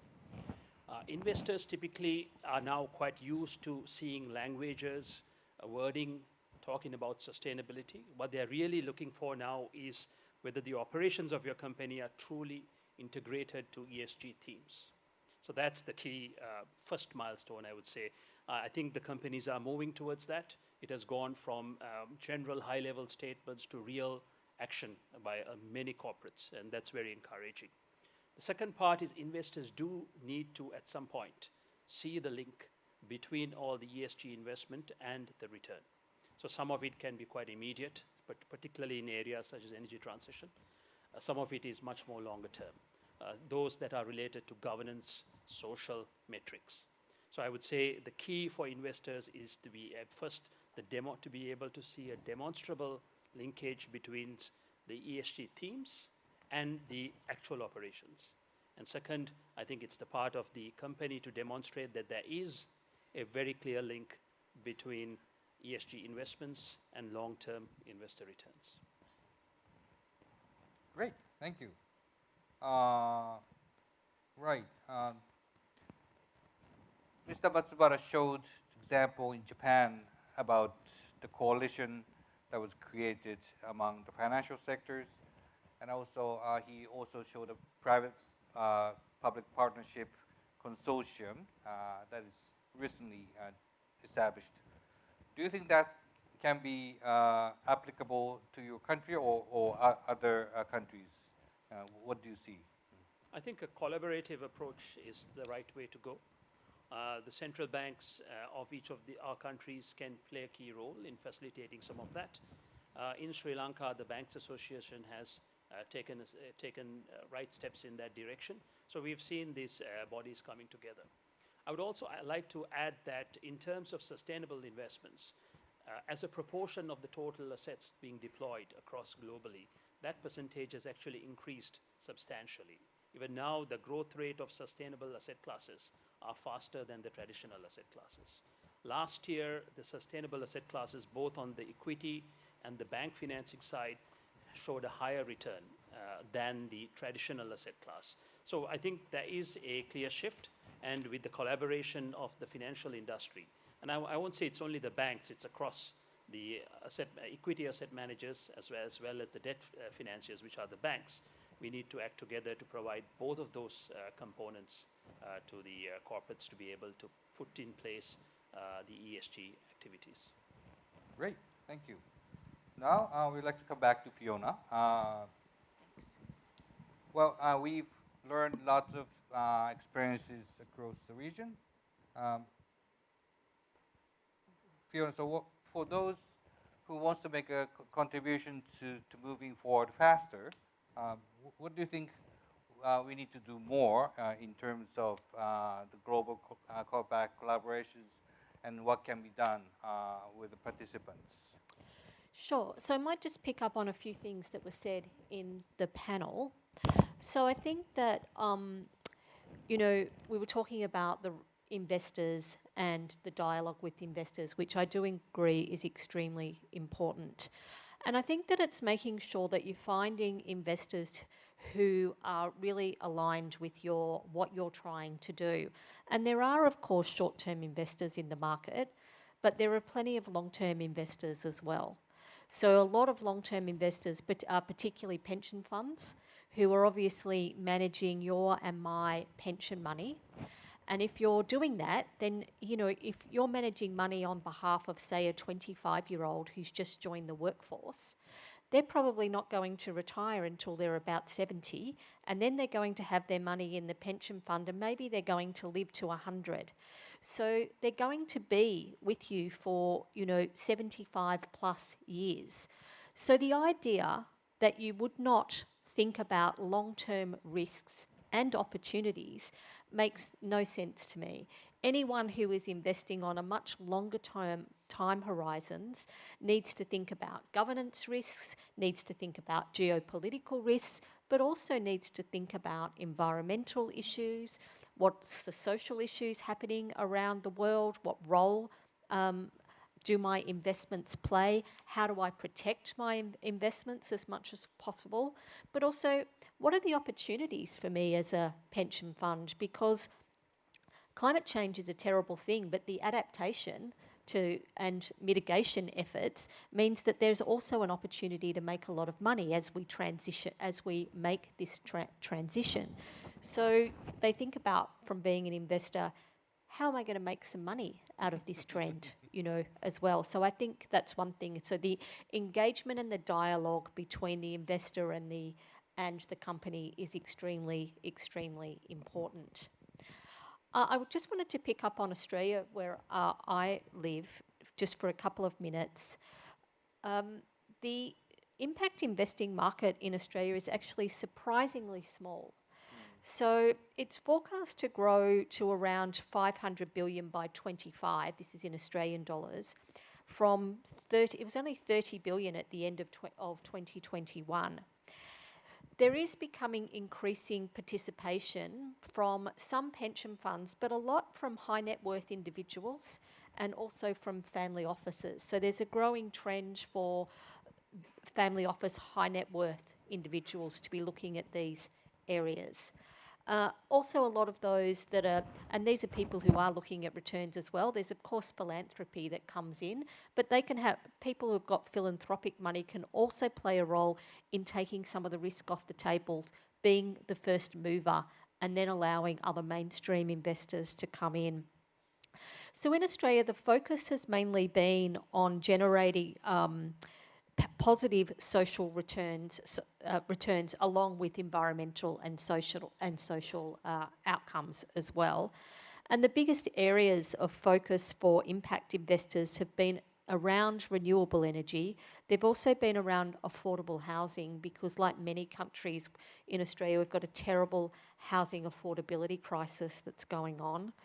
And also, you know, thinking about creating more innovative financial instruments. So the development of social bonds, green bonds, are really gaining traction. I think some of the challenges, and these will be global challenges, have really been, though, around standardisation. So what actually is an impact investment? How do we define it? How do we get the right reporting? How do we make sure that's as standardised as possible? And coming back to that, and that needs to be something that happens, you know, globally, not just in one country. And there's been obviously collaboration between government and the private sector on really calling on for there to need to be standardisation, but also global harmonisation, so that you can really compare and contrast with these things. So again, I think that it's really important that we all work together on these issues. I do think that the future of sustainability is being marked by a couple of trends, though.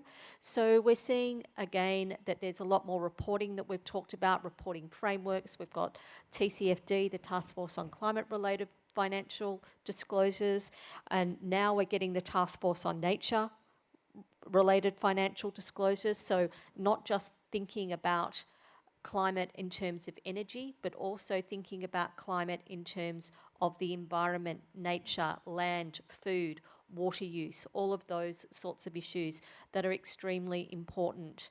Investors and I think companies, but definitely investors understand that they, because many investors have set net zero commitments, but they realise you can't get to net zero just by investing in the energy transition, that it is a much bigger issue than that. And if you are a big major investor, you're invested across the whole economy, and you can't sort of divest your way away from these things. You are invested, and that's that, and you need to be thinking about all of these issues. I think that the other thing is, the other trend, of course, is that we are seeing advancements in technology, in AI, blockchain, data analytics, and these are all really enhancing transparency and efficiency in the whole green finance space, and I think that they will continue to evolve as well. And I think these trends are steering investments to be becoming more sustainable and resilient in their economic models. So again, I think from the group that's here, from a regional perspective, really working together to think about how do we really turbocharge sustainable finance, sustainable investment within the region is really important. We all know all the stats about the SDGs. We've heard them today. We're completely behind where we need to be. We're running out of time to actually achieve the Sustainable Development Goals, and it's only really going to be by working together that we're going to be able to do that. I think that it's important also for the private sector to remember that it's not our role to solve the world's problems. It's not our role at all, but we definitely have a role to play. And if there's one thing that I know for sure, it's that without the private sector, we will not solve these problems. Governments alone are not going to solve them. And I think the other thing I'd say is that as investors and companies, in the main, we are here for the long term. Governments come and go, and some of them on very short-term electoral cycles. In Australia, our election cycle is 3 years. So a new government comes in, they've only just got their feet under the table and know what they're doing and where their office is, and by the time you know it, the next election cycles come around again. They're there campaigning. So I'm not saying governments don't have a role, they do, but we're here longer than them, and we really need to be talking to government about what we want and expect. And I think that the sector can also come together and pilot things and get things moving without government as well. So that was my that were my comments on that. Thank you. From the panelists, do you have any reaction to what Fiona said right now, or otherwise we'd like to open the floor? I think that I want to give one or two examples how it is important. It's not only investor. I think it's a stakeholder. Almost 2 decades back, I was bombarded with that word called IRR, internal return on investment. And after that, I heard that ROI. Now, I at least hear that word impact assessment. Whether you do work or not, someone else will assess you. Because when we started almost 6-7 years back, DGSI gave us a score of 22. And when we say, what is this? And then we start looking deeper into that, what is the methodology. Today, all that ESG rating company give us highest in Asia and Asia Pacific. So I think that what is important, how you manage it with your stakeholder. It's not investor, because it's sustainable and inclusive growth. When we talk sustainable growth, it's private sector and other things.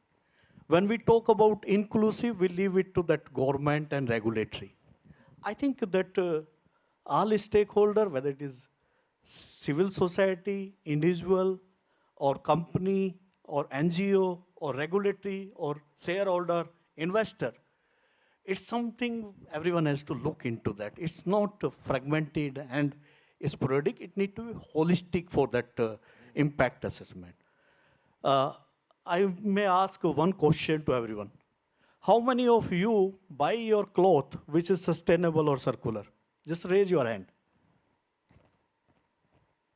Only one or two people.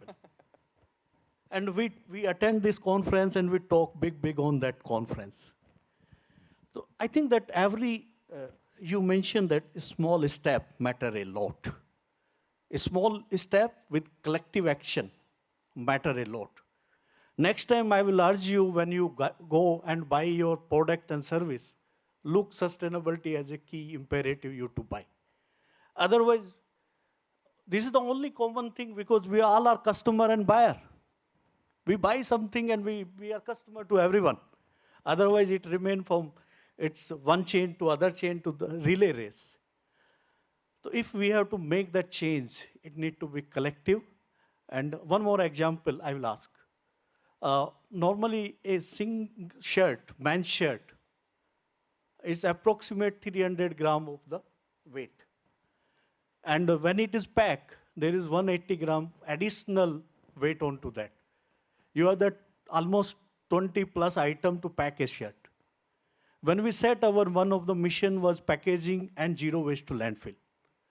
We realized that 22 item is not required. You take shirt and you throw all that packaging material in your dustbin, which goes to landfill. And we said that something need to be done. And today that 22 item is only 5 item. 4 tag we used to have, 1 garment, 1 tag. That 178 gram is 72 gram now. It will come back to 65 gram. And you know how much money we save in this? And how much pollution we save in it? So every example start from self. So I will urge all you to buy your product and service, whether it is your home, for your own use, or you as a professional to do walk the talk. I think that is my message to everyone. Thank you. Anyone else? Or maybe I can ask the floor for some questions. So if you have questions, please raise your hand and state your name. And hopefully, if you have a preference, please say who your question is for. Anybody? Any question on the floor? Any question on the floor? The gentleman.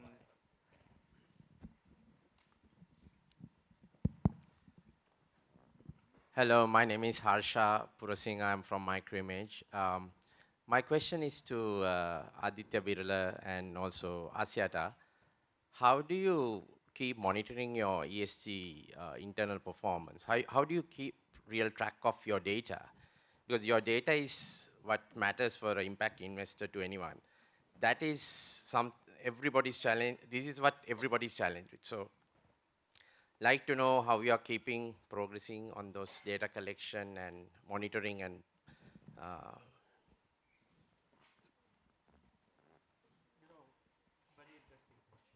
maybe.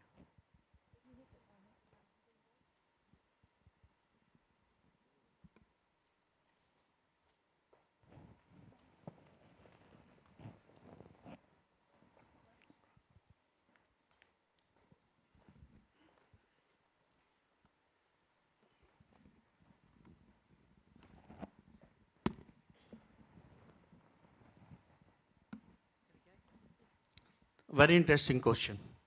I think ESG, it is a very complex topic. And more you know it, more complex it goes. Because for last 20 years, I have been simplifying it. And the more I try to simplify, expert get more complex version, me to think and what it is. So when we started ESG, it was not exactly ESG word. We have the 10 mission. And we say that 10 mission, product, packaging, zero waste to landfill, energy, carbon, water, etc., CS, social, and safety. And we look into that, what are the things which we need to do for our organization beyond financial metrics. And beyond financial metrics, we set these 10 missions with the KPIs. That time there was no sustainability department. Even each mission was given to topmost leader to manage it and monitor. And with that, we have that quarterly review for each KPI in the mission. And we set target, we will achieve this, and we will improve on this. So I think it requires a lot of company philosophy. How you create vision and mission, how you put a strategy to monitor and measure it. Once you have that deployment of a strategy and you execute and implement it well, then you review it and improve it. For example, the DGSI gave us a score of 22. And we say everything good we are doing, what's wrong? Then we realize it was not aligned to global framework. And you know that we have that 1200 data point to manage. And we say we need to build our, because almost 8 years, 9 years back, no one was thinking about data. And we have all that big four company to advise us, suggest us, and they will give different version. We realize that one version and one view of data is very important. And we build our internal technology platform. Very few company take that courage and bold decision. And today, I think whether it is TCFD or DGSI or BRSR, I mean, there are 50 standards. They will say that, oh, you are not following this one standard, this is left out. So this is journey, and I think that data is the core of everything. But more important is that intent, whether your intent is right. If your intent is right, you don't need to manipulate anything, you are what you are doing. And it's journey every time to improve. Whatever is good today may not be good tomorrow. And you have to always keep, and we have our own framework called Aditya Birla Business Excellence Framework. Where we keep company in that competition, we do benchmark, we do research, we do comparison, and we say who are doing better. And that best practice is something which we follow. Because within the group company, within the sector, and all that external assessment give you a lot of insight, what is further improvement you can look into that.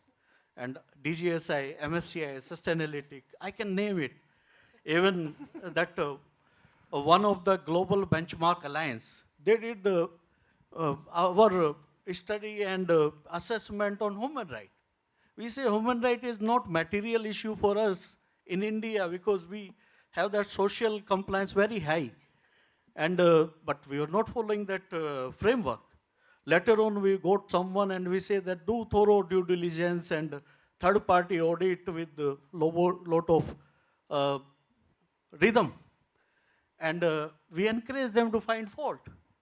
But, I mean, sometimes you have to take that learn proving. So data is the big challenge. And delta is that something which you have to focus for positive impact. And in that way, I would say sustainable and inclusive growth is the way to have right deployment. It's still a long way because SBTI, I was part of their advisory. We signed that first company for scope 3. But tier 1, tier 2, you will get. Tier 3, you will get partial. Tier 4, you will not get. So I think data is biggest challenge. And managing a stakeholder is still challenge. But once you get them on something to co-create and co-design for everyone benefit, then it's easy to do. Thank you. Over to you, Adeline. Can I just add to that? I think that it's really important as all of these different frameworks keep developing.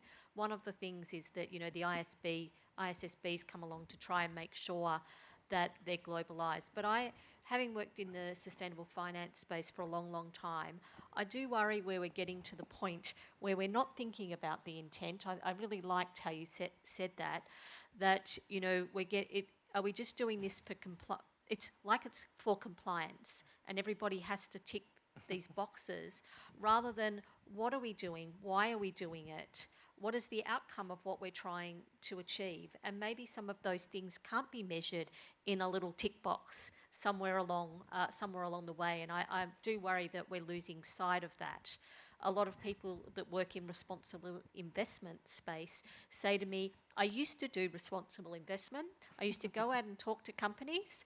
I used to go and look at my infrastructure investments. I'd go to the airport and see how it ran. I'd go out to all of these places. And now all I do is sit in an office and I read reports and I fill out reports, and that is now my job.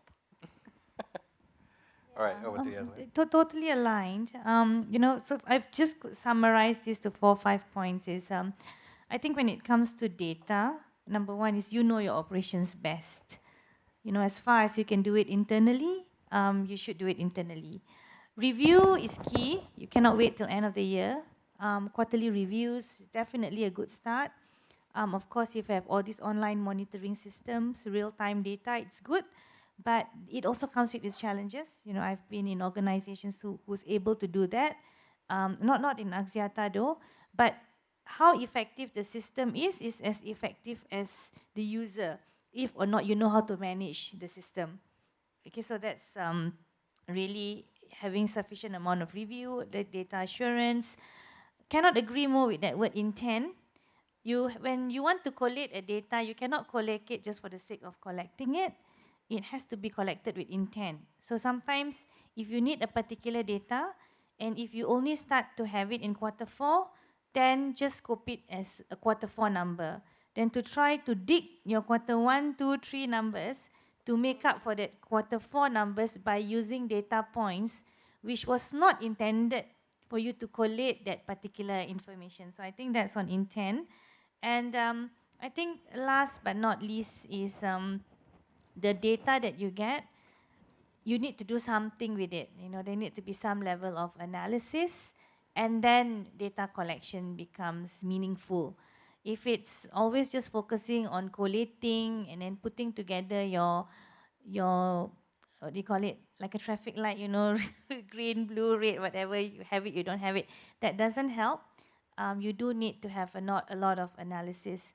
But being a practitioner as well, I totally resonate with you. With all these regulations coming up, it's really making it very difficult to be able to look things in a from a bigger picture perspective. So this is where I do feel, any kind of stakeholder, even if you are our investors, research, thought leaderships, analysis, good ones are really good to help the management to see things from a bigger picture. Otherwise, we start getting very silo in terms of data collection, looking at it from a perspective of are we increasing, are we reducing? But sustainability, ESG is really about balance. You will win some, you will lose some. So if you don't see where the balancing act is, you will not be able to appreciate, ESG as a whole. So that's my thoughts on this. Good, thank you. Another questions from the floor? I think he was the first.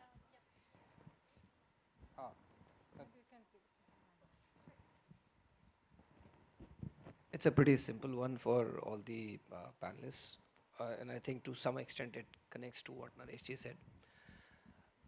Accrual of value for any investment takes a much longer period of time, and therefore when it comes to demonstrating results, usually mitigation measures which are measurable and demonstrable easily are the ones where the impact investing normally flows. But the adaptation issues, which are much more complex, integrated and long term, that's where perhaps where the impact investing doesn't happen. So can you throw some light on what kind of those indicators, intermediate milestones can be looked at for longer term impact investing, especially in the social space? Shahan?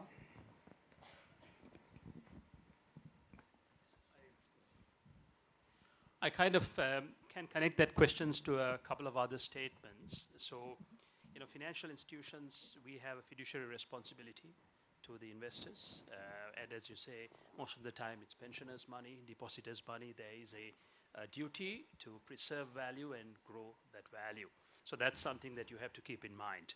So what we see, which is very encouraging, is how the financial world looks at return, right? Of course, there is the social governance aspect of it merging with the financial view, and that's what we are trying to establish here. And that, I think, is the critical element, because one of the reasons why Sustainable Development Goals attainment has been slower is that the lack of investment into these. So you have to get the financial sector to play in. So if you look at the evolution of how we define return, I mean, from the beginning with how we defined it as profit, and Dr. Nyage touched on IRR, which is obviously, I would say that was the key theme over the last 20 years. But coming to your question, we now need to define it in the concept of economic value, which then captures all of these things. And I think the framework towards that, the ability to quantify the economic benefit of an investment, we are definitely moving in that. So I think the economists are teaming up with the operational people as well as the accountants to try to define this. And that, I think, is the ultimate measure, the total economic value that any investment creates.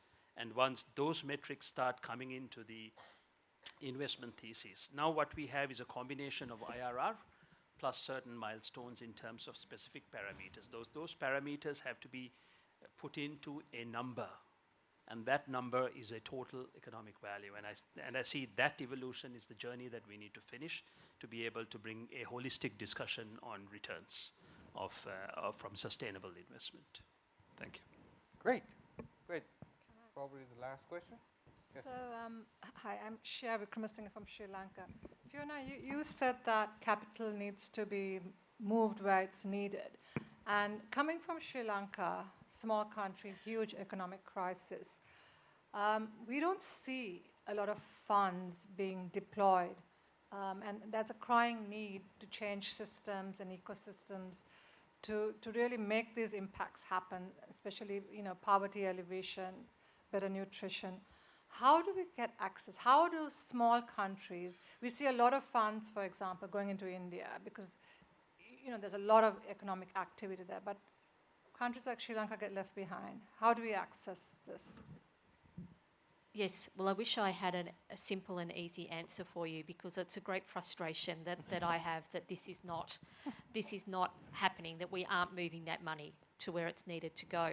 One of the things that I'm involved in and that I chair is called Finance for Peace, and we're actually trying to work on exactly these issues about how can we build because everybody wants a framework, how can we build the right frameworks to make this happen. But I do only think that it can happen in partnership. So I think there are some investors that will go into emerging markets, that will go into smaller countries, if they do it in conjunction with others. So whether that's with a government, whether with a DFI, if it's a blended finance, whether they do it with philanthropic money. So it definitely has to be a mixture of groups coming together to be able to access money. Mainstream investors otherwise just won't go there at all. They just see it as far too much of a risk. And coming back to the issue that you raised about the fiduciary duty, that like in Australia, or for example, if you're a pension fund, you've got all these benchmarks that you have to meet keep your license as an operator, that are all make these things difficult.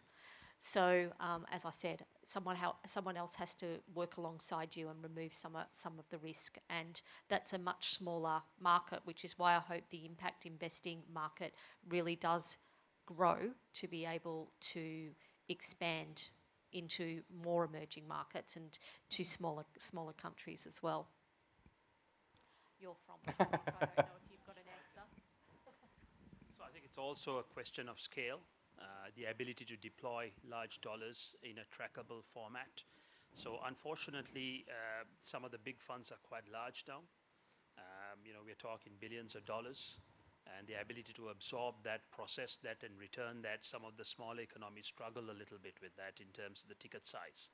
But I do take, what you said, so frontier market focused emerging market-focused initiatives where grouping of countries. And I think the other aspect to it is that investment situation and opportunity needs to be framed appropriately that fit the investment criteria of these. So I would say scale and the availability of correctly packaged opportunities are critical in making that work. I have just one suggestion, though I'm not expertise in that. But the way I think keynote speech has that Alliance for Responsible Fund, I think if it can be grouping India, Sri Lanka, Bangladesh, and ASEAN, I think it's a big fund where small as well as large fund can be absorbed.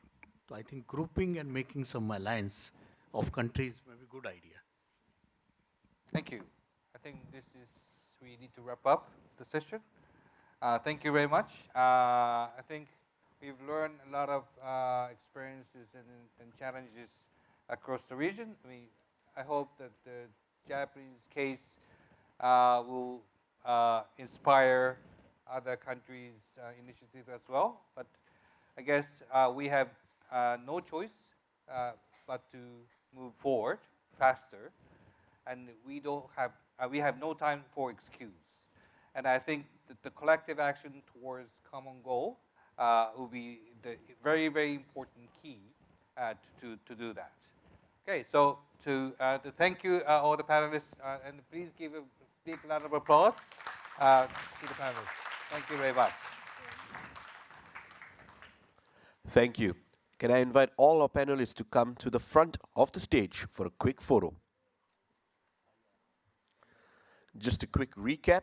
The session was entitled Investing for SDG Impact, Financial Decisions Driving Sustainability Transformation. It started with a lecture by Mr. Minoru Matsubara, Chief Sustainability Officer and Managing Executive Officer of Resona Asset Management.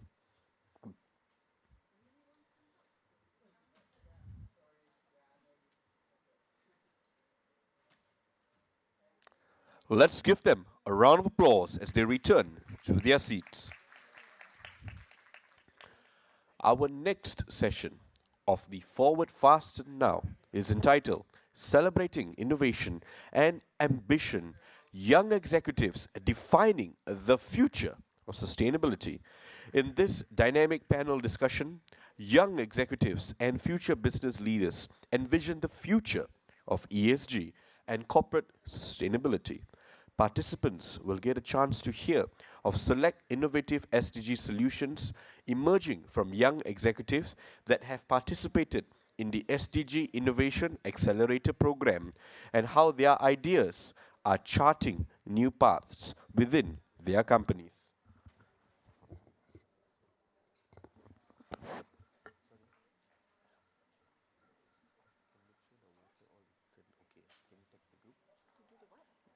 They're doing it already. To start the session, let me invite Ms. Josephine Satyono, Executive Director of Indonesia Global Compact Network, to deliver the opening remarks. Ladies and gentlemen, please join me in giving her a warm welcome as she makes her way to the stage.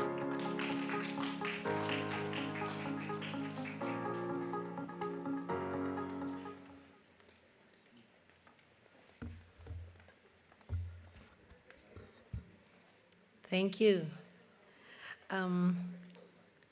Ladies and gentlemen, welcome to this session, Celebrating Innovation and Ambition, the Young Executives Defining the Future of Sustainability session.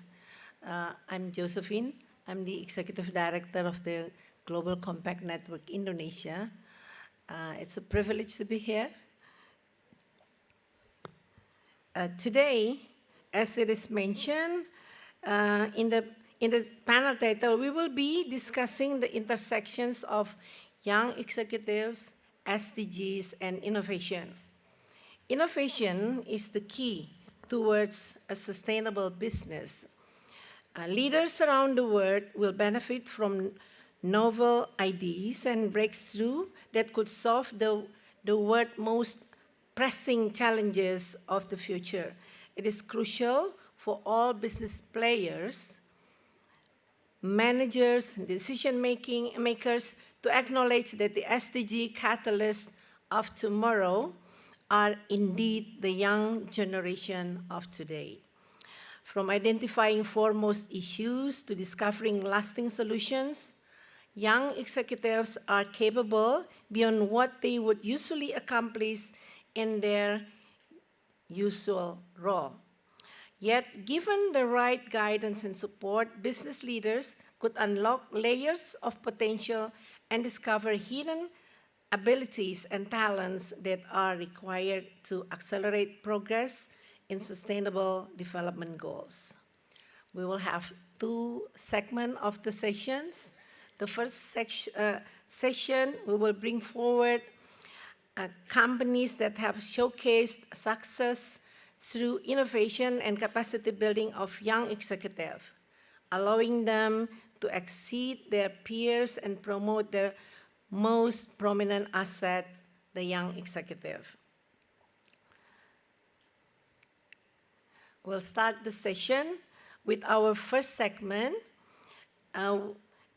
We are going to highlight the incredible projects led by young executives or young innovators. We have two dynamic teams with us today. One is from PLN, the electricity company of Indonesia, and the other is Tom Prince, UTD SDN Berhad from Malaysia. Now, first, I would like to invite the young innovators from PLN to come on stage. Yes.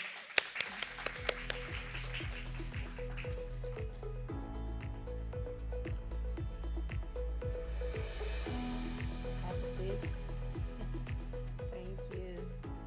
So first, I would like to introduce. Am I okay? Yeah. I'd like to introduce the team of from PLN.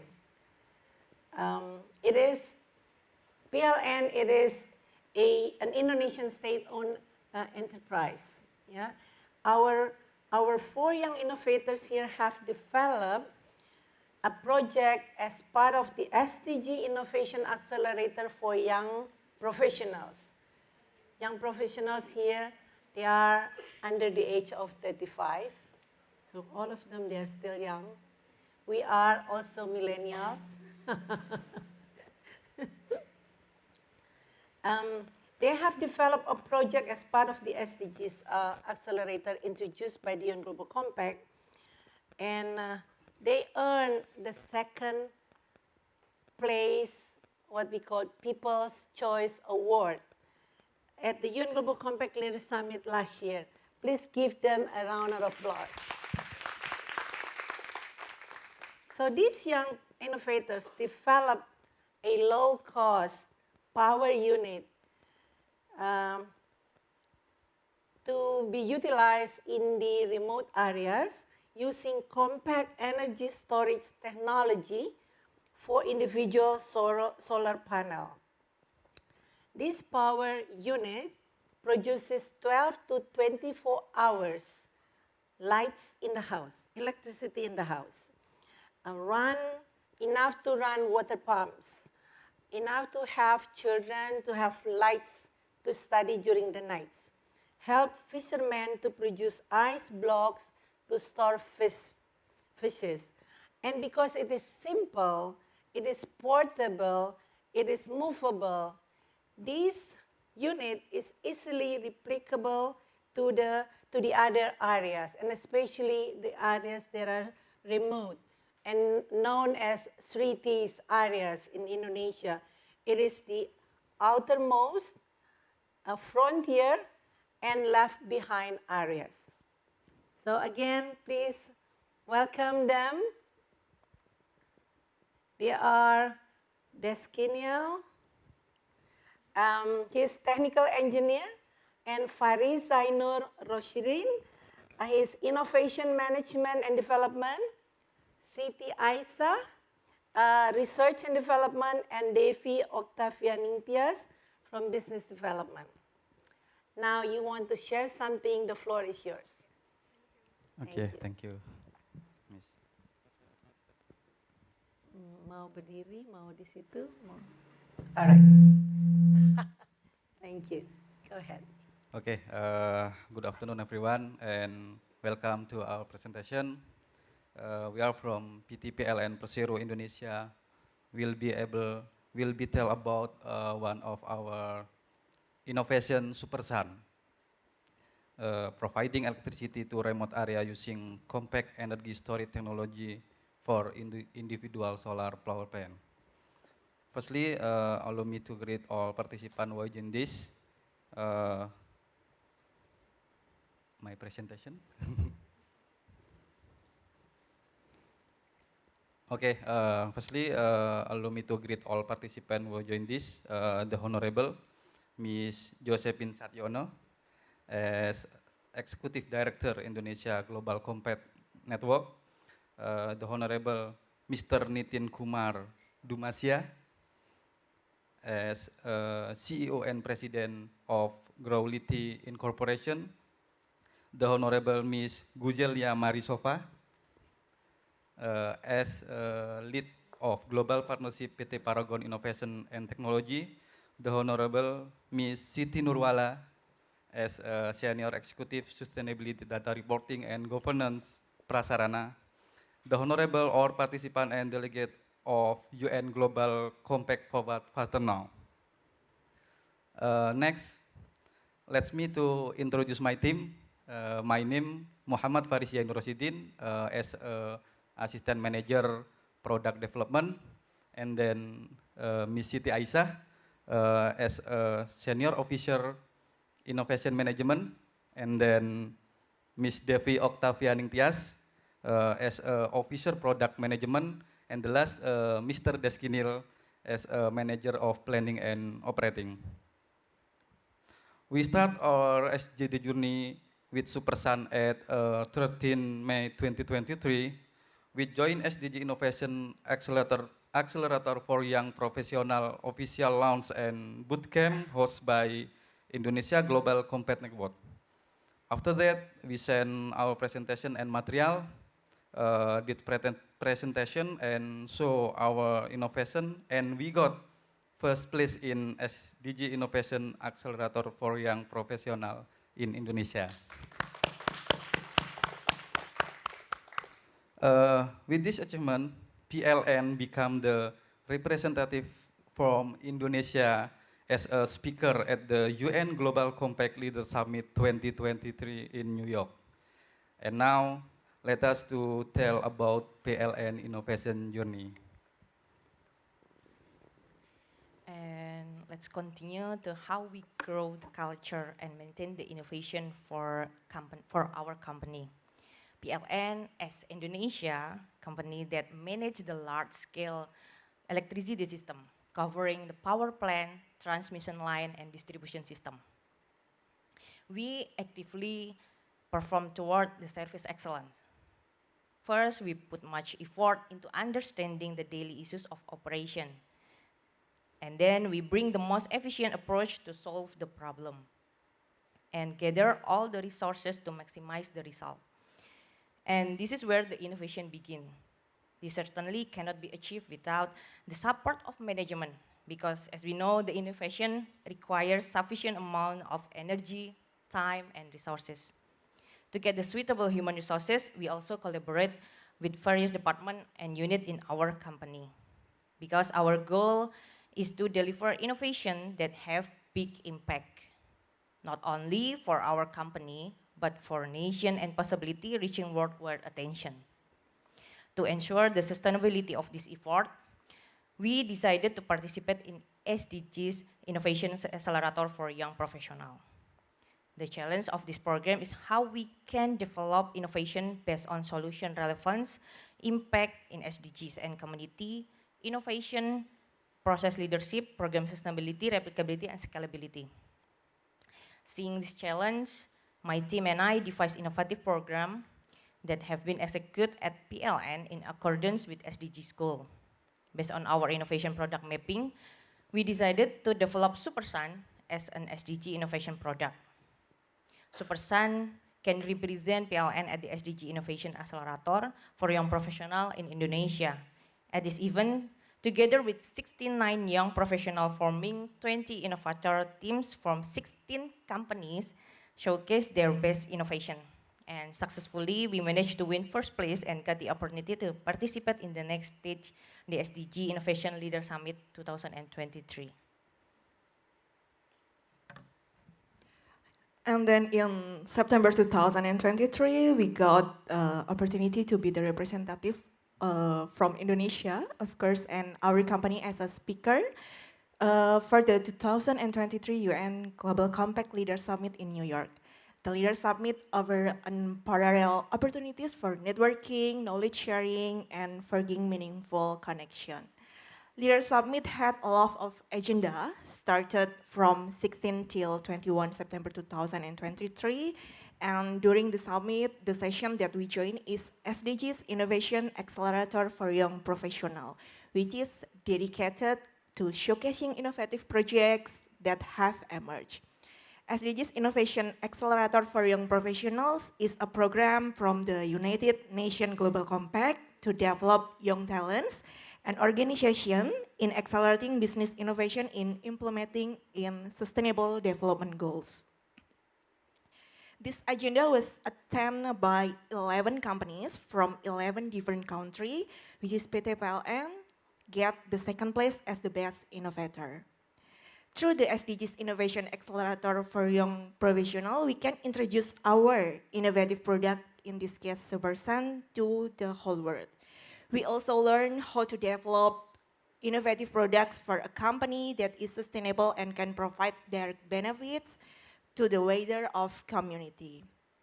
Apart from that, with the SDGs innovation, we can also open up the opportunities for collaboration with investor, look for potential customer, and introduce our products on an extensive scale.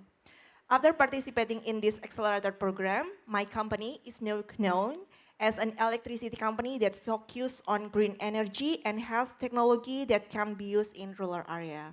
Our innovations are also incorporated into the National Program of Corporation, which received the government support for its advancement. So next we're going to our SuperSun innovation. Okay.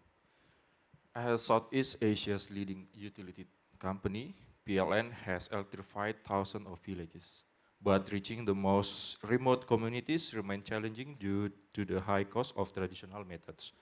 Today, over 4,700 Indonesian villages still lack electricity. In places like Papua, rugged terrain makes grid expansion difficult. That's why PLN is pioneering SuperSun. SuperSun is a compact, personal hybrid power plant combining solar panels and lithium batteries, providing 24 hours electricity access. It's our commitment to net zero emission and equitable energy access. SuperSun innovation direct current or DC grid allows unit to share energy, creating a resilient community power network. It is also cost effective with 50% lower investment and 10 times lower operation costs than traditional options. Users pay just 9 cents per kilowatt hours. We are rapidly expanding, aiming to bring electricity to 40 villages monthly using a geospatial algorithm to plan SuperSun DC microgrid, making the process faster and more accurate. By 2027, our goal is to power every Indonesian village with SuperSuns. SuperSun is more than just a technological solution. It is a beacon of hope that can transform lives. It's a testament to the fact that we can overcome any challenges through innovation and collaborations, bring light, hope, and opportunity to even the most remote communities. Together, let's create a brighter, more sustainable future for Asia and Oceania. Thank you. And to see SuperSun's impact, let's watch this video.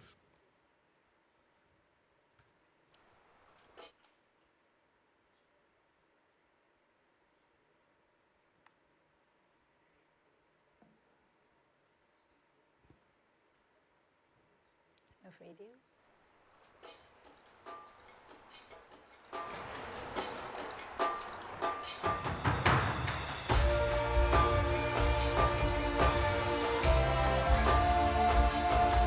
With huge island tourism potential, the geographical topology of West Papua Province is still a challenge for the construction and development of its supporting transportation. Currently, there are 16.5% of areas that do not yet have electricity in West Papua.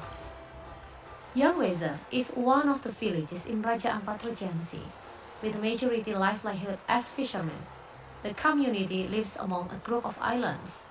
Without electricity, fishermen have to buy ice cubes in the city of Sorong to store the fish. For that, they have to cover a distance of 60 kilometers. Some Yarwezer residents do have a personal generator.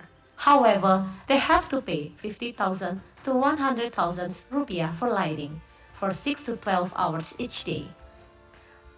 The situation has prompted PLN to take part in pursuing strategic steps in order to achieve the 100% electrification ratio target according to the President's instructions in 2024 to be realized soon.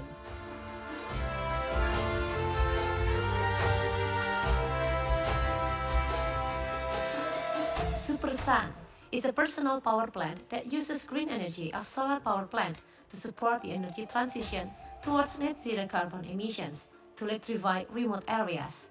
Supersun has received patent certificate from the Directorate General of Intellectual Property of Ministry of Law and Human Rights in 2023. PT PLN Persero is working with the regional government of West Papua and the people of Yarwezer village to apply Supersun technology by providing a free Supersun set to the Yarwezer community, which is installed in each Honai, equipped with a kilowatt-hour meter and a smart app device. Socialization regarding the use of PowerSun for the Yarwezer village residents is one of the keys to achieve a common understanding. So this innovation will help improve the quality of life of the community in the future. 2 local heroes were appointed in Yarwezer village. They are given free training in the process of operating and routine maintenance of Supersun. So, when technical problems occur, the community can make repairs independently. However, if the technical problems that occurred cannot be handled by the community, the technical team of PT PLN Persero will come directly to repair. Through the provision of cheap and clean energy from Supersun, PT PLN Persero has succeeded in increasing the number of customers, increasing electricity sales, and achieving the target electrification ratio. Now the people of Yarwezer village can store their catch using the freezer to maintain quality and increase income from the sale of good quality fish. In addition, cheap and environmentally friendly electricity also adds a positive impact on economy through the development of tourist villages and improving the quality of education through internet access. With various advantages and benefits by implementing Supersun technology, the impact on SDGs in Yarwezer village specifically targeted to the poverty, zero hunger, quality education, clean energy and sanitary, affordable, decent work, and economic growth, reduced inequalities, and climate action. Supersun is an innovation that can be duplicated and developed in disadvantaged, frontier, and outermost areas, not only in Indonesia, but also around the world. Since Supersun provides the benefits of green energy, easy to apply, reliability, price stability, efficient use of renewable energy sources, avoid massive blackouts, and less maintenance costs. Supersun won the Dharma Karya Award from the Ministry of Energy and Mineral Resources of the Republic of Indonesia in 2022, as well as the Indonesia Green Award in 2023. Well, that's all from PT PLN Persero. Thank you for your kind attention. Thank you. Let me ask you a question. It's the project started in Yarwezer village in Papua. Yeah, in Papua. Has there been a duplication in other part of the archipelago? Yeah, we have already implementing to the other island, especially in Sulawesi, in this years. Yeah, 60 super unit to in Sulawesi Island for this year. Well, I heard that because it's so easy that you can actually train mothers for the simple maintenance. Yeah? Can you explain more on that? It's really simple and easy because we have application, right? Application to maintenance for the far away, and then So application using gadget? Yes, gadget. You Is it can like download the app in App Store or in what? Google Store, and we can train every people in the house, Including us? Yes, including us. We To can operate it. To operate it and maintenance. First maintenance, but if there is another problems and need more advice, you just call PLN and we wanted to go there. Another question, because it's solar panel, what happens when it rains all the time? Will they still get the power? We have the technology we call DC grid interconnection. So all the battery is in the same connection. So the battery can share the energy to another house, to another home. So it keeps progressing. Yes. You started the innovation, but then there are upgrading all the time. Well, thank you so much for your time. Thank you. Big applause to this young innovator. Thank you so much. Thank you. They flew all the way from Papua. Thank you. Yeah. We have a picture. We have photo. Can I Yes. invite all the panelists to come to the front for a quick photograph?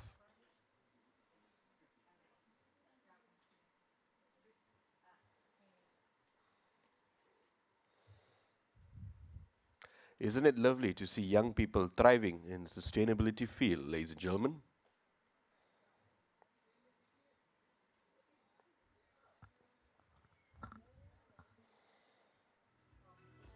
Let's give them another warm round of applause as they return to their seats. We will now hear a case study from Ms. Cheong Pei Wen, Assistant Business Unit Manager, Thumbprint United Sendran Berhad. Please join me in giving her a warm welcome.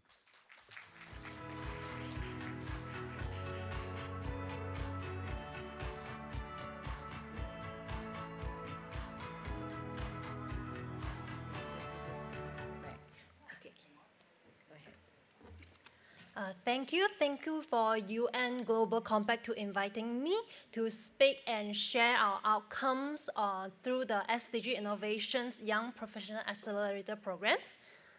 So, can I have my slides?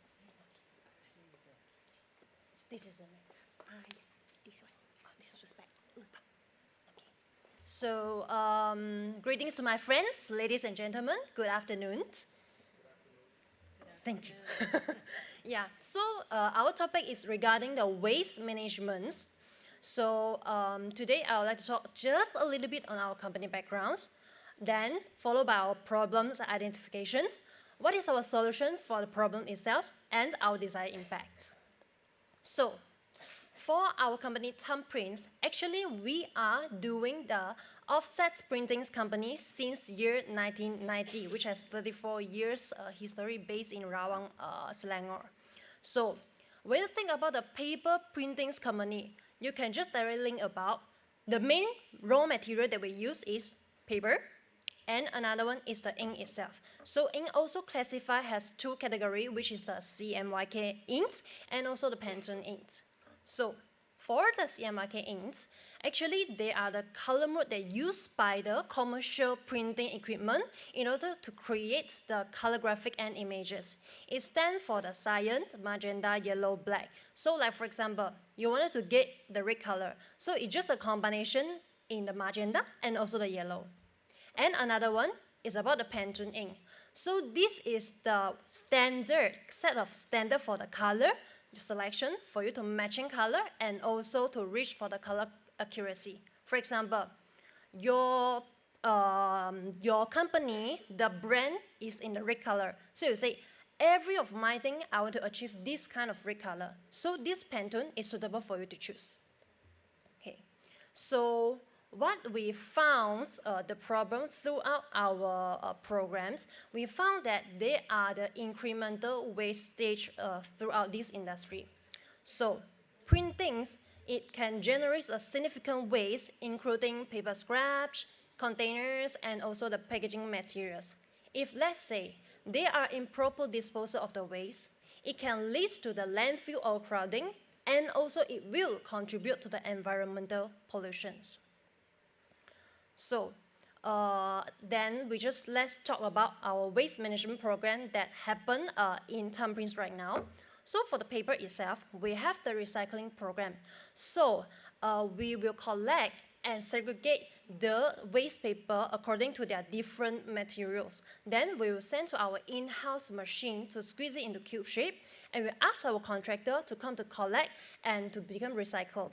So the total waste paper they will recycle for year 2023 is about 1.27 million kilograms of waste papers. So the next one, printings, it will generate the wastewater. So we will have these wastewater treatment plants to treat the water through their settling processes. This one to make sure the water before flush out from our factory, it doesn't contain any harmful chemical substance. So the next one, this ink pump system, this is mainly for, just now we mentioned the CMYK ink.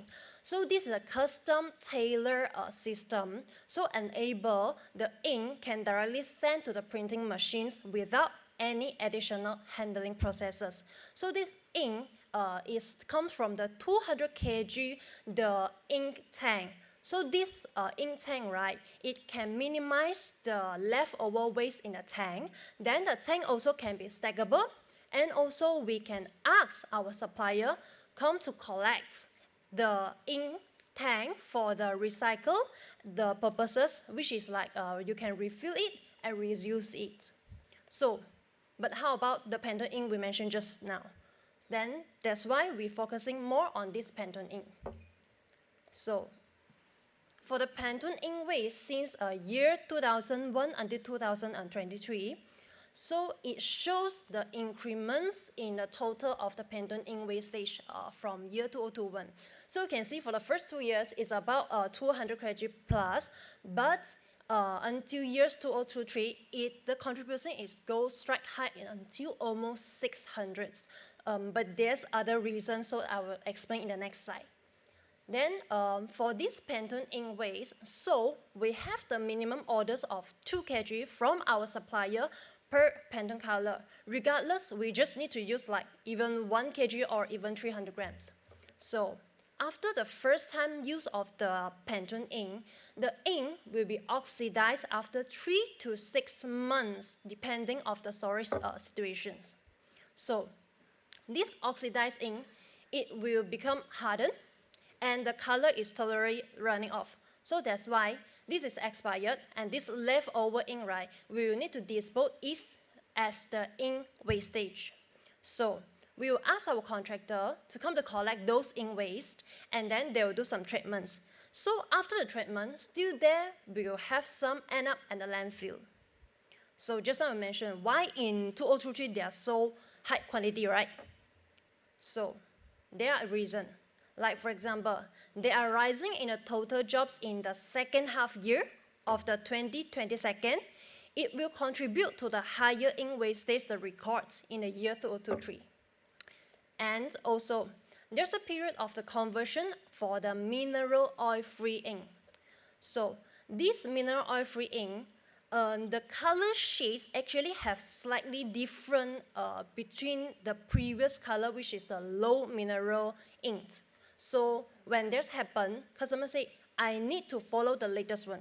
Meaning to say previous one, color different already, you cannot use anymore. Then they will need to be disposed after 6 months. Next one is the content of the ink itself. So like for example, just now I mentioned, customer, if let's say they say, I wanted to go for mineral oil free. Previous one, if let's say low mineral, they say, I don't want to use, still have to dispose. Then thirdly, about the regulations, like for example, in French, there are demands to use this MOF, which called the mineral oil free ink, in year 2025. So that's why customers from French, they will likely to adapt to this kind of the ink, and then just disregard the previous ink, they would like to have it. Yeah.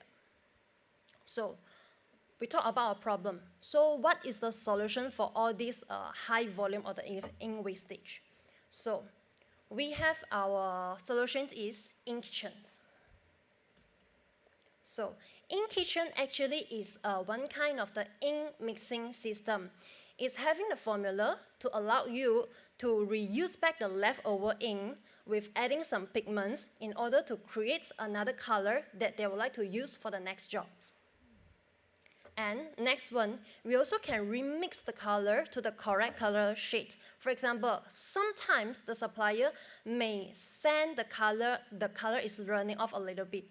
Instead of, we ask the supplier, come to collect the color again, and then send back to us again, we mix ourselves. So this one can reduce the carbon emissions also, because you no need the supplier to come and collect and send over.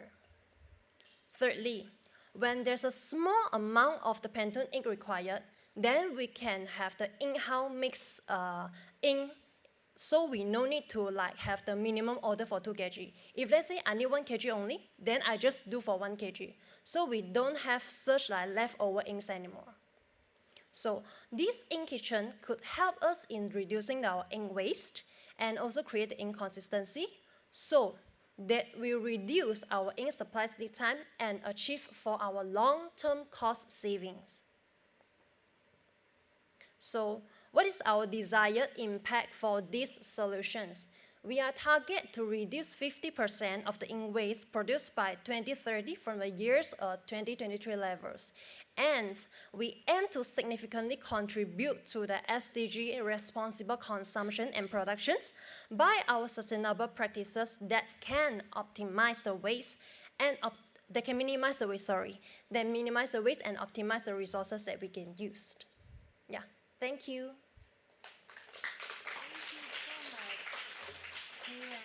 Yes. You are. Have a seat. Thank you. Just quickly, your business is printing business, right? And what you're doing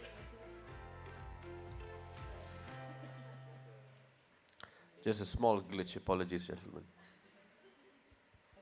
Is that okay? Yes, we're All right, back. that's great. Yeah. So what you've done actually is pretty much integrated to what your business focus, right? Is there any additional that you see that it is you're progressing into more level of innovation when it comes to the second ink production? I mean, you know, after you remix, then there's a new product that comes from the waste. Okay. So this one, maybe we can say is about the ink containers, for example. Okay. Yeah, but this one we still need to like throughout the program, and then we need to see what is the outcome, and then what we can do improvement from there. Because this one is the new program that we wanted to launch in the next year. So this is still in the proposal stage. Therefore, you mean to say the second production, we still need to like see during the time when it's happened. Thank you so much. I see that it is so incredible that this young generation, and they are professionals working in corporations, coming in with these marvelous ideas relating to their business, but that brings an impact to our planet, because they are saving it from the waste, but they are also producing, I mean, just keep the life cycle in return. Thank you so much for this presentation. Thank you so much. Thank you. We want to have a quick picture. Yes, can we come and take a quick photo with Ms. Cheong Pei Wen, Assistant Business Unit Manager at Thumbprints United, Sendran Berhad. Thank you so much. Okay.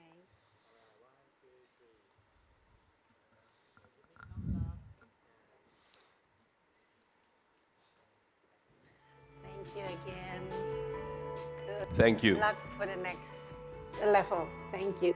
And now, to our panel discussion, it is my pleasure to invite our respected panelists, Ms. Siti Nurwala, Senior Executive, Sustainability, Data Reporting and Governance, Prasarana.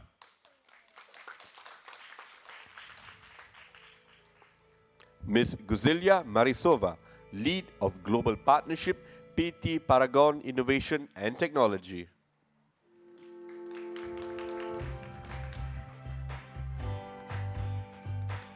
Dr. Nitin Kumar Dumasya, CEO and President of Growlity Incorporated.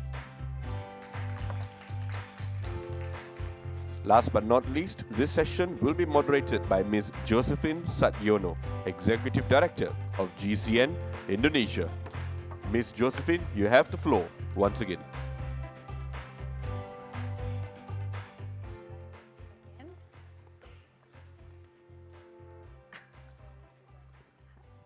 Test, test. Okay, it works.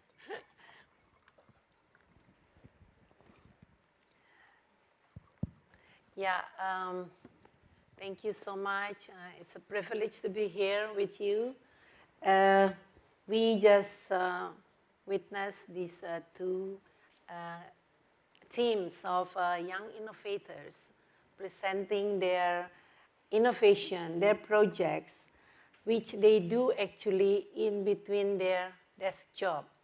So we see the importance, of course, that's why the Global Compact came up with this innovation idea. And it goes back again to the achievement of the SDGs, which is not to our expectation, that we need to do more ambitious steps in bringing, delivering how the businesses can support to make progress, because based on the report, the achievement of the SDGs is only about 15%. We are lacking like 85%. And that's a global report. In countries, it's different. But overall, it's about achievement is only 15%. And that is why we need to do ambitious action, goals and targets, how businesses can play a role in that. And we just see, again, these young innovators with their talents that sometimes are being not ignored, but not seen in the screen.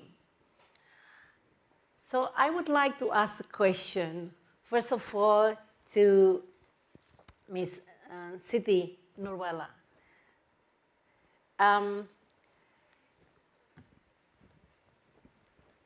How important is it, the innovation in your company, or you see it like the sustainability journey after all? Thank you, Josephine. So hi, everyone. Good evening. Just a bit of context. My name is Siti Narwala, and I'm from Prasarana. So Prasarana is a public transport service provider here in Malaysia. We cover, we run the MRTs. We also own LRTs and the monorails, as well as Rapid KL, Rapid Penang, and Rapid Kuantan. So our business core, the core of our business is low carbon mobility, urban transport. So for public transport, innovation is important because we cannot stay in the old system which creates the current phenomena where we are facing all this extreme weather, extreme inequalities, as well as socioeconomic disparities. So all this is carried forward from all these years-old, decades-old system and practices. And innovation is important because aside from thinking about who our market is, who our customers are, we also have to think internally, who is the one working for us, the people value, the people factor of our company. Because there is also a study that says that the young generation right now, their employment decision and preferences, it is more sustainability centric. It is more intrinsic motivated as well as impact driven. They want companies who have more actions on ESGs, who have more actions on social impact, who are actually doing something on climate action. And aside from that, the infrastructure that are offered by companies as well, are these companies providing enough structure and support for maternal health? Are they doing enough for public transport access to the offices so that their employees can actually contribute towards low carbon emission due to employee commute? So that's why innovation is so important for our company. And of course, it's also about being ethical. It's also about being responsible, and also about staying relevant in this ever-changing market where our customers are becoming more eco-conscious every day. Yeah. And we are very grateful that our services are inherently low carbon, but we need to stay that way. How do we compete with our competitors? Because we are not the only providers. We are not the only provider in Malaysia. We are not the only provider in the region. How do we stay relevant and stay on top of the game? So I think that's why we are on this journey for Prasarana. Thank you. So I see that you mentioned innovation also deals with ethical business, but also how business can become more competitive. Yeah, thank you so much. Now, what is it, in your opinion, Ms. Guzela Marisova? She is from Paragon Innovation and Technology. So, bearing the innovation name, I think you must have done a lot of innovation within the business. Correct. How do you see it from your perspective? Yeah, hello everyone. Thank you so much for having me here, and it's an honor to represent Paragon Corp because the reason I joined this company is because I got inspired by so much that they've been doing, right? As maybe some of you know, one of our brands, Wardah Beauty, CAF. So Wardah Beauty is actually #1 cosmetics brand in Indonesia, and our group is currently leading as well. And what we're known for is that we're the company that gives back to community. And it's a very much value-based company. So what I've noticed, like, the reason I joined is because a few years ago when I met high professionals and executives in different corporates and industries, some of them started to shift to Paragon. And it doesn't matter what their industry is. Some of them are in R&D, some of them are in marketing. And I started to question, wow, like, what is this cosmetics company doing that everybody's like willing to work there? And which is amazing is that the giving back to community thing is so much engraved into the values, which is like 5 core values: faith, care, humility, grit, and innovation. And that's where Paragon actually invests very deeply and thoroughly in everything that is related, just like Sister Siti was mentioning earlier, development of the employees, their, the comfort, understanding them, and on different levels. So I can say that there's already a slide. I was not there. I just wanted to share a little bit about Paragon. It's a women-founded company. Started as a home business, and currently it's still a family business. 80% of our employees are mostly youngsters, and more than 60% are women.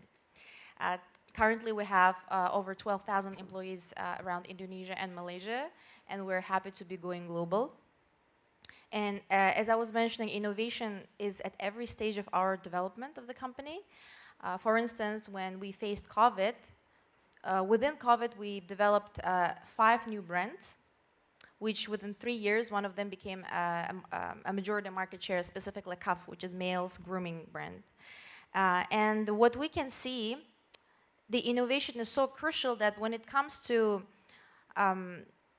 leveling up and being a pioneer in the industry, we always have to show the example and lead by example, right? Although the market is not ready. As we know, Indonesia and even in Malaysia, the consciousness is not that high, right? In the consumers, fast-moving consumer good industry, people are not really caring about the packaging, for instance, right? Or how animal cruelty-free. But what is great about Paragon is that they've established those standards well before that anybody knew what a halal is, what is ethical is, and of course what is cruelty-free is. And nowadays we're also trying to go into packaging, which is also like slowly but confidently. And we can see also some of the improvements that show in numbers where we can save costs for 10%. And because of our commitment, for instance, in innovation when it comes to social innovation, where we try to connect our brands with social causes, the brand awareness raises for 25%. And this is across all our brands. And just to give you an example of a social project that we've done, I would call it Warda Beauty is a famous brand, so we have a Warda Inspiring Teacher program where we launch and upskilling programs for teachers to learn on methodologies on how to boost the creative thinking and also critical thinking of children. So we use design thinking technology and also invite the experts in the industry to teach them. And after this program, literally, we've been training 10,000 teachers across 8 years, which is amazing. And this program has been noticed by international companies such as Qatar Foundation, for instance. When they were launching their programs, they were willing to learn from us. So I guess this is an achievement when it comes to innovation being a core value of the company. So you're saying that by pushing, always giving opportunities for innovations, it brings more value and more business benefits. Exactly. Because like we've proven it with numbers as well, the data shows that. Yeah. And also what is important is the value that the brand representing.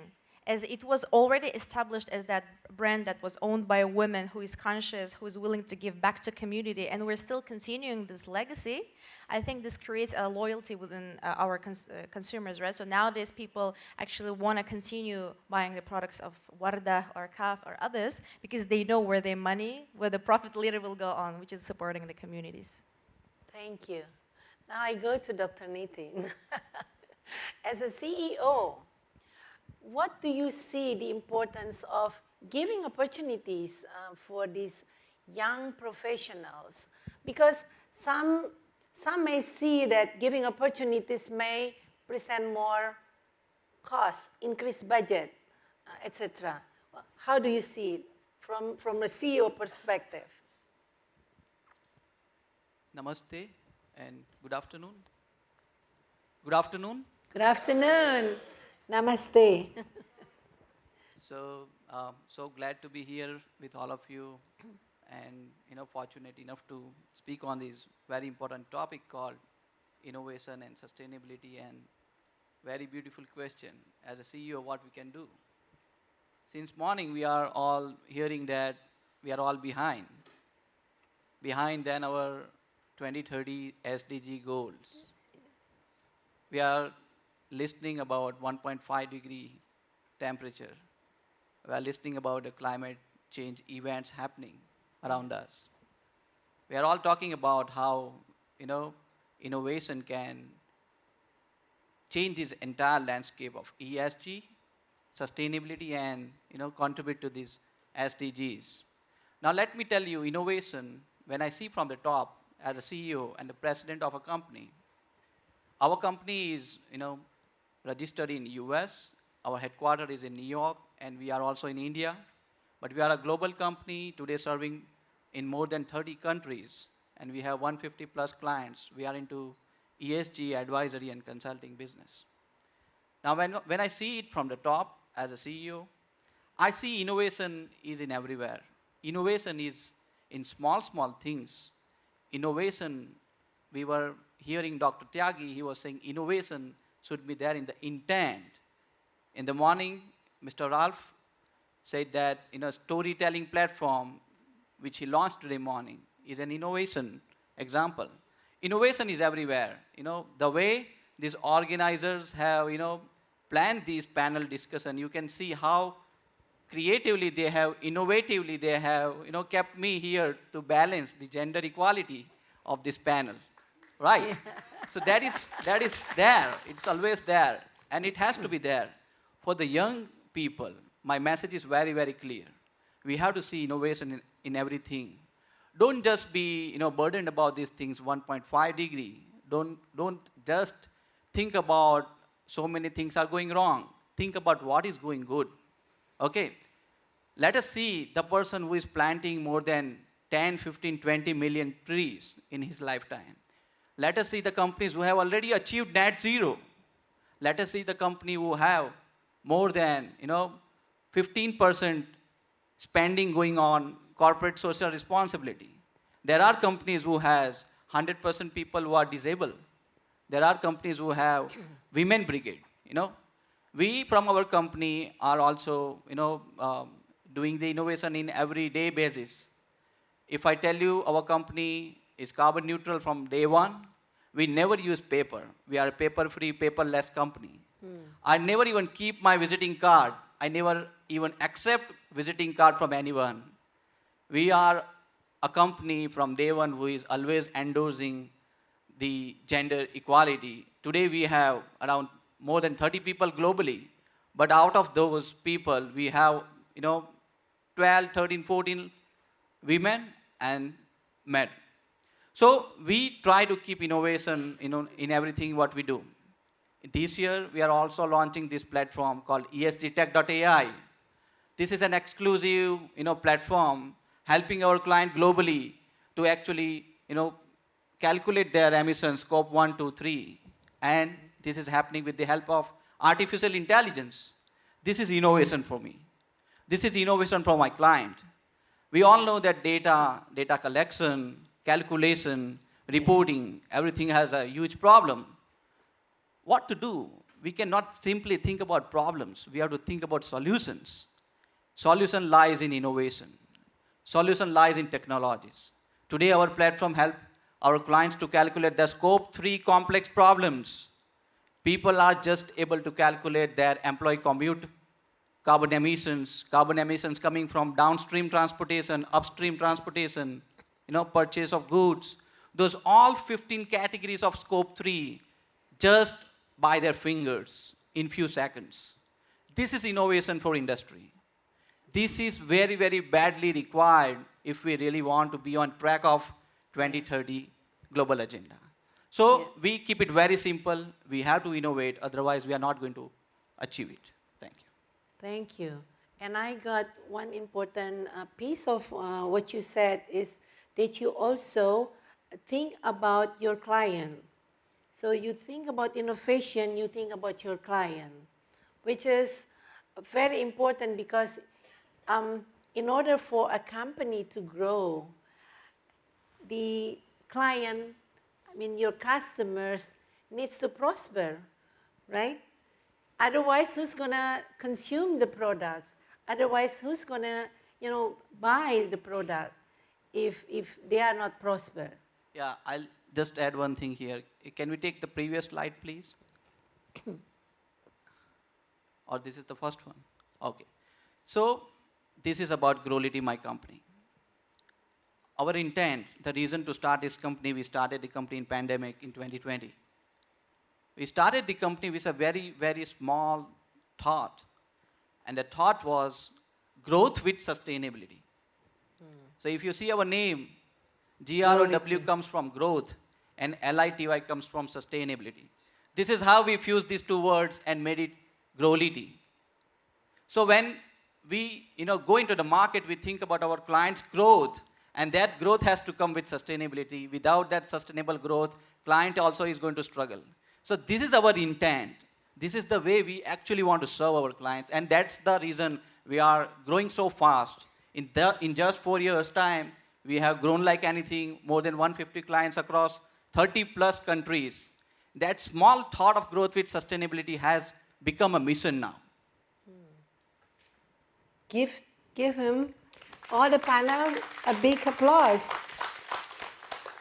One question that I would like to ask you. In all, the growth, the benefit of the businesses, are there any challenges you see in terms of innovation? What are those challenges? And especially, for people who work, what I'm trying to say is that you would like to promote innovation within, right? But then there are people who are working within an organization. We know that these innovators, they still have to do their desk job, which means some of their times will be spending on their day job, but we are expecting them also to contribute to the innovation. Maybe, I'm just seeing it as one part of the challenges, but what are the challenges, real challenges that you see that hinder innovation solution within a business? Yeah, so, it's a very difficult journey of sustainability for anyone, and, there are challenges.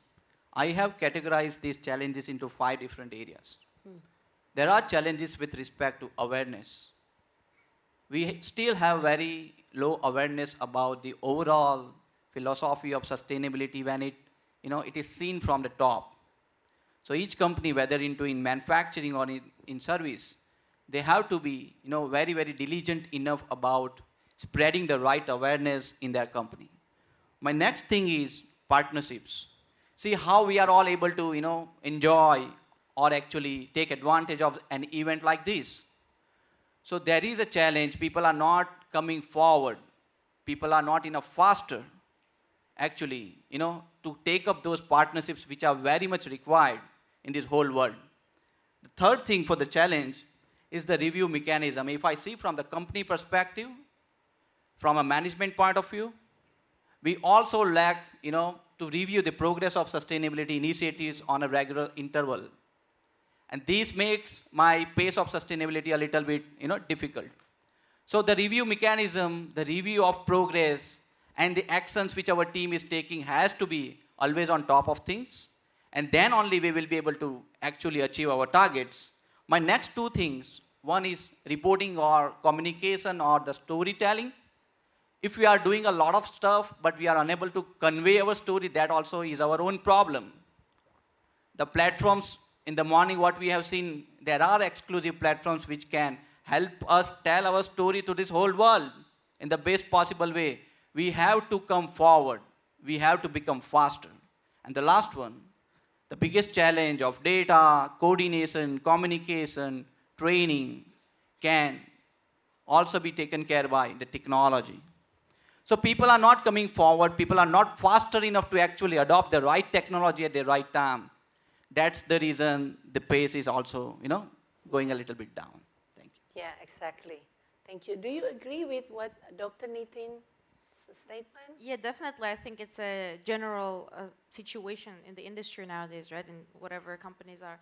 But I think what you were mentioning in the beginning was more about also like talent shortage, I would say, right? And also like how can we upskill those people, because they have their everyday jobs, but how can they innovate when they have to focus on solving the existing problems that are within the company, or maybe KPIs and stuff like that.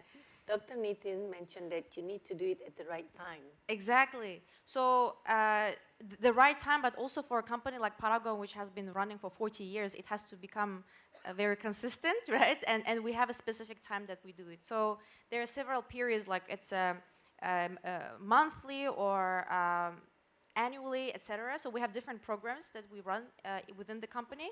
For instance, one of them is called Paragonian Bergerak, which is more like bringing our Paragonians, we call them Paragonians, our employees, to areas where they can volunteer based on their interests.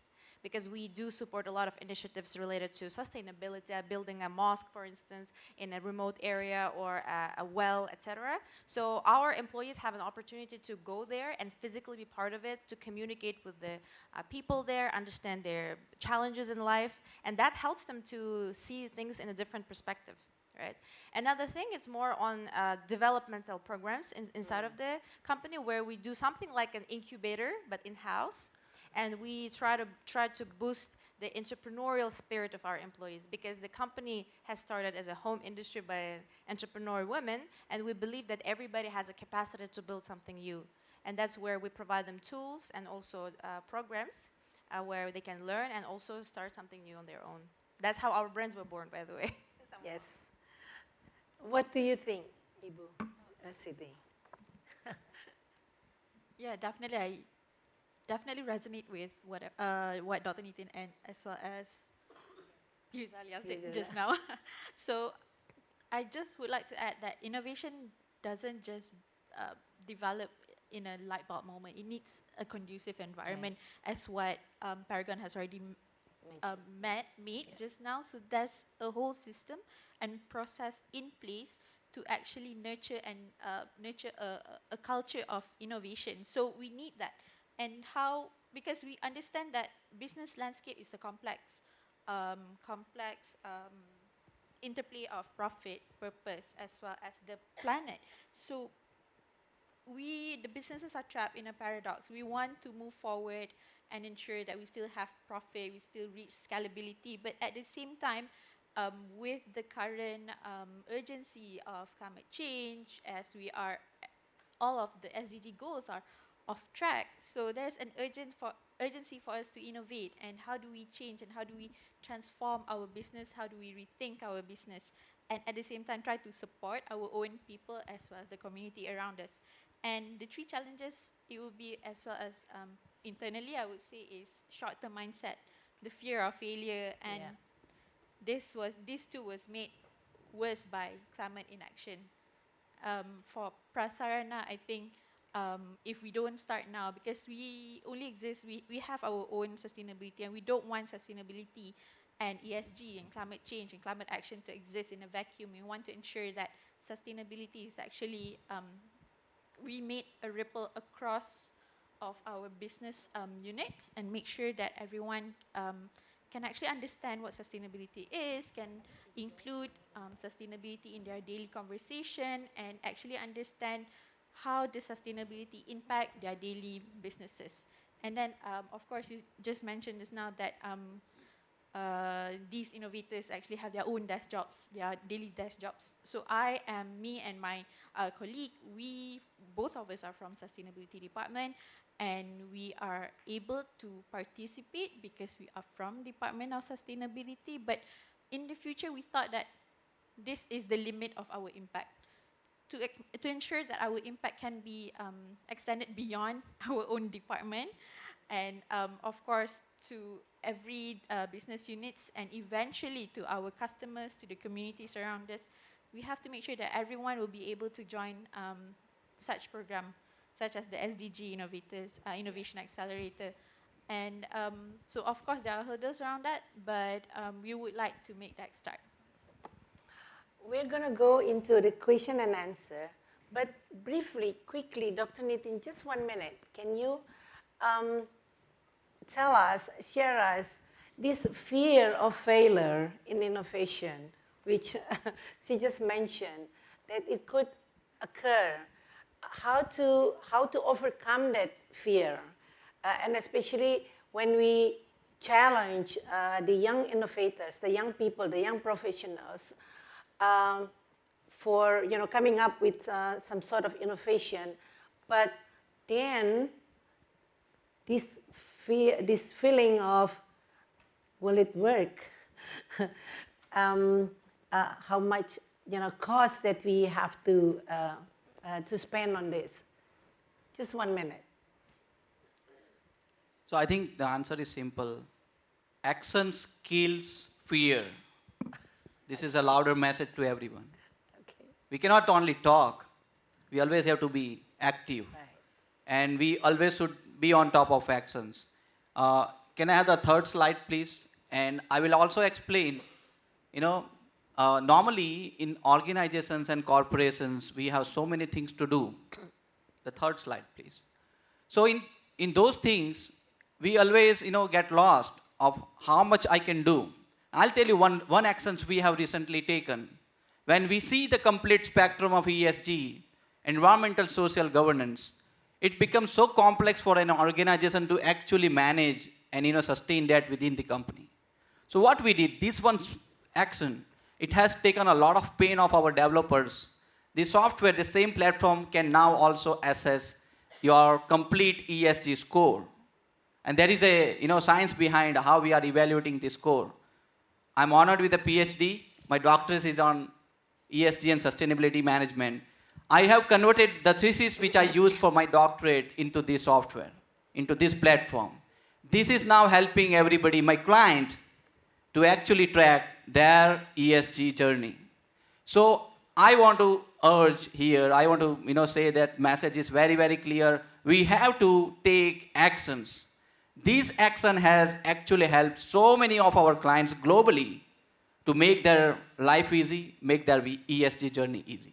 Action kills fear. Fear. Thank you. Now we are opening up for 2 questions.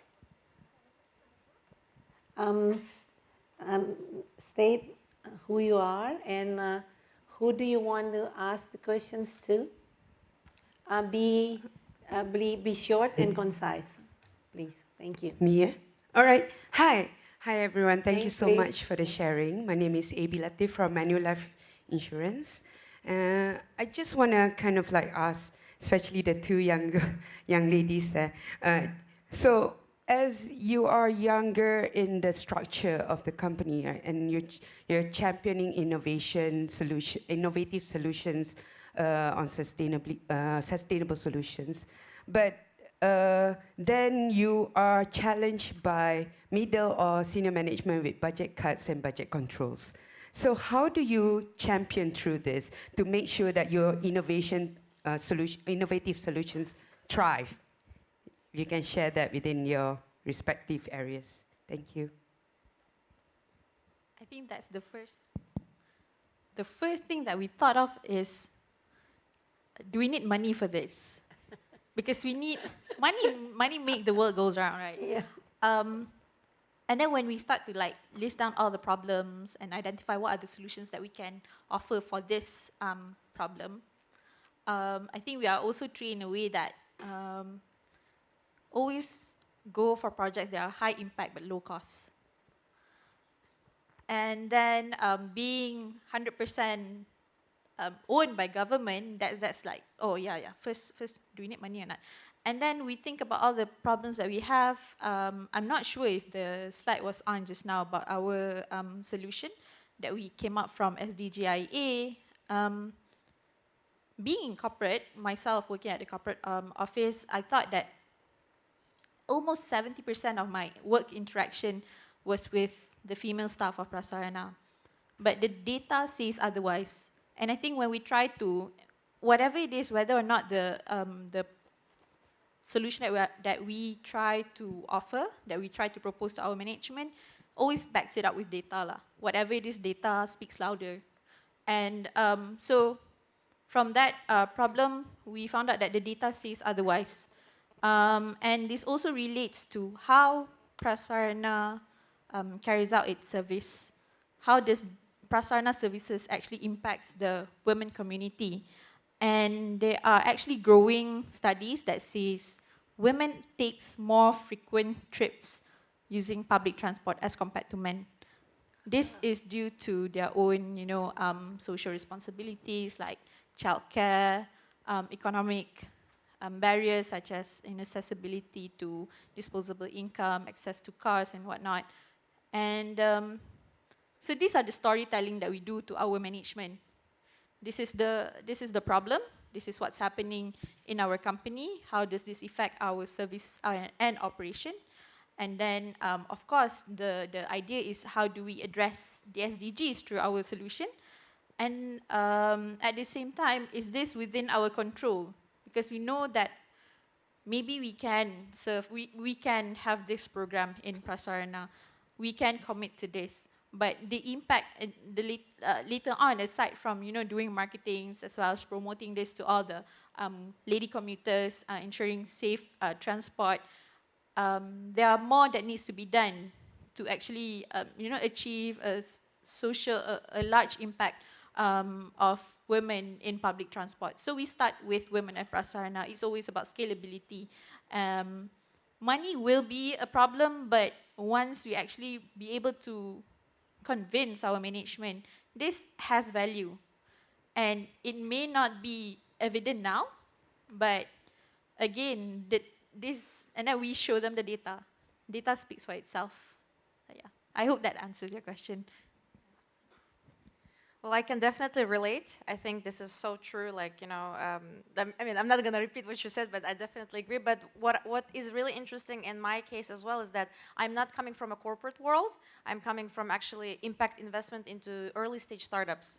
And that has been an area in which I've been excelling for the last 6 years. And I met an executives from Paragon, and that's where when we discuss about things, I think they were interested by the way I think, because I'm not an Indonesian, and also the industry is different. So this is where they wanted to have some of the innovations and like a potential sustainability testing on the ways I would come up with the solutions.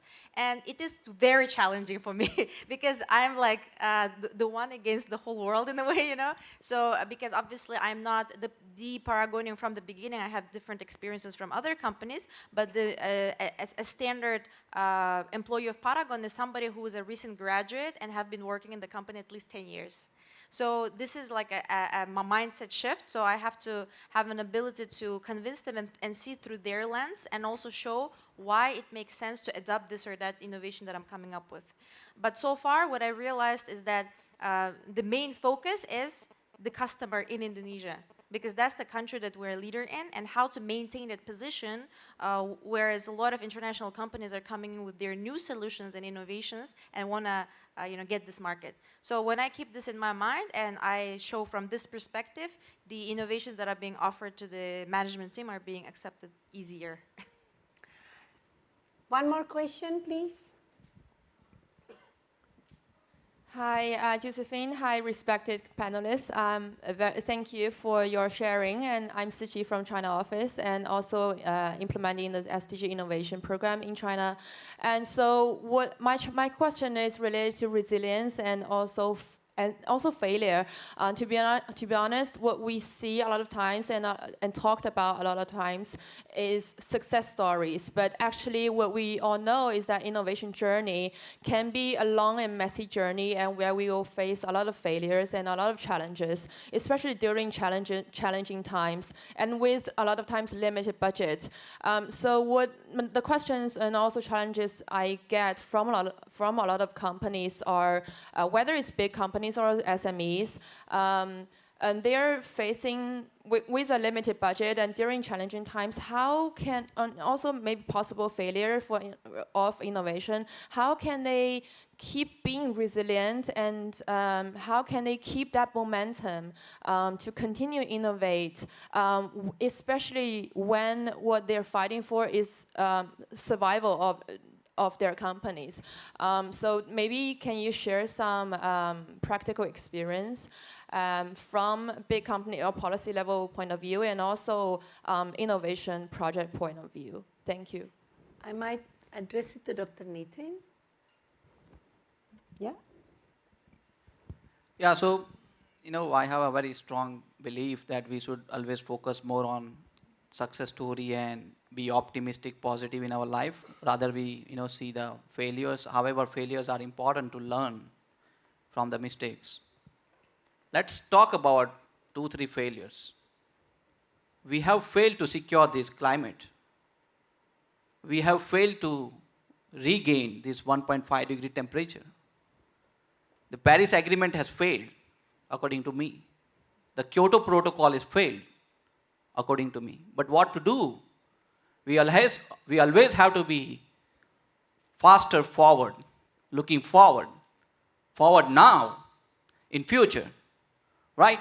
So I think if we think about fail, we fail. If we think about win, grow, achieve, we achieve.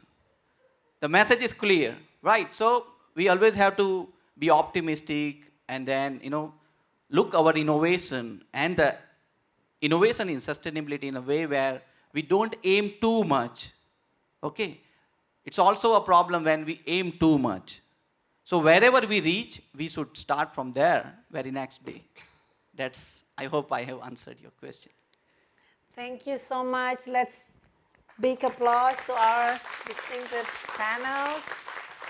We heard so much about, valuable, insightful perspective, how to incorporate, innovation SDGs into the corporate strategies, leveraging innovation for sustainable growth, and the tangible benefits of committing the responsible practices.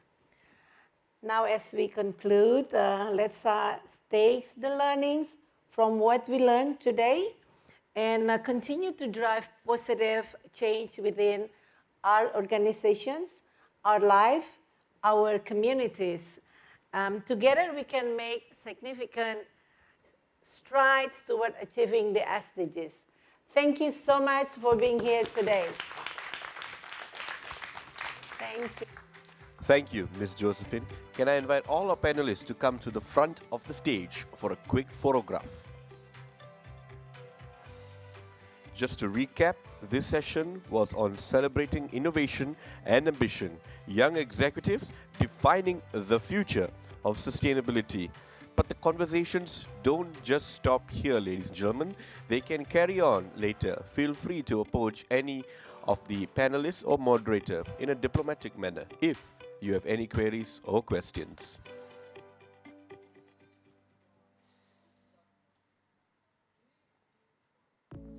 Let's give them another warm round of applause as they return to their seats. We have good news for you, ladies and gentlemen. We have a coffee break. Refreshments are served at the atrium, the same location where lunch was served.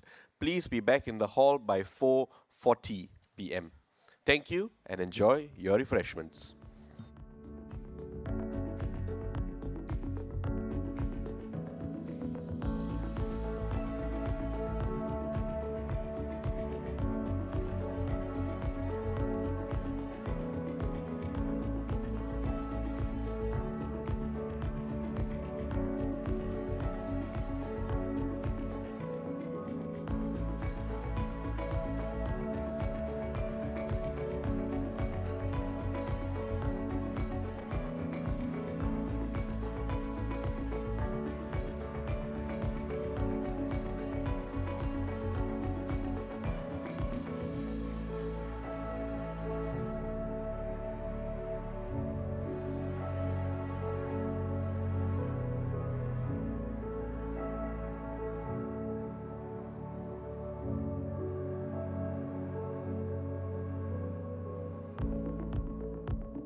Ladies and gentlemen, we shall be starting with our final session for day one of Forward Faster Now very soon.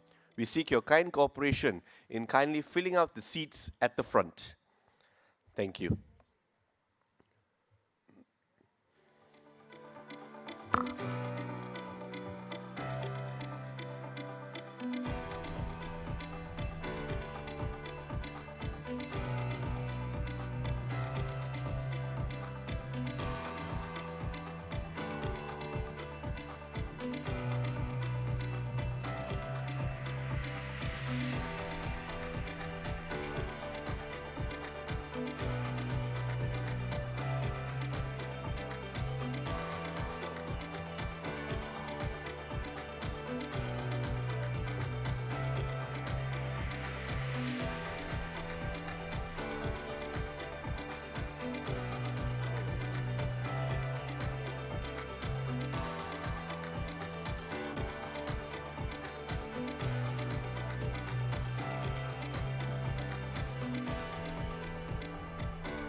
Welcome back, ladies and gentlemen. We trust that you're refreshed and caffeinated. How was your coffee break, folks? Was it good? Can we get a thumbs up if it was good? All right. And now, we will have two parallel sessions. In this hall, we are going to host the session entitled Beyond Borders, How the Evolving Regulatory Landscape Around Sustainability Regulations is Changing in the Asia and Oceania region.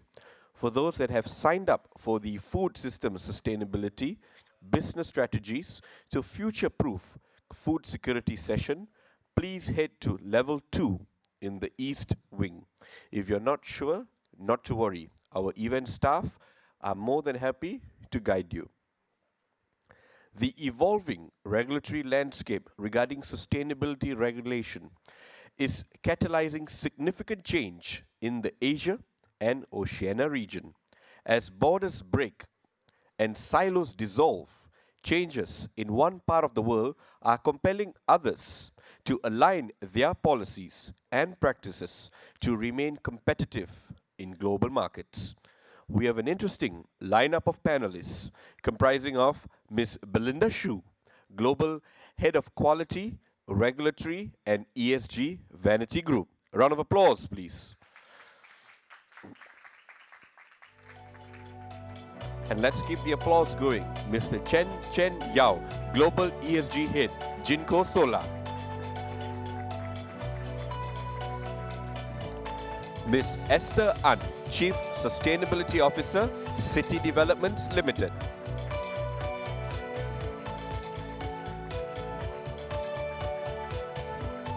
Ms. Rahima Farjan Ali, Head of Sustainability, Malaysian Aviation Group.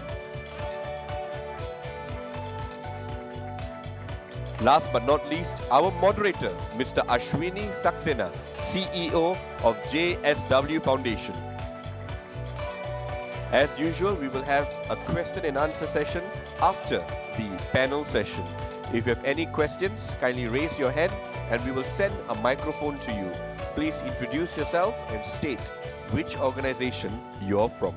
Mr. Ashwini, you have the floor. Take it away, sir.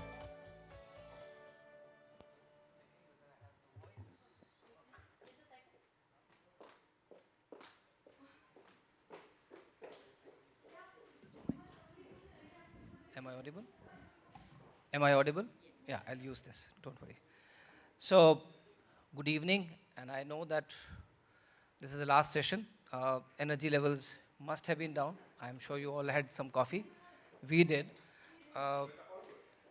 It's a very interesting session to end the day, and I think, I would be beginning first with where I am from, because my introduction would be incomplete without the institution that I represent.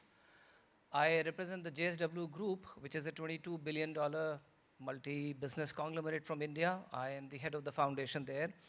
And it's a business which is into cement, energy, paints, infrastructure, and EVs of the latest.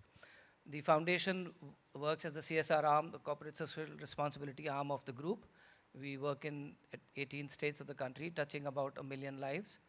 And just before I was just listening to the session, we are one of the first ones to do impact investing in the social space in the country. The first skills impact bond of the country was launched by JSW Foundation with other partners. The group itself has exemplified circular economy in a very positive manner by demonstrating action. We have 0 liquid discharge steel plants. The flue gases are reused for internal energy consumption. Slag-based cement was manufactured by JSW for the first time in the country, pioneering in the water-based paints for automobile sector as well as for the industrial sector. We aim to be carbon neutral in the paints industry and coated steel by 2030, and by 2050 in steel, energy, and cement businesses. JSW Energy would become 80% renewable energy by 2030. That's the target. And it's about also financing the sustainability measures that you want to do as a company, and which is where about $1,657 million worth of sustainability-linked bonds or green bonds have been raised to fund these sustainability measures. We were one of the first ones perhaps in the country to do so. Today we are talking about how the regulatory landscape is evolving and sustainability regulations are heralding the change. And it's important for us to remember that sustainability regulations will not impact one region. They would impact the entire global trade. And growth of any region cannot be compromised, yet each region would have a very significant role to play in the global objective of sustainability. And therefore, the Asia-Oceania region would be very unique in some ways. It's quite complex, as we must have heard in the morning. And this is where, I think this panel would like to look at how the conflicting, or I would say the competing issues are going to be addressed. Let me highlight first the significance of this space, this region that we're talking about. Sandra in the mornings talked about 60% of population being there of the world. We also account for about 40% of the global GDP. You're talking about 53 countries with their linguistic, cultural, and religious diversity, and I think that makes it unique and complex at the same time. The Asia-Oceania region exports goods worth about $5.86 trillion, and it imports goods worth $6.8 trillion, of which $1.34 trillion is only raw materials. So the point that I'm trying to emphasize upon is that it's about not Asia-Oceania region per se as an individual entity, but the entire global trade that we are talking about. The economic inequalities, the lack of dispersed growth is, I think, which was touched upon in the morning. The Gini coefficient of this region has moved only from 0.34 to 0.38 from 94 to 2014.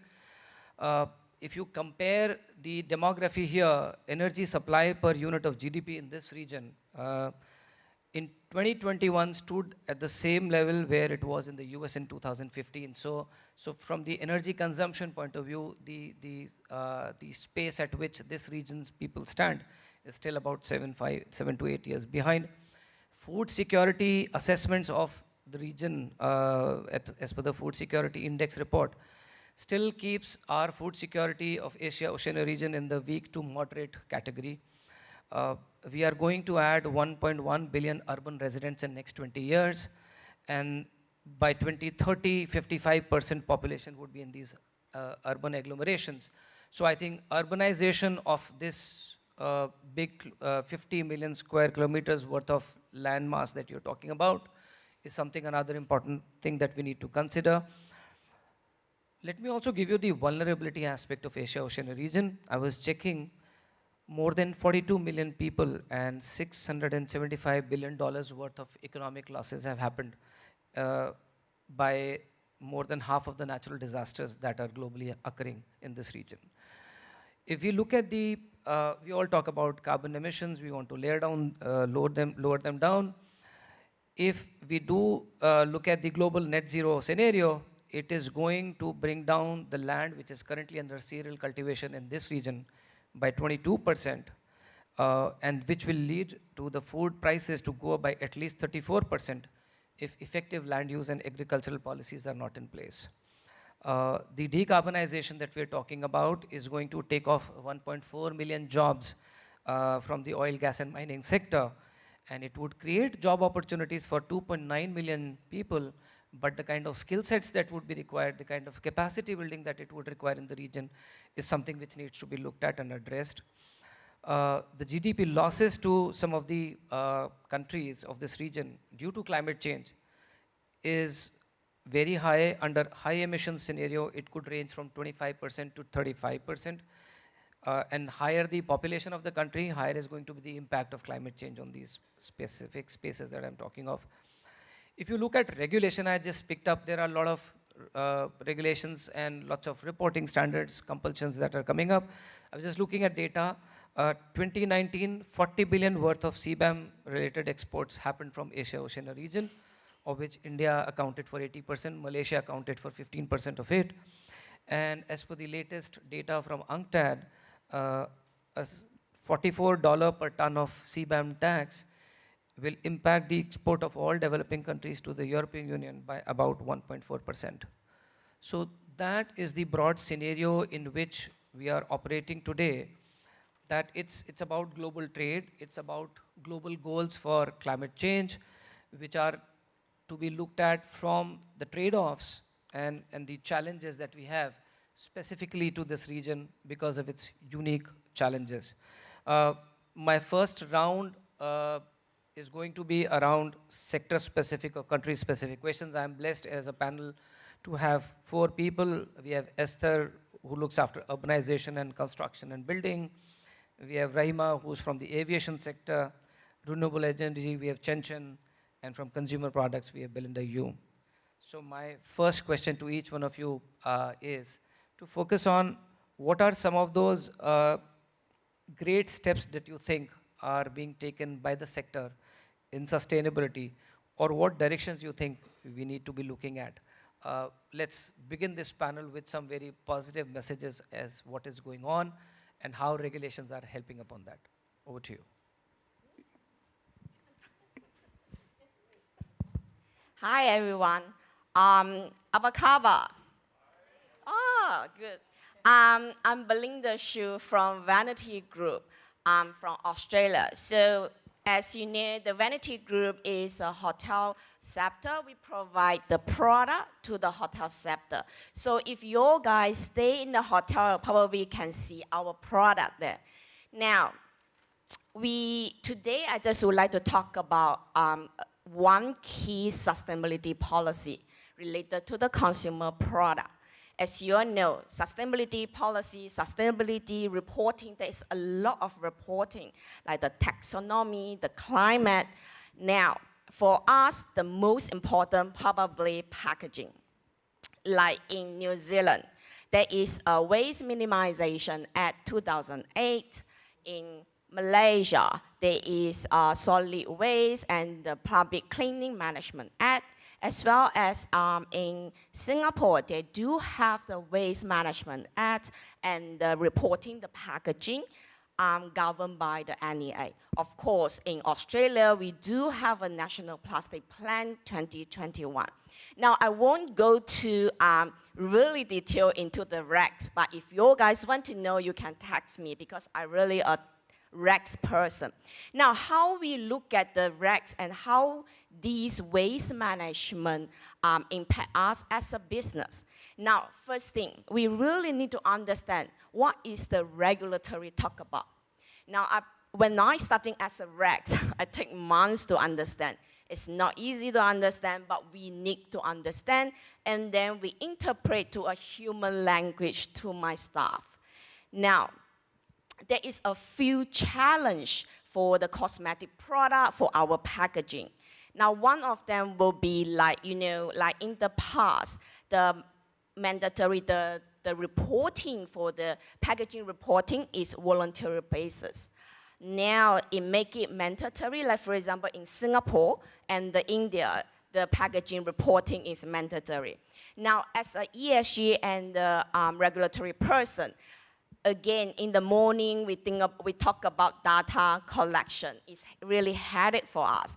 So how we deal with it is a challenge. Now, I always ensure my team do the right thing to get the data and then the report. And then another thing will be the AI. Probably is a great thing now, which help us in terms of reporting, in terms of the tracking, and it really, really help us in terms of minimize the administration burden for us. And the other one will be the cost. I mean, it's important as a business where when we talk about like a partnership, like recycling, waste management, when we talk about waste management, we need to engage someone to do it and the life cycle. So really, we need to have a right partners like today, the UN, as well as some green accredited the waste company to assist us. And yeah, I will be stopped now. Thank you. Okay, it's my turn, right? Okay.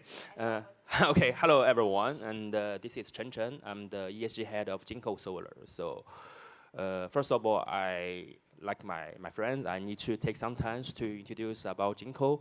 So I see a lot of old friends downstairs, some even with me in the lunchtime seminar, right? So, but there are always new friends and not necessarily know about us. And I guess that's why we be together, right?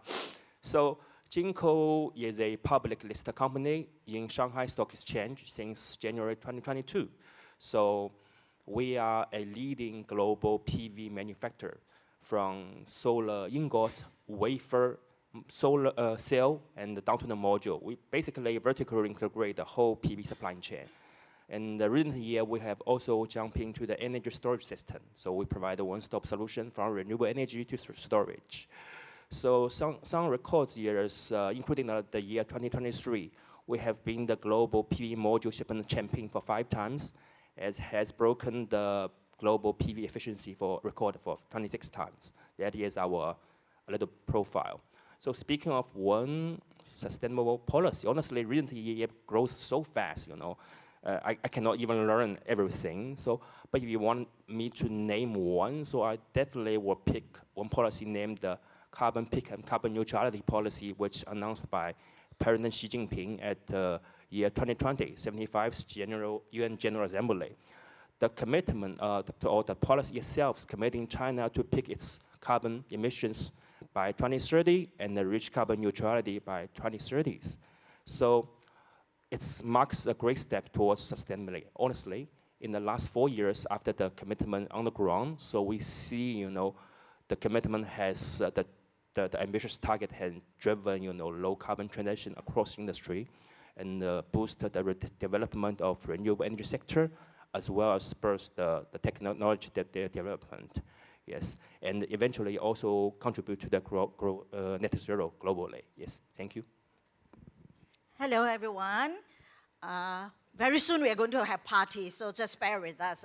So about regulations, sounds boring, right? But as someone who have walked the sustainability journey since 1995, yes, you heard me right, a long old timer, almost 30 years now, I have witnessed how regulations have really drive change and accelerate action.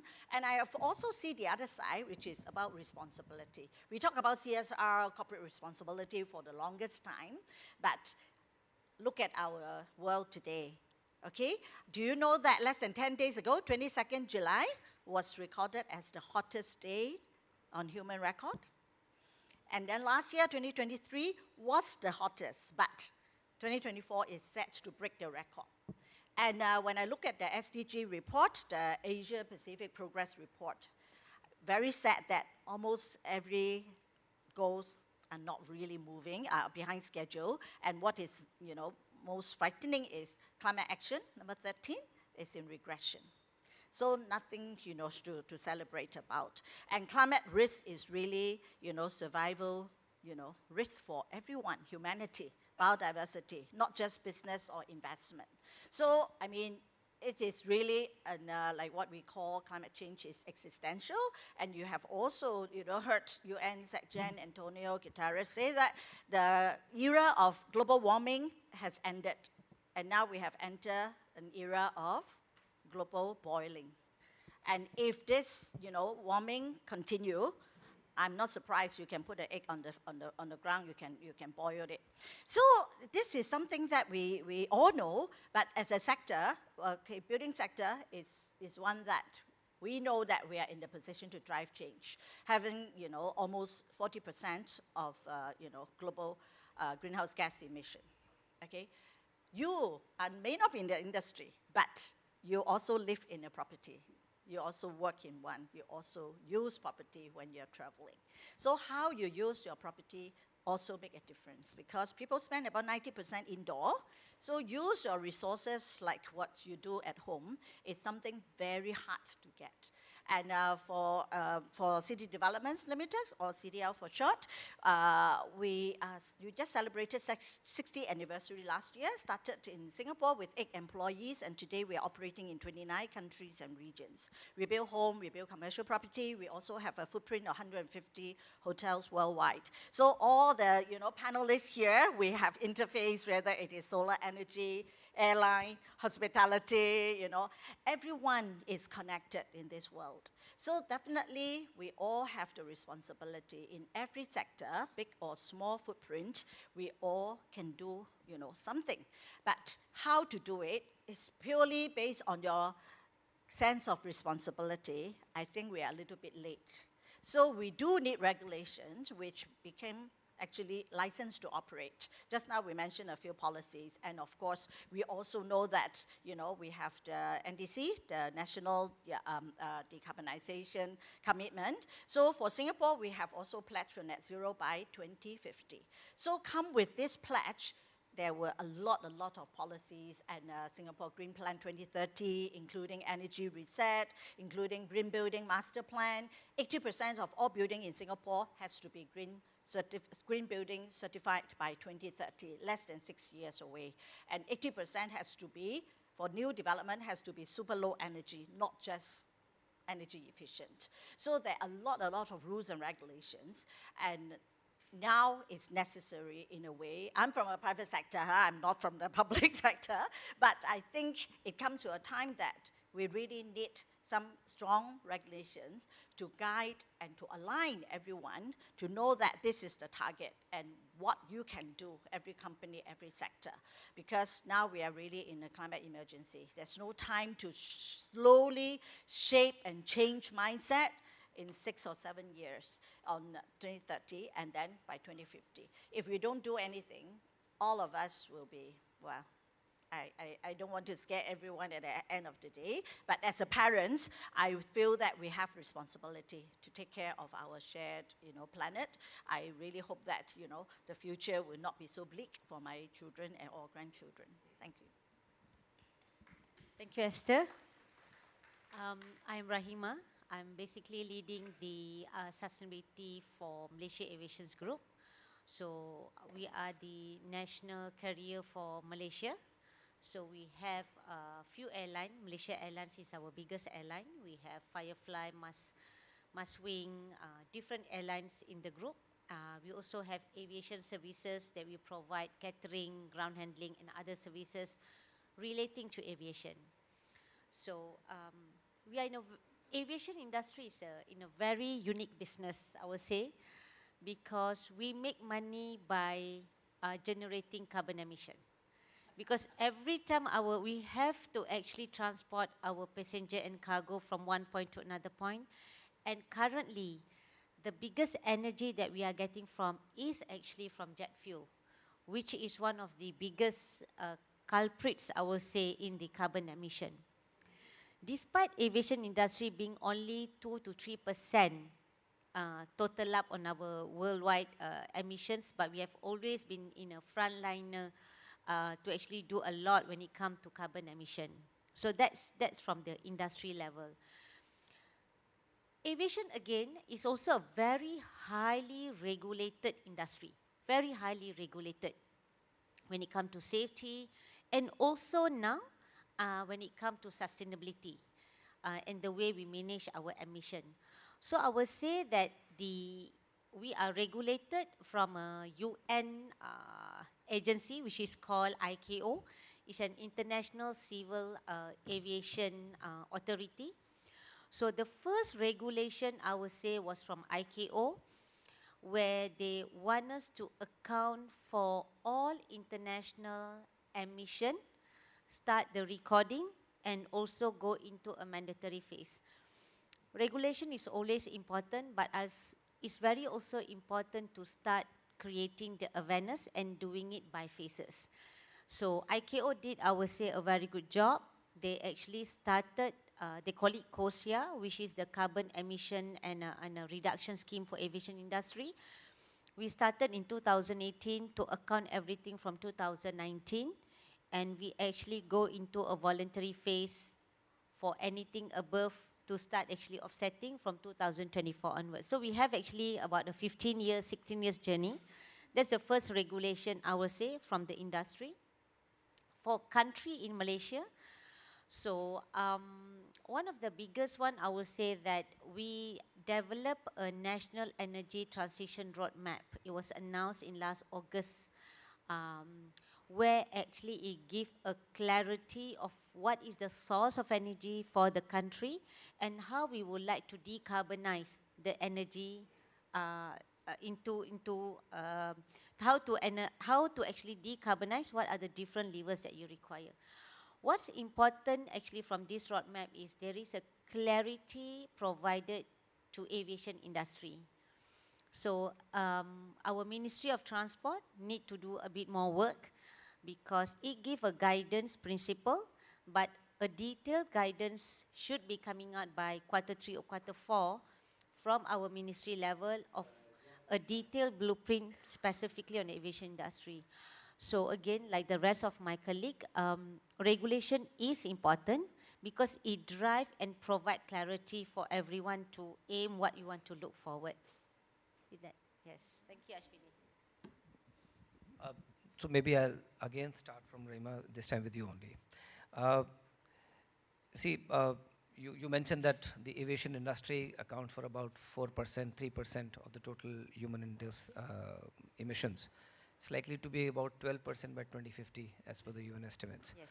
And I was reading some very interesting facts that the world's transport planes cover distance of about average, nearly half of them cover distances of about 500 nautical miles or less. 2/3 of them, 20 to 30% cover about 250 nautical miles or less.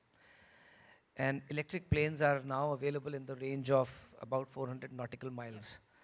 So what is it that you as a big aviation group are looking at as the future of the impact that you can make?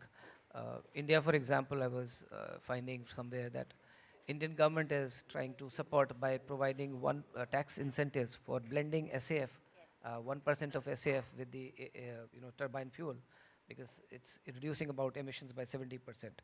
So what do you think are the issues that you as an aviation industry player are going to look at in future? Thank you, Ashwini. Very important question. Aviation industry, very niche. Also, we have quite a dedicated levers that we can look into it to decarbonize our industry. So let me start, for example, Ashwini mentioned about fleet, very important. If we go into our current state, fleet, we are having a lot of fleet technology that's happening. In fact, the new fleet that's coming out is giving up to from the range of 15 to 25% of efficiency. That actually have a direct impact to our emission number, which is very, very crucial. We talk about electrical aircraft. There is happening, but currently the electrical aircraft is for the lower, for the shorter range. The development at the moment is at the shorter range. So we have at the range from 30 minutes to 3.5 hours, which is coming in. That's another option for aviation industry. So the first one is actually fleet, and we get an emission 15 to 25%. So that's one. The second one, we call it operation efficiency. Operation efficiency usually tag along with your fuel efficiency. Fuel is 1/3 of aviation cost. So it's a very huge cost component in our business. So we always have fuel efficiency in our program. It's just like how you drive your car. If you are very reckless and all that, it will take up a bit of it will take up more fuel, right? So aviation industry, we have different methodology, different initiatives that we need to work with our technical crew, our pilot, to make it more efficient. Operation efficiency will give us about, the best it can give you 2 to 3%. Doing all the initiative will give you about 2 to 3%. The biggest component for our decarbonization is actually sustainable aviation fuel. I'm sure all of you have heard about this sustainable aviation fuel. Why it is important? Because that are the biggest levers for us to decarbonize. That is giving us at about 65 to 70% to decarbonize. So that's an important actually element for us to actually decarbonize. So of course the rest is actually, if you do all these three, you are not able to actually still meet out your decarbonization, then actually for us there is an option to do a carbon offsetting. Carbon offsetting, which is allowed within the scope and regulated for the aviation industry. So Ashwini, so it's quite structured for airline, I would say, because we have a key levers, we know what we need to do, because the numbers of things that we are working is quite limited, so we actually work with those levers. Thank you. Thank you, Rahima. To you, Esther, I think I picked up a good line that you said, regulation actually helps in alignment. I really loved that sentence. So you see, urbanization is, as I said, going to grow. It's going to become a reality. Standards are also evolving. I also see that you're a chair of the World Green Building Council Advisory Board. So what are those 2-3 key directions from the basis of your experience from leading the CDL group that you would like to highlight, which actually shape up and demonstrate the right kind of policy environment for these regulations? Yeah. Global initiatives, actually, they may not be, regulations, like even our SDG is not a mandatory regulations, or even UNFCCC, the, Global Race to Zero, and it was launched in 2021 COP, and during that time, we actually, World Green Building Council, which is actually one of the largest and green building industry organization with almost 80 countries represented in the World Green Building Council. So we came together, actually we launched net zero building commitment in 2021. You're looking at whole life cycle, because as you know, in the building sector, you need to look at land, land use. From land use, the whole life cycle, you have to look at how you design, how you build, and what sort of material do you procure, and how do you build, and in the end of the day, and how do you engage users to use your building, whether they are home buyers or, as landlord, we also engage our tenants quite a fair bit. So the whole life cycle, as a real estate company, as a developer, we are involved, except for the homes that we have sold, then we can only influence, but we cannot dictate. So I think the World Green Building Council's influence is for country level to look at how they can measure up. This is the global best practices. Let's look at how it is done. And what we use, the standard is also aligned with Science-Based Target Initiative, SBTI, and look at scope 1, 2, and 3. So, of course, when we come to scope 3, that is the biggest challenge that every companies is facing, right? Some companies have even close to like 98% of their carbon footprint, come from scope 3. So for developer like us, we also, we always have to educate people that we don't look at just our own. We have to look at the whole ecosystem, because my tenant's footprint is my footprint. My supplier's footprint is also my footprint.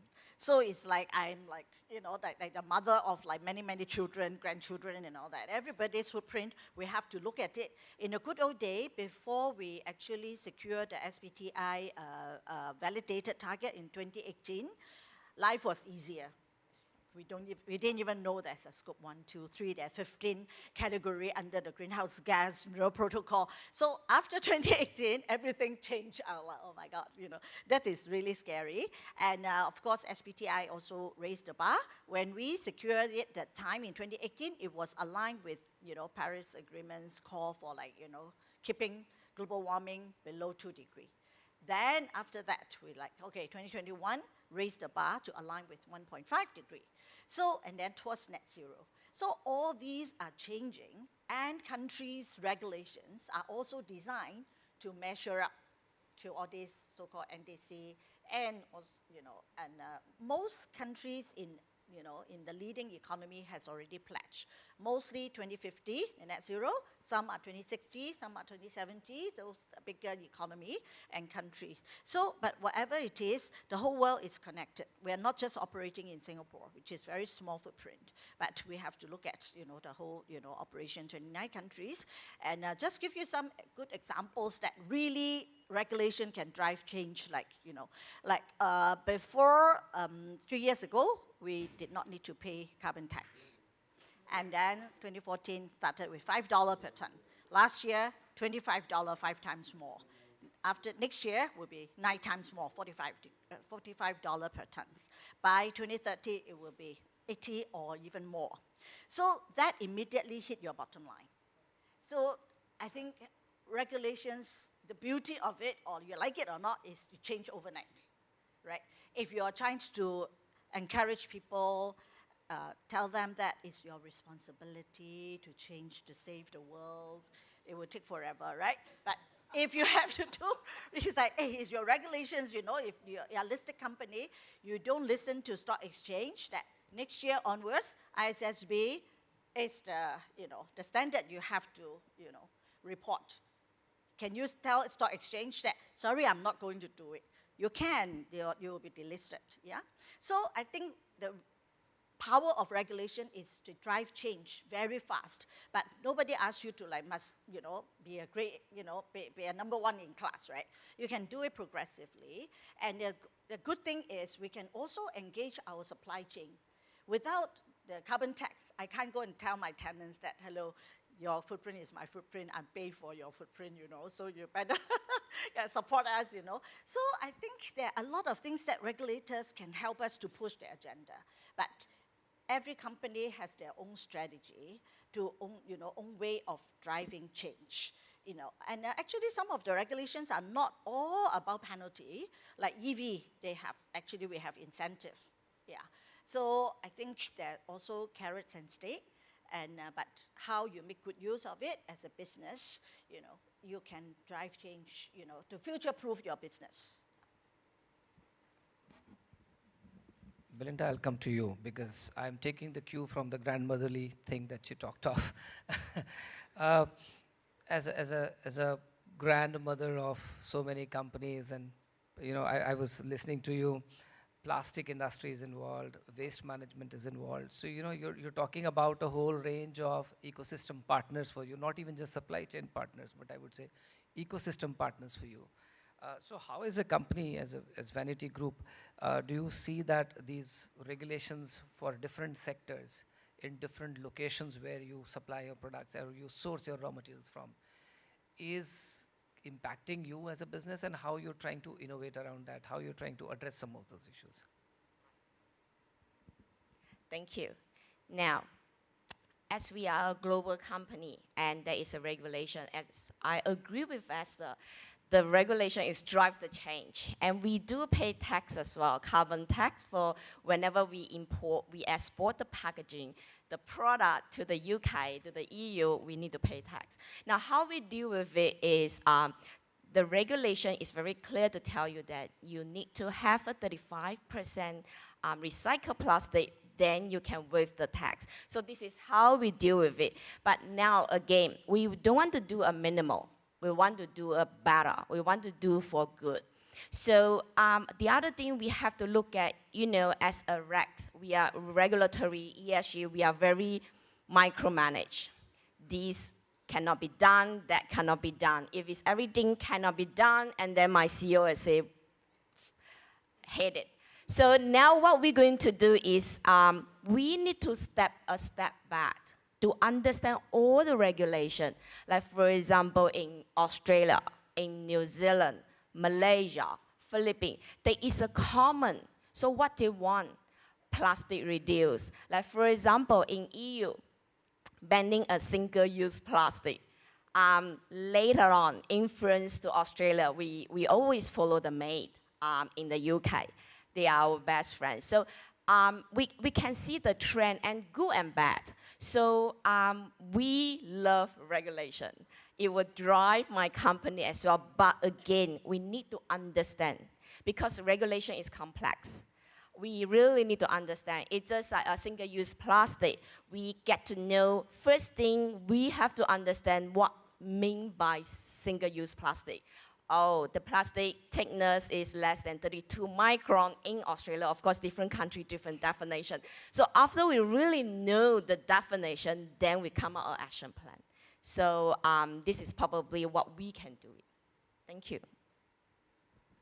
Chen Chen, I'll come to you. You're one of the leading renewable energy producers of the world. And of course, in so many places, same question. You deal with so many externalities as a company. How do you deal with them?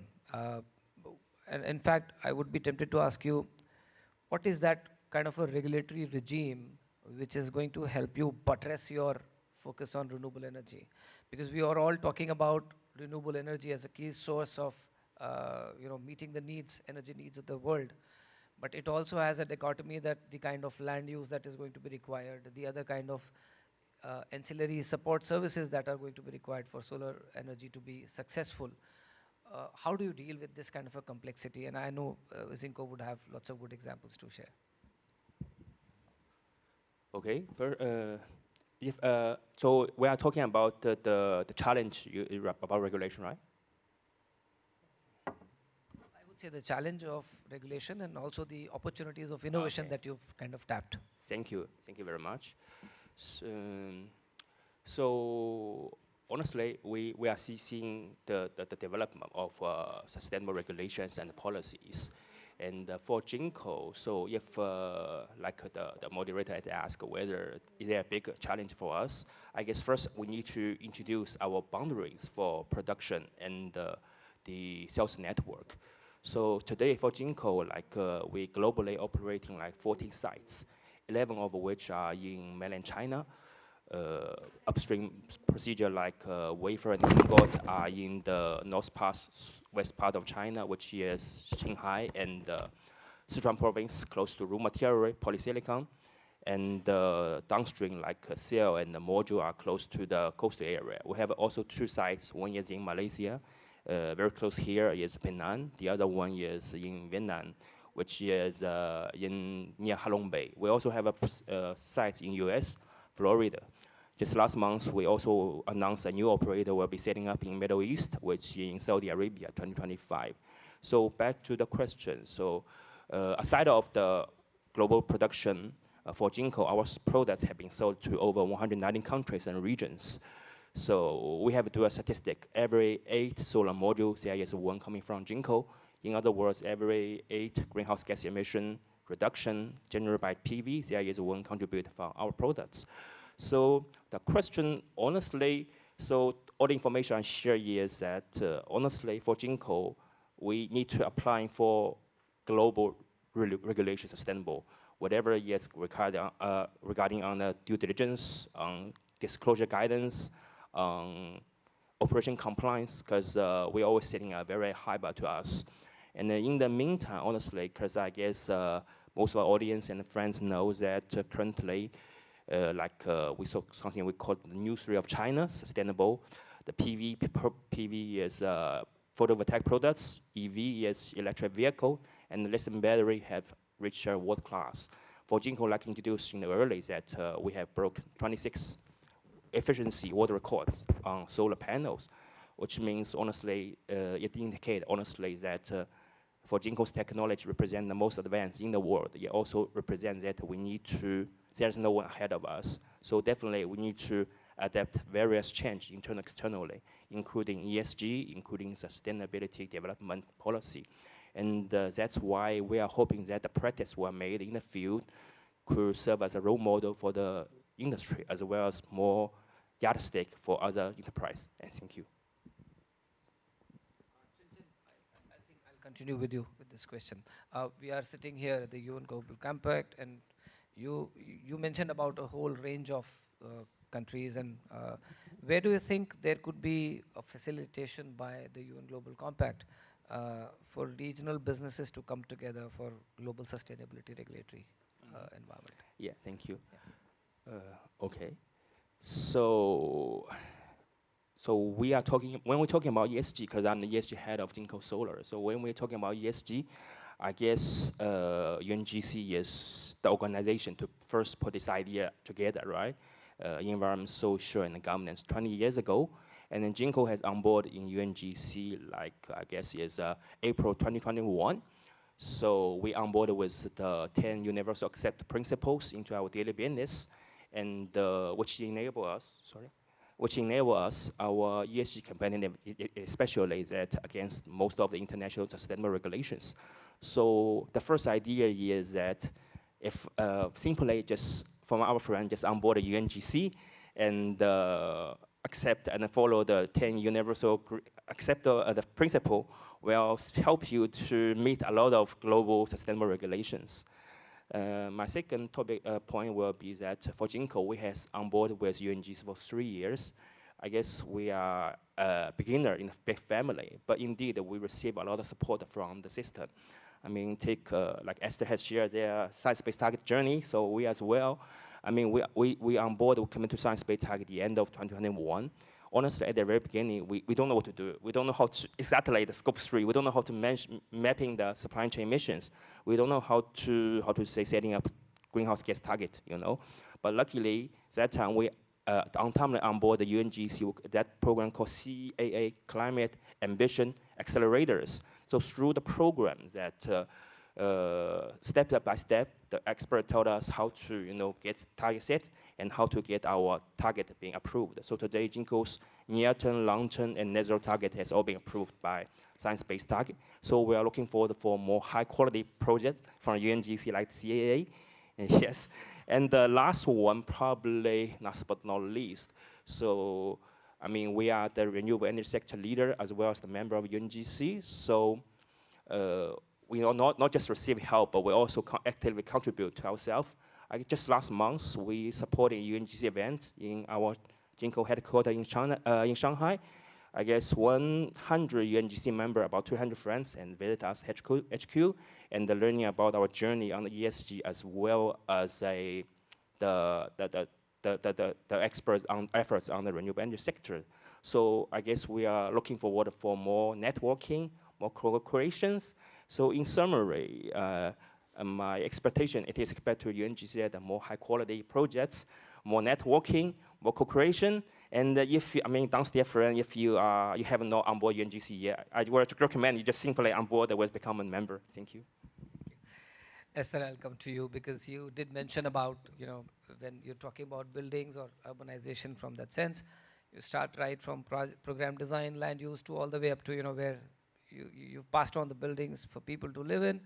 And so therefore, do you think that there is a need for any subnational or sector-specific forums, greater involvement of citizens so that, more urban greener, sustainable ecosystems, urban ecosystems can be developed. So what a company can perhaps do, and how maybe governments can help in that. Okay, if I could just share a little bit of our humble journey as a business that made it through, Global 100's the most sustainable real estate company in the world, flying the flag of Singapore in a really, really large, platform. And in fact, there are four I that we call it the strategic pillar. The first I is integration.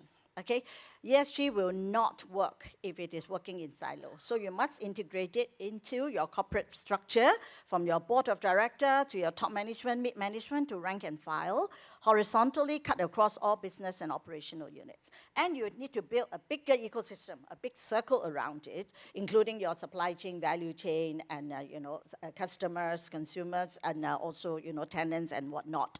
And actually, GCNS is part of this whole circle, which I will elaborate a little bit more. The second I is about innovation. Without technology, without solutions, you would not decarbonize your building to a net zero. Okay, so apart from energy, there's actually nature-based solutions, which just now, Fiona talked about nature-based solution, TNFD, which is another acronym added to our whole hot soup of acronym. But this one is a welcome one that I really like, because to solve the world's problem to decarbonization, it's not just about energy solutions. There's actually nature-based solutions. That how do you look back, circularity.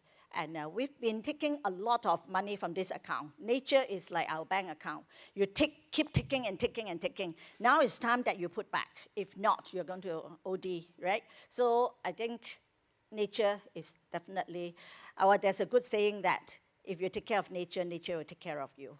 And you have seen a lot of natural, disasters and all that. That is a good sign that about time that we have to, take care of, natural resources element, not just depleting it, whether it is reforestation, whether taking care of ocean and all that, not that difficult if we, integrate it into your business strategy. And then the third one is actually about innovation, about investment.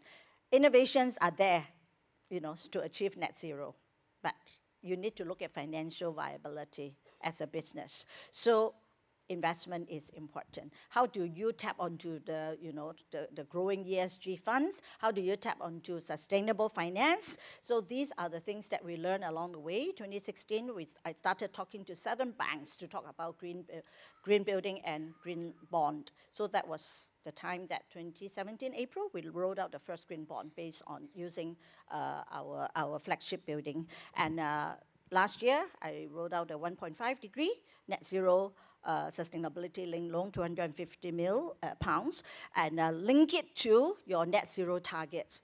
If a company only talk about net zero without a pathway, without a solutions, without a plan, that may be deemed as greenwashing. So TNFD, nature, Task Force for Nature-Related Financial Disclosure, trying to put a value, the interdependence between nature and the built environment. So that is a very important up-and-coming, agenda. So again, we actually published the first report on TNFD in March, and in June, I worked with our local bank to roll out a 400 million sustainability-linked loan. That is how reporting can actually mobilize capital to accelerate action. But of course, the framework is very stringent with very clear and specific challenging targets. Then the last I is about impact. Everything we do, there is an impact, positive or negative. You have to disclose it. Without measuring impact, you don't know how to manage and improve and close the gap. So these are the 4 I strategic pillar that can apply to any strategy. And the next, why I said GCNS actually worked with us very closely in Singapore. We actually, built a net zero building, and very honored to house them. The whole GCNS have moved to our academy, which is a net zero building, to continue their capacity building training courses, at this academy. So we can bring the resources and network together and build a stronger force for change, because no one can do it alone. Yeah. Thank you. Thank you, Esther. Belinda, over to you.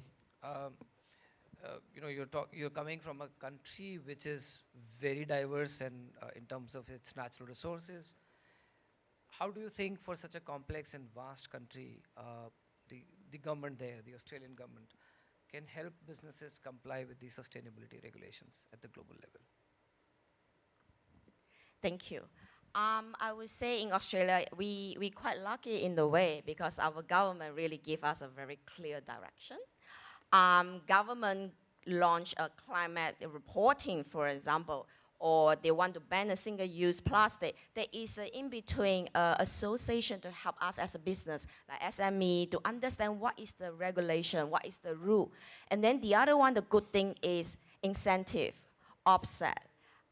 The government support us, like especially like if you want to install a solar panel to reduce the carbon footprint, decarbonization, the government really help us through and give us some offset. So this is a few things that I can see in Australia. They really done well in terms of supply, provide us the support, awareness as well.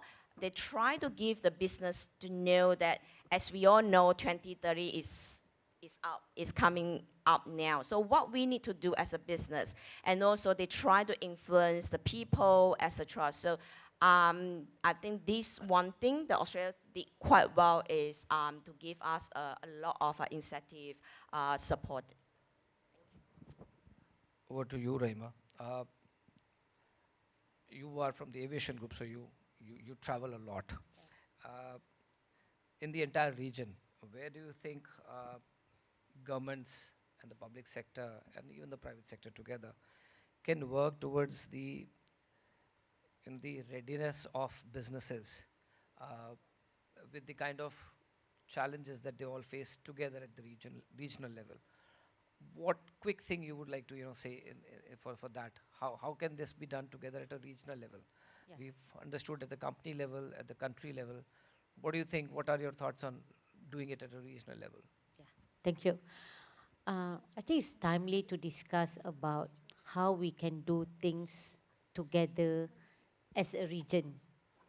I would say, for aviation industry, if I may give a bit of context for Malaysia Airlines. So what happened was that when the ICAO gave regulation, so we have been very busy following the international regulation, because at the country and also in the region, there's nothing for us to comply with. So we're very busy complying to international regulation.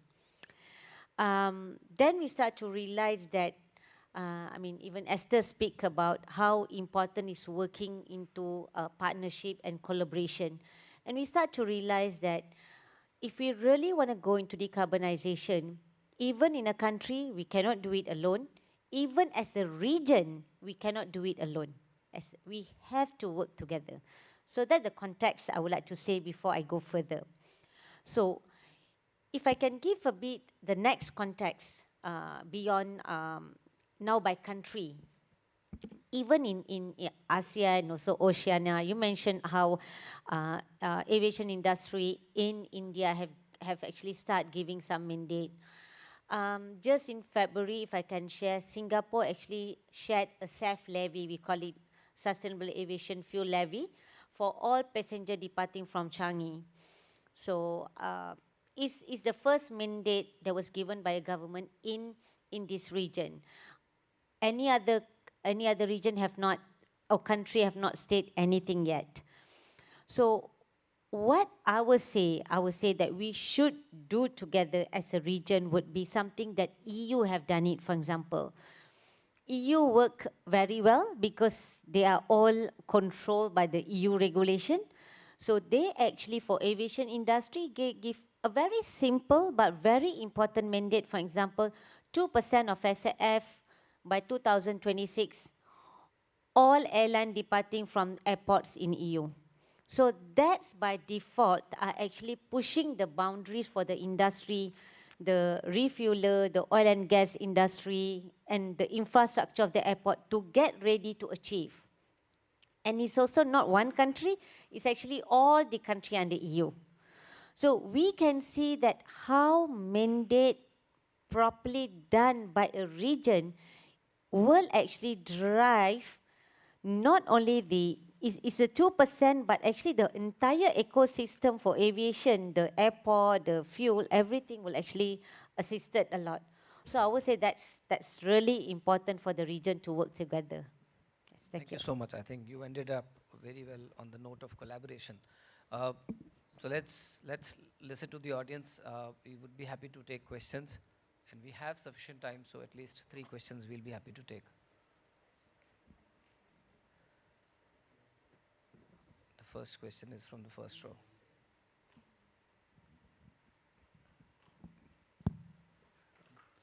Good evening to the panel. Myself, Dr. Niro. I lead the Global Human Capital and Sustainability for SRK Group.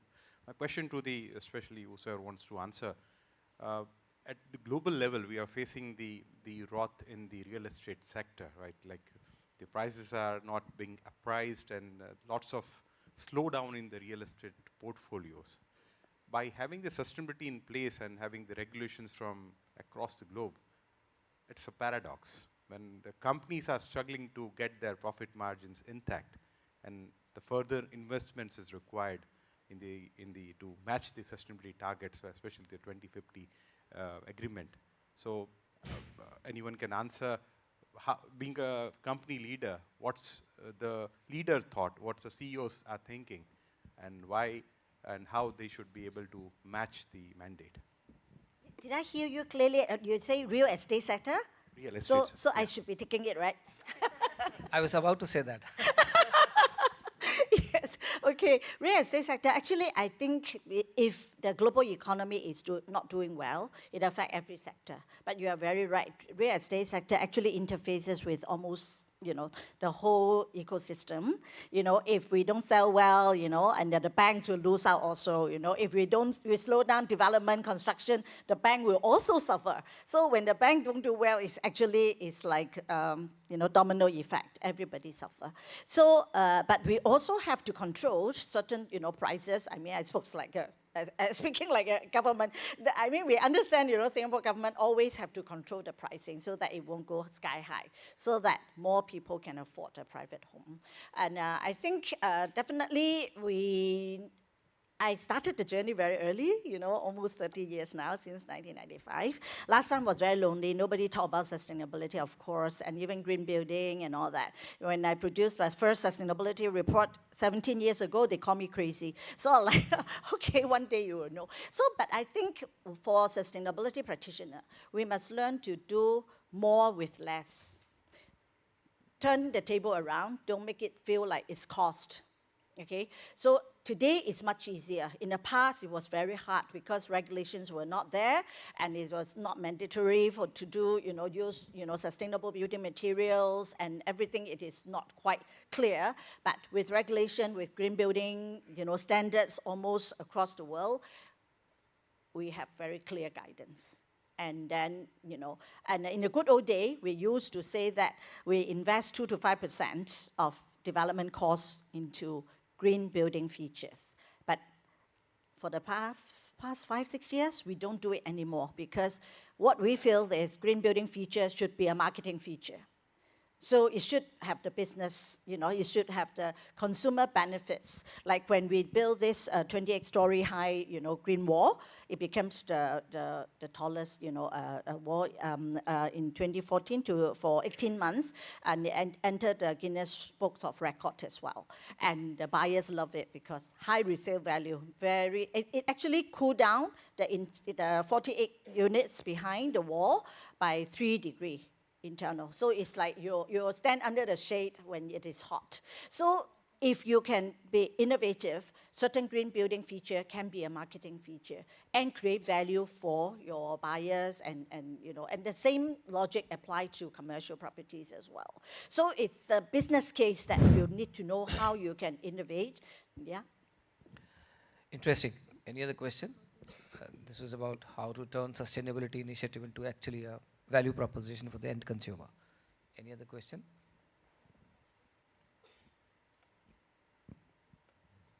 No? That gives us an opportunity. Yeah, please. I'm sorry. I think I might be disrupting for us to finish earlier. But anyhow, this question is for Jinko Solar.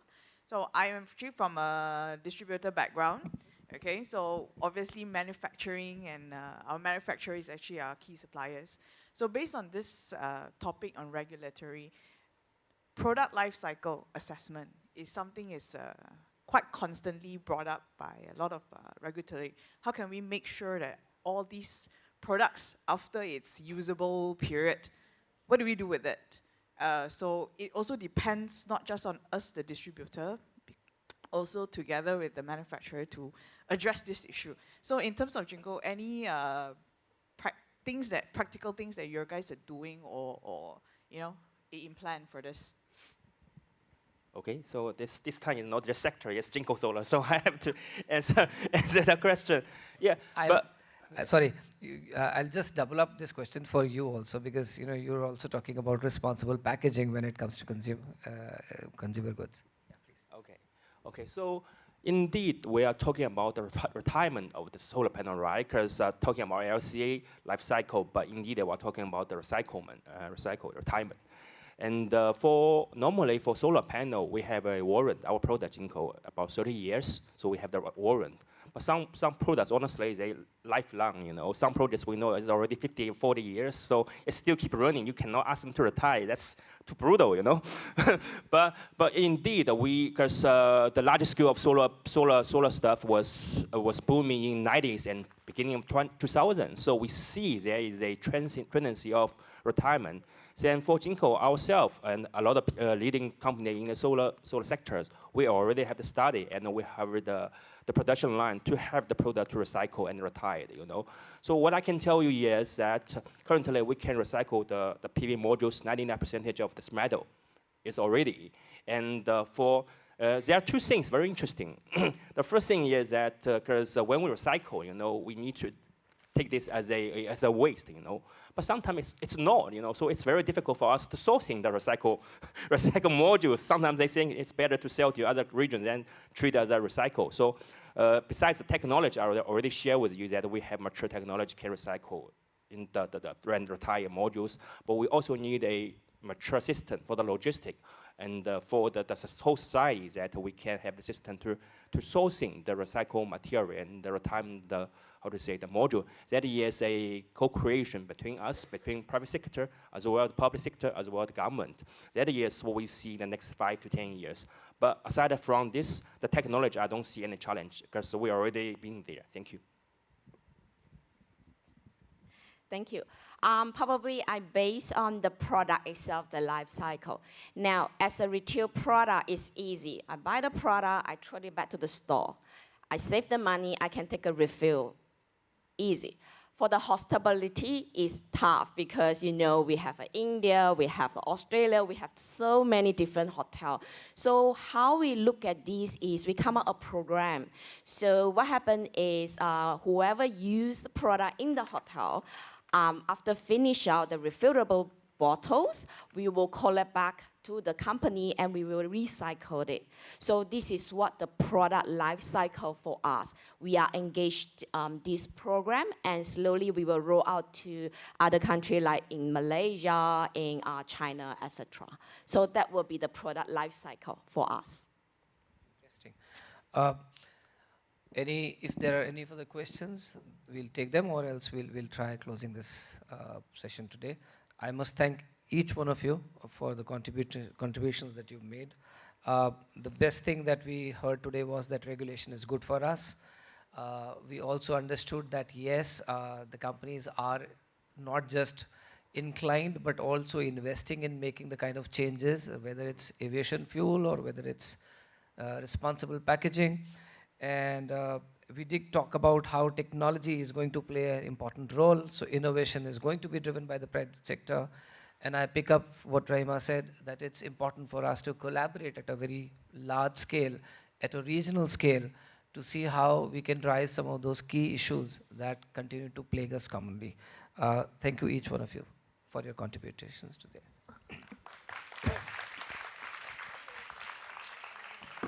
Once again, thank you to our panelists. Can I invite all our panelists to come to the front of the stage for a quick group photo?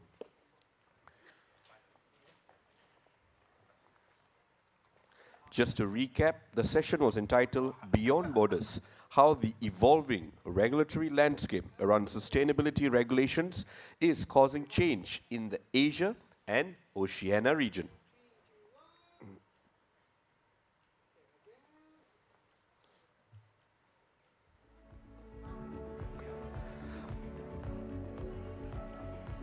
Let's give them another warm round of applause as they return to their seats. We have now come to the end of day one of Forward Faster Now, with the team accelerating sustainable business in Asia and Oceania. For your information, we've had 9 sessions thus far. Not to worry, if you're hungry, we have a networking gala reception happening right after this at the Sheraton Imperial Hotel. Once again, the Sheraton Imperial Hotel. There will be 4 double-decker buses, not London buses, but Kuala Lumpur buses, outside to transport you to Sheraton Imperial Hotel, Kuala Lumpur, and then right back here at the Asia School of Business after the gala dinner. The buses are currently waiting right outside, ladies and gentlemen, just opposite the registration counter, and you will see the buses. Wait for your queue to know which bus to go to. See you later for our dinner tonight at the Sheraton Imperial Hotel, Kuala Lumpur. Thank you and safe travels, ladies and gentlemen. Also, lost and found, someone has left a small black notepad. We will leave it at the registration counter. If it is yours, please come to claim it at the registration counter. Thank you.